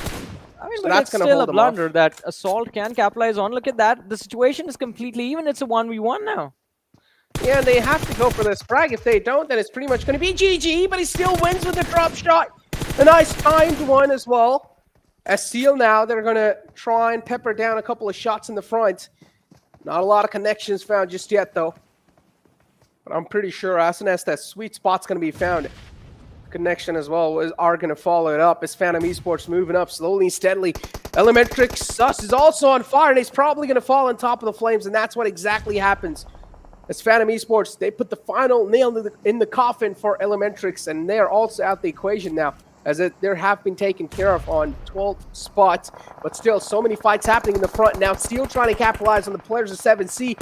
Steel, it seems like they're just able to dominate 7C. They're able to rip them apart single-handedly. Precious in the front. Skylightz Gaming as well getting rained down now. Steel, what's going on? They're just showing relentless aggression. But they have forgotten about the team behind them, and Wally, he is getting destroyed by Ripson, who's going to find the opening and the final pick in this fight. Steel Esports, they get eliminated from this match, and ladies and gentlemen, we're finally down to 10 teams, 29 players alive, 20 minutes inside this match, and all hell is about to break loose inside this game. Skylightz Gaming, all 4 players still holding strong. They're trying to find some solid cover for themselves, but it's not going to be easy for them. There's a team right next to them, and it is going to be a tough fight that they will have to win before they start moving forward. 7C Precious quite close to them, and Ripson a little bit further behind. So it's a flank that they have to deal with before they move in. And once they decide to move in, there's the team of Vibes that you have to take care of, who have been so consistent with their spot. They've just been in one spot this entire game, and they've managed to survive quite nicely and safely. Oh, high risk, high reward rotation from DRS, but doesn't really work out this time. One of the players gets taken out, but the smoke grenades are there in the front, and also a couple of Weekles to try and provide the temporary cover. But this nade is going to be $1 million one. It's locked in quite close. Only dishes out a decent bit of damage. Not really a lot taken away from that, but Venom Legends from the back now. They're taking quite a lot of shots on Skylightz Gaming. 30 bullets of pain just inflicted on the players of Skylightz Gaming. They'll need to try and fall back, but it's the signature M416 which strike backs and takes care of the final man of Venom Legends. Well, the final man being down. Venom Legends not in a good position in terms of the overall rankings as well, but in terms of this match, we're down to the top 8 DRS. They are so low. Killer YT has been knocked out as well. Reaper Bot and Delta in the backlines, they're trying to heal up, but the Blue Zone is here, and it's going to cause a lot of trouble for them. The nades, they keep on coming in their direction. Reaper Bot is going to be down on his knees again. Delta very low, crawling to safety inside the smoke, but the spam shots are going to be enough to finish him off. But the squad of Skylightz Gaming, they're here, and there it is, ladies and gentlemen. DRS being shown the door to the exit from this match.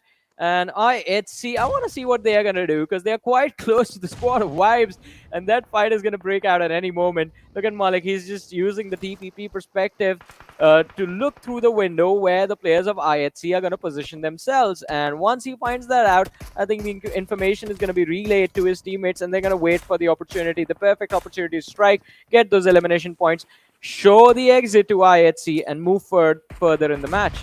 Look at the circle shift, though. Stalwart Esports. Pika is already booking the slot for the rest of his team, and the rest of the players are just going to try and move in. As Deadeyes Guys, they find themselves a little footing in the Water City, but they still need to try and travel through quite a lot of thick and thins, as IHC is going to be right in the front, too. They have quite a lot of players alive as well. 3 players up for them. As long as Alex is alive, it's their saving grace. It's their lucky charm right there. But Deadeyes Guys moving in. Venom Esports as well, taking a lot of shots in the front. Nothing found just yet, but Slipknot, this man's taken down quite low. Vibes as well, they realize Deadeyes Guys, they have no other option to try and move in. And that's what they're trying to capitalize on top now. Venom Esports as well, duking it out against Skylightz Gaming. The final nail put in the coffin. Mafia Ninja goes down. Well, quite an important man down on his knees, and it's going to be very difficult for the team to recover from that. But Stalwart Esports, look at that. They are not stopping anytime soon. 4 eliminations already secured by the lads of Vibes as well. So they're also looking pretty good. Make that 5, and could have been the 6th one as well, as they do find opening. 7C Esports taking an exit from this game, down to the top 4. 9 players still alive. Vibes Joker, he is inside this wooden shack, spots out Scry, but instantly the cover fire from the teammates of Scry forces him to reposition, and well, now he's out in the open, quite exposed. The utility should be enough to dish out extra bit of damage on the lads of Vibes. It looks like Stalwart Esports, they want to end the day the same way they started it, with a chicken dinner, as they have 3 players in a wonderful position. The formation looks solid. 4-man strong inside the game. Scry in the backline. Speaker with a nade is going to make sure Phantom Esports are out of this match. Down to the top teams, top 2 teams, 4v3 situation. And Vibes, you've made it this far. Do you have what it takes to close it out? Or will Stalwart Esports get 3 chicken dinners on the very first day of the very first Super Weekend of this PMPL South Asia Spring Season 2022? We're about to find out. Oh man, I went with IHC, but it seems like now another one of their Mongolian counterparts might just seal the deal on this map. Oh, it's quite a lot of long throw. It's only going to find a bit of damage though. Nothing really critical happening just yet. It's Stalwart Esports. They have the man advantage in this final 4-on-3 situation. Jiggle's been taken down. That's quite a big man taken care of from the side of Vibes. And Stalwart Esports, for them, the opening's already being found. And look at the amount of just gathered, like, look at the amount of intentions or the attention that's being gathered by the man in the Tesla. He's just moving around in the open. Vibes, they're just raining down utilities at this point. The another nade's going to be quite close, but Malik barely patches himself in the nick of time. I mean, Stalwart Esports, they've done a phenomenal job, but they have to be wary of the utility coming in their direction. So they have pinned down Vibes quite close to the blue zone. And now, with the additional pressure, they are getting those knocks. Vishal is still going to be prone down, but with 30 HP, you can't really do much. And there it is, ladies and gentlemen. The third chicken dinner for Stalwart Esports brings them back on the first position. 12 eliminations, 27 points secured after the end of this game. What a wonderful finish by this team. Stalwart Esports just remaining the king of the hill, and now I just can't wait for their social media manager to make a lot of memes on Insta, because that's what he likes to do. Well, I mean, the team is strong in-game. The social media's game is also strong on their point. So Stalwart Esports, they have everything going for themselves. Yeah, they have everything going for themselves. The social media manager, too, does a phenomenal job with the memes. But yeah, winner, chicken dinner for Stalwart Esports. Doing a phenomenal job on day one, remaining the king of the hills on the overall rankings, and the teams right below them as well are doing a great job. Of course, Skylightz Gaming was in the top 3 in the after the previous game, but I don't know how things are going to be looking like now, though. I mean, yeah, I think this is going to make the overall rankings a lot more interesting, because the difference was not that much. I mean, from the 3rd till the 10th position, I mean, with one good game, one top 3 finish with a few extra eliminations, I think you can definitely make a massive jump. We saw T2K do that. And again, I mean, it's going to be important to see who the next team is going to be, because even though there was a lot of inconsistency, as you mentioned, Skylightz Gaming, there was a lot of inconsistency from their side. There was inconsistencies from the side of DRS, Vibes as well. I think tomorrow can be a good day for the teams to recover if the difference between the points is not that much. But we'll find out what the difference is after this very short break, ladies and gentlemen.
Once again, welcome back, ladies and gentlemen, to the PMPL South Asia Spring Season 2022. This is Warren Super Johnny John, joined by Necro alongside with me. All the matches for the first day of the Super Weekend are done. And before we move further in the discussions of how the games have gone and have a look at the stats and the rankings, overall rankings at the end of the day, a huge shout out to our sponsors, ladies and gentlemen, the Oppo F21 Pro, which is going to be out in the market soon. So grab yourselves a winner chicken dinner with the Oppo F21 Pro. I absolutely love the looks of the phone. I mean, just can't wait to have it in my hand soon. But for now, let's have a look at the MVP of the game, ladies and gentlemen, and find out which individual outstood everyone in the lobby in terms of individual brilliance. And, well, what are their stats going to look like? What do you think, Necro, is it going to be? Ooh, there you go. Might just find out. It's going to be Action. There you go. Actually guessed it. It was just a little delayed. The voice was a little delayed for you. But yeah, 5 elim points for Action, 3 knocks, and damage of 1,061 all by himself. This man has been proven up to the mark when Stalwart Esports is having a successful day. And Action is always there, pretty much having a huge hand behind the entire squad of Stalwart Esports. I mean, yeah, completely agree with that. I mean, Action has, since the start, I mean, even before this lineup was called, Stalwart Esports has been quite a key player for his team and has always been the cornerstone on whom the main sort of firepower of his team relies upon.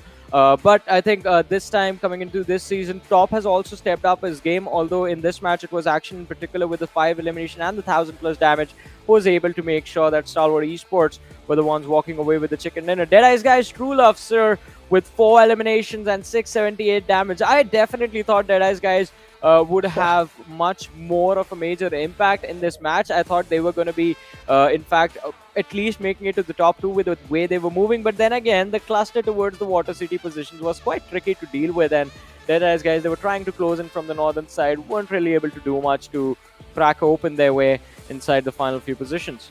Exactly, and True Love too, as you saw, he was right there underneath the MVP, and now you have Stalwart Esports and Vibes stats comparison from the previous game. As you can see, Stalwart Esports almost having 2,000 damage dealt, but then Vibes having 1,000, almost 700 we can count as, but not really close, I would say, but not close enough, as 12 elim points for Stalwart Esports, that's going to seal the deal, and only 6, that's like half of the points difference right there.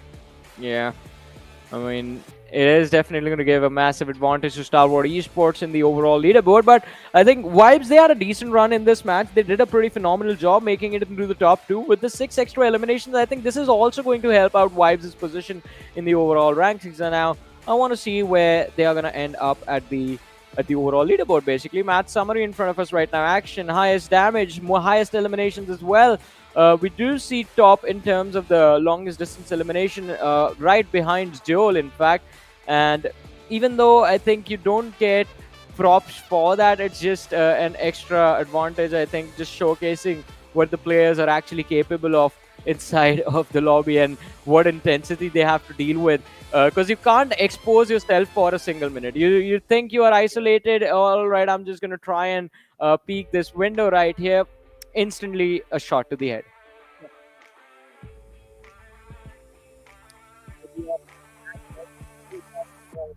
And well, the overall match rankings are here as well. So, it's going to be again, quite a lot of points secured by Stalwart Esports. And this is what I want to see. But again, money, man, why they walk away with 18? Where do you think this is going to put them in the overall rankings? I think that is also an important thing as well. On third place, Venom Legends doing quite great for actually get to the overall rankings. On 4th place, and I'm pretty sure this team's just going to keep on clawing their way back up.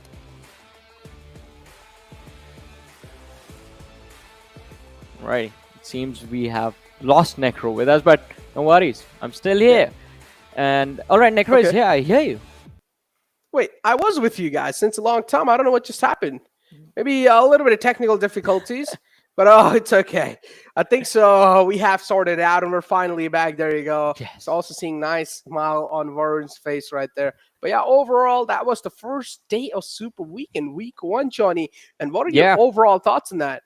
I think I absolutely loved the action that we witnessed. I mean, especially considering that teams during the league stages were just going absolutely ham and berserk with those gunfights. Today was a little bit more controlled and more focus was given towards the positioning inside those zones, inside those circles. I mean, we do have the zone analysis for this game, this particular map as well. And as we do talk about Stalwart Esports, them getting the chicken dinner, that is the team that I want to focus on.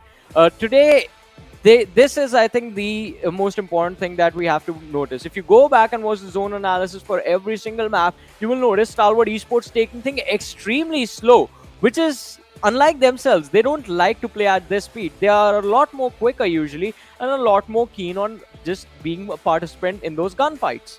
I mean, hey, new year, new me, new Stalwart Esports, you know? Yeah. Everything's going to be new. It's new. You always got to keep on updating your strats, and always got to keep on updating your stats too. So that's what Stalwart Esports are trying to do. Taking things a little slow this time, but I'm pretty sure, look, it's just the week one. Even though it's Super Weekend, it's just the week one. I feel like Stalwart Esports, the consistency they have shown on the week one, they have a lot of things to prove, even in the upcoming weeks for sure. At this point, they probably must have just solidified themselves in the top 16, right? At least for the week one. I mean, not top 16, in the top 3, because I'm pretty sure even if they have like a shaky performance tomorrow, how shaky can it be? Yeah, I agree. I mean, Stalwart Esports and Seal Esports, they will pretty much have a massive advantage, and that safety cushion that these teams have garnered for themselves, I think, is going to prove very important tomorrow, even if, as you mentioned, the performance is a little bit shaky. But for now, let's move forward, have a look at the open moments of this game, and enjoy the action once again, because I mean, even though the game, the action began a little bit later during the match, it was still quite intense. And starting things off, it is the lads from Train to Kill, who were off to a decent start, but all of a sudden the blunder that they made against Savage Esports, it backfired very badly for them. Talk about things backfiring though. Hershey right here, such a bold push from this man. Even though he knows he's being spotted, he knows that his position is being revealed, pretty much like a live tracker. He just kept on pushing in, and wow, that was a clean shot from him. Raws will always doing really good in this one, but the team that's not really doing good on the Nepal side has to be JyanMaara. And now in day one, having a bad day, it's okay. But day two, I want to see a complete new breath of fresh air for them. Well, yeah, I would love to see that as well. I mean, it will sort of increase the intensity in the level of competition by quite a lot. And I think the old rivalries that we used to see are going to be back in action. So that is going to be fun to watch. But again, what was even more fun was this final fight. I mean, it was equally fun as the fights that are going to happen tomorrow. Stalwart Esports, I think, had already set themselves for success with the sort of widespread formation that they had and that they were using to push forward, and I think that sort of played out massively in their advantage in that final fight. Because look at the stats between the two teams. Even though Stalwart Esports, they have those 6 extra eliminations, the difference in the damage numbers, it sort of amounts to the 3 extra exits that they got from the lads of Vibes in the end. Exactly, as you said, 12 elim points for them. Stalwart Esports just absolutely topping the charts this time. TDK though, not really having the best of the games in this one, but yeah, pretty sure they can try and capitalize tomorrow as well. Raw 2, this final game was not really that great. 1952, the woes continue. Same thing is going on with ElementriX as well and JyanMaara. Teams in the latter half, they will need to try and figure out a way to try and step up, or at least they will need to try and whip out some notebooks and try and counter some teams that are blocking their ways. I mean, there are always going to be teams standing in front of you. I think the main thing that these lads need to realize is how do you work around that. And talking about working around stuff, look at that. Stalwart Esports, they have a nice safety cushion over there. Somewhere around 29-point advantage. Damn. 97 points in 5 matches. Seal Esports, not too far behind. 29 points behind. 68 points for them. And then we have Vibes. With this decent performance, they have managed to push Deadeyes Guys and Skylightz Gaming a little bit further below them. 53 points for Vibes. Deadeyes Guys bring themselves up to the 49th position. And Skylightz Gaming, although they dropped down 43 points to the 5th. But still, there's not a lot of difference, Necro. Teams can still switch spots tomorrow in the very first match. There's no consistency. Skylightz Gaming and IHC, they're just tied up, and then we have the rest of the 4 teams right here. I mean, Training Kill, of course, doing not really that great. Venom Legends, too. Sometimes we did see some showcases of greatness from their side, but still, nothing really revealing. Savage Esports, one of those teams, I've talked about this, even with Ocean. This is one of those teams that has a lot of capability when it comes to the mechanical prowess, but when it comes to the strategic and the communication standpoint, this team somewhere down the line struggles quite a bit. This is the entire team card of Stalwart Esports in Super Weekend 1, Day 1. As you guys can see, of course, Action's going to be leading the chart miles away. I mean, he is leading the chart with 16 eliminations, and look at the damage number, 31-14. Already a monstrous performance in day number 1 from Action, but his teammates, they're not too further behind. I mean, he always faces a close competition within the squad itself, and this time Top is the man chasing with 15 eliminations to his name. And look at Stalwart's performances throughout the day. I mean, Sanhok didn't really go their way, but they were very consistent on Miramar and Erangel's. I mean, the second Miramar also a good chicken dinner finish from Stalwart Esports. Erangels is a whole different story. 3 Erangels today, and they have 29 eliminations combined on those 3 maps. That's kind of nuts. Look at the amount of damage inflicted too. 57, 58. Yeah, and then top 2 we saw he had like 15 kills from himself, only 1 kill point away to try and catch up with Action. But tomorrow's day, man. Day 2, the day of comebacks. I'm expecting the latter half of the board, the teams from 11 to 16 to try and make a comeback tomorrow, because I want to see that happen. I want to see a tough fight. I want to see the entire leaderboard getting close. I don't just want to see that top 1 and 2 teams getting a huge lead, a huge safety cushion. I want to see every single thing on the line. I want to see every single spot as close as possible. I want to see these teams fight it out till they're sweating bullets. Yeah, I think that is going to be very fun to watch, and I think it is going to happen. We just need the teams a little bit of time, a breather to adjust, and I think the break that they're going to have before we close the show and before the matches begin tomorrow, ladies and gentlemen, it should be enough for the lads to figure out, all right, what went wrong today. Elimination leaders right now. Action leading the charge with 29 eliminations to his name. Demo on the second from Stalwart Esports with 29 as well. So situation over here in the elimination leaders is still pretty close. Oh man, Demo, look at him. He looks like my brother. Oh man, so are you going to be rooting for him from now on? Yep, I'm going with Demo. Alrighty, so you're He's going my with Demo. brother. Long lost brother. I'm going with Gyalzen, the only man in the top 5 that's representing South Asia in there. In the top 7, in fact. Ooh. I mean, all of them are from South Asia, but the region of Nepal is being represented by Gyalzen, and it's True Love, the second man in the list. Everyone else is from the Mongolian Titans, as I like to call them, the Mongolian trinity of Stalwart Esports, Stalwart, and IHC. Exactly, man. Just look at those jerseys. They look so cool. I wish I had one of those. You're always asking for jerseys. I didn't ask. I just said I wish I had. I never asked. I just said I wish I had.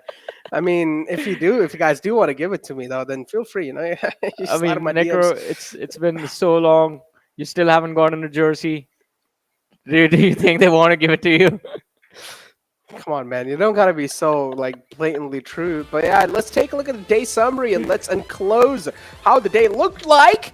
And there you go. The day summary in front of you. Stalwart Esports. 3 freaking chicken dinners for themselves. What a way, man. Yeah, and let's not forget, with those 3 chicken dinners, they also get $3,000. Pretty successful day, I would say. Pretty good day. That's what matters for me the most. $3,000. I don't care about the points. I don't care about the positioning. $3,000 is what matters, Stalwart Esports. Get that money, dude. Come on. Get that money. Maybe slide it in my pockets, too. I think the highest we have seen one team walk away with was somewhere around $8,000, $7,000, something along those lines. So I'll definitely check up on that info and be there with the correct numbers tomorrow, because it's going to be quite interesting to see how much of a bank can Stalwart Esports accumulate before they go to the finals. Finals, they get extra money. That's just this is just bonus that they're working towards. And again, it can amount to quite a lot, because I mean, 3 in a day, if they do this for the next 2 days as well, that's $9,000 on a weekend. $9,000 freaking dollars on a weekend, Johnny, and that's quite a lot too. I do hear the music change too in my ears, so that means maybe it's time for us to try and end the day today, huh? I'm just hearing money noises, man. Oh, are you? Talk about money though. Still haven't gotten mine. I mean, you're never gonna get it. Yeah. Why, man? No jersey for Necro, no money for Necro. It's I'm just keeping everything for myself. All right, then I'm taking these glasses then. If you're gonna do that to me. I keep forgetting them. But it's all right. We're going to discuss about the glasses and the jerseys, ladies and gentlemen. While we do that, we're also going to close the show for today because all the matches are done. 5 matches are done. Stalwart Esports a massive advantage for themselves. But can they hold on to that tomorrow when we return, win the action at the same time, at the same place? You guys, thank you so much for tuning in today. Until tomorrow, take care. Bye-bye.